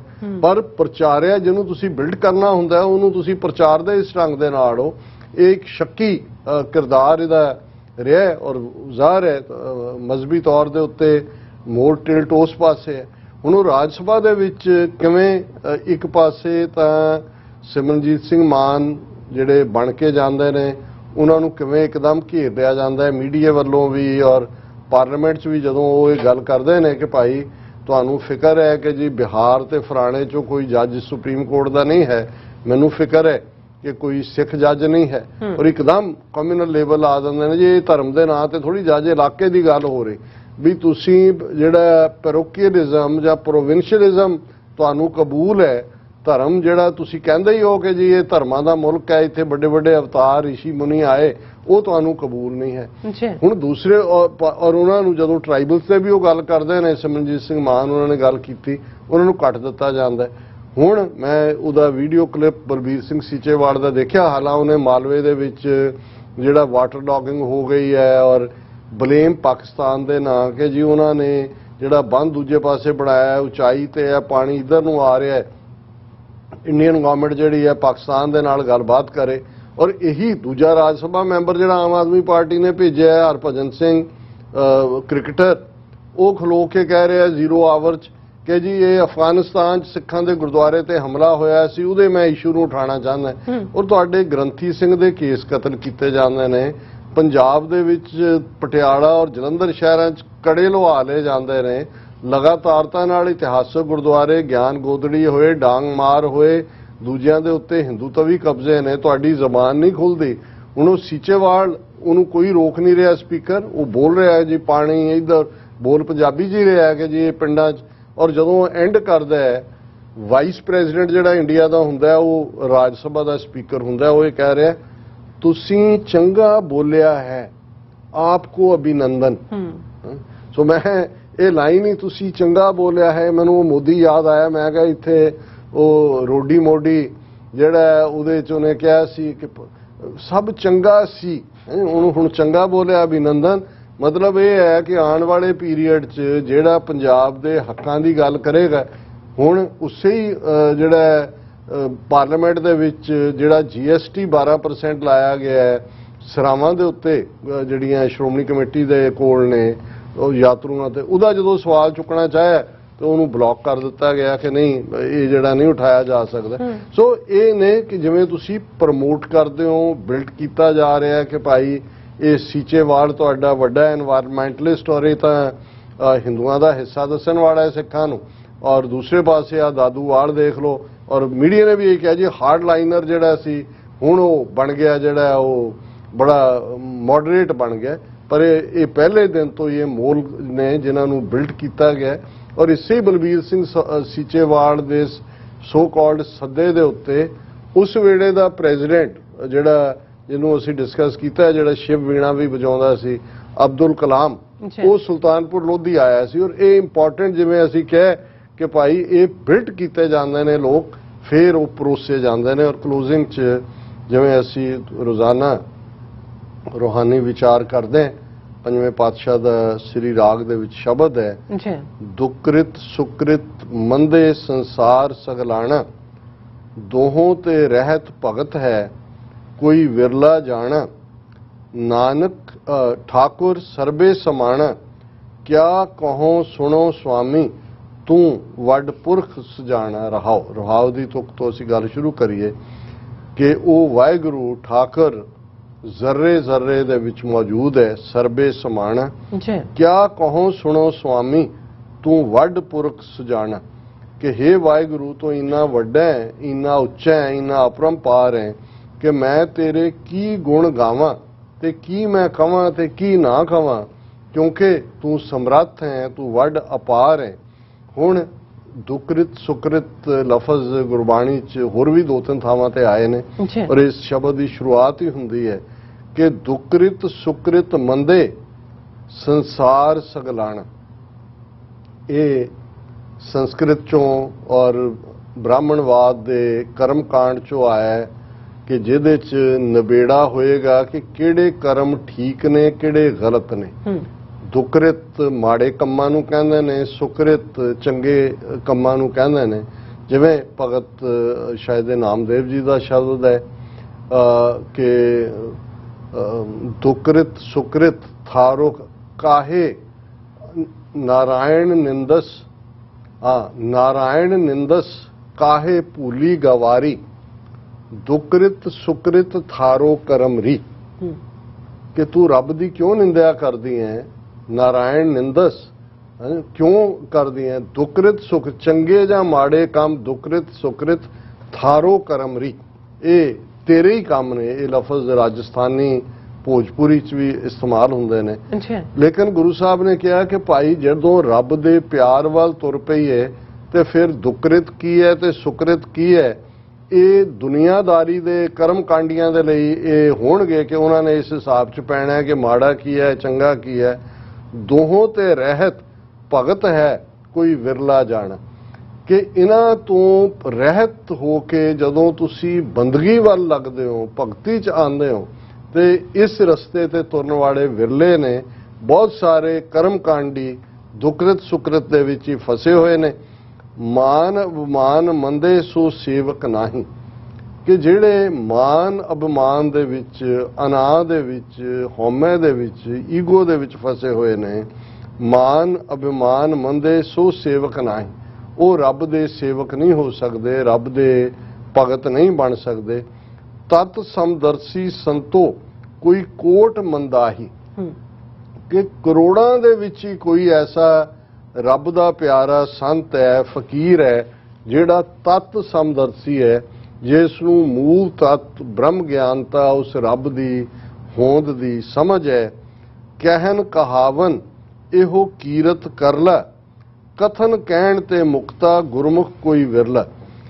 ਕਿ ਬਹੁਤ ਸਾਰੇ ਗੱਲਾਂ ਬਾਤਾਂ ਦੇ ਨਾਲ ਕੋਈ ਕਹਿ ਰਿਹਾ ਹੈ, ਕੋਈ ਕਹਾ ਰਿਹਾ ਹੈ, ਤੁਸੀਂ ਬਹੁਤ ਸਾਰੀਆਂ ਗੱਲਾਂ ਜਿਹੜੀਆਂ ਨੇ ਇਹ ਗੱਲਾਂ ਦਾ ਰਸਤਾ ਕਰਲਾ ਹੁੰਦਾ, ਰਸਤੇ ਨੂੰ ਕਹਿੰਦੇ ਨੇ ਕਿ ਬਈ ਇਹ ਕਹਿਣ ਕਹਾਣ ਇੱਕ ਤਾਂ ਗੱਲਾਂ ਦਾ ਬਾਤਨ ਹੀ ਚੱਕਚਾਰ ਲਵਈਆ, ਇੱਕ ਉਹ ਨੇ ਜਿਹੜੇ ਗੱਲਾਂ ਦੇ ਨਾਲ ਕੜਾਹ ਬਣਾਉਂਦੇ ਨੇ। ਕਥਨ ਕਹਿਣ ਤੇ ਮੁਕਤਾ ਗੁਰਮੁਖ ਕੋਈ ਵਿਰਲਾ। ਸੱਚਾ ਗੁਰਮੁਖ ਰੱਬ ਦਾ ਬੰਦਾ ਉਹ ਹੈ ਜਿਹੜਾ ਕਹਿਣ ਤੇ ਕਰਨ ਦੀ ਕੈਦ ਤੋਂ ਪਰੇ, ਉਸ ਦਾ ਉਹਦਾ ਜੀਵਨ ਆਪਣੇ ਆਪ ਦੇ ਵਿੱਚ ਗੁਰਮਤ ਦੇ ਵਿੱਚ ਰੰਗਿਆ ਹੋਇਆ ਰੱਬ ਦਾ। ਇਹੋ ਜਿਹੇ ਕੋਈ ਵਿਰਲੇ ਹੀ ਨੇ। ਤੇ ਅਖੀਰਲੇ ਪਦ ਵਿੱਚ ਪੰਜਵੇਂ ਪਾਤਸ਼ਾਹ ਗੁਰੂ ਅਰਜਨ ਪਾਤਸ਼ਾਹ ਫਰਮਾਉਂਦੇ ਨੇ, ਗਤ ਅਵਗਤ ਕਛ ਨਦਰ ਨਾ ਆਇਆ, ਸੰਤਨ ਕੀ ਰੇਣ ਨਾਨਕ ਦਾਨ ਪਾਇਆ। ਕਿ ਜਿਹੜਾ ਰੱਬ ਦਾ ਬੰਦਾ ਹੈ, ਗੁਰਮੁਖ ਹੈ, ਉਹ ਇਸ ਚੱਕਰ 'ਚ ਵੀ ਨਹੀਂ ਪੈਂਦਾ ਕਿ ਮੇਰੀ ਗਤ ਹੋਏਗੀ ਕਿ ਨਹੀਂ, ਕਿ ਮੈਂ 84 ਲੱਖ 'ਚ ਫਸਾਂਗਾ ਕਿ ਮੁਕਤ ਹੋਵਾਂਗਾ। ਉਹਦੇ ਸਾਹਮਣੇ ਕੁਝ ਨਹੀਂ ਹੁੰਦਾ। ਉਸ ਦੇ ਸਾਹਮਣੇ ਤਾਂ ਇਹੀ ਹੁੰਦਾ ਕਿ ਭਾਈ ਮੈਂ ਰੱਬ ਦੇ ਬੰਦਿਆਂ ਦੇ ਚਰਨਾਂ ਦੇ ਉਸ ਤੋਹਫੇ ਨੂੰ ਹਾਸਲ ਕੀਤਾ। ਸੰਤਨ ਕੀ ਰੇਣ ਨਾਨਕ ਦਾਨ ਪਾਇਆ, ਕਿ ਮੈਨੂੰ ਇਹ ਤੋਹਫਾ ਮਿਲਿਆ ਔਰ ਮੈਂ ਜੀਵਨ ਮਰਨ ਤੋਂ ਵੀ ਮੁਕਤ ਹੈ, ਦੁਕ੍ਰਿਤ ਸੁਕ੍ਰਿਤ ਦੇ ਫਿਕਰ ਤੋਂ ਵੀ ਮੁਕਤ ਹੈ ਔਰ ਮੈਂ ਉਸ ਰੱਬ ਦੇ ਪਿਆਰ ਦੇ ਵਿੱਚ ਰੱਤਾ ਹੋਇਆ।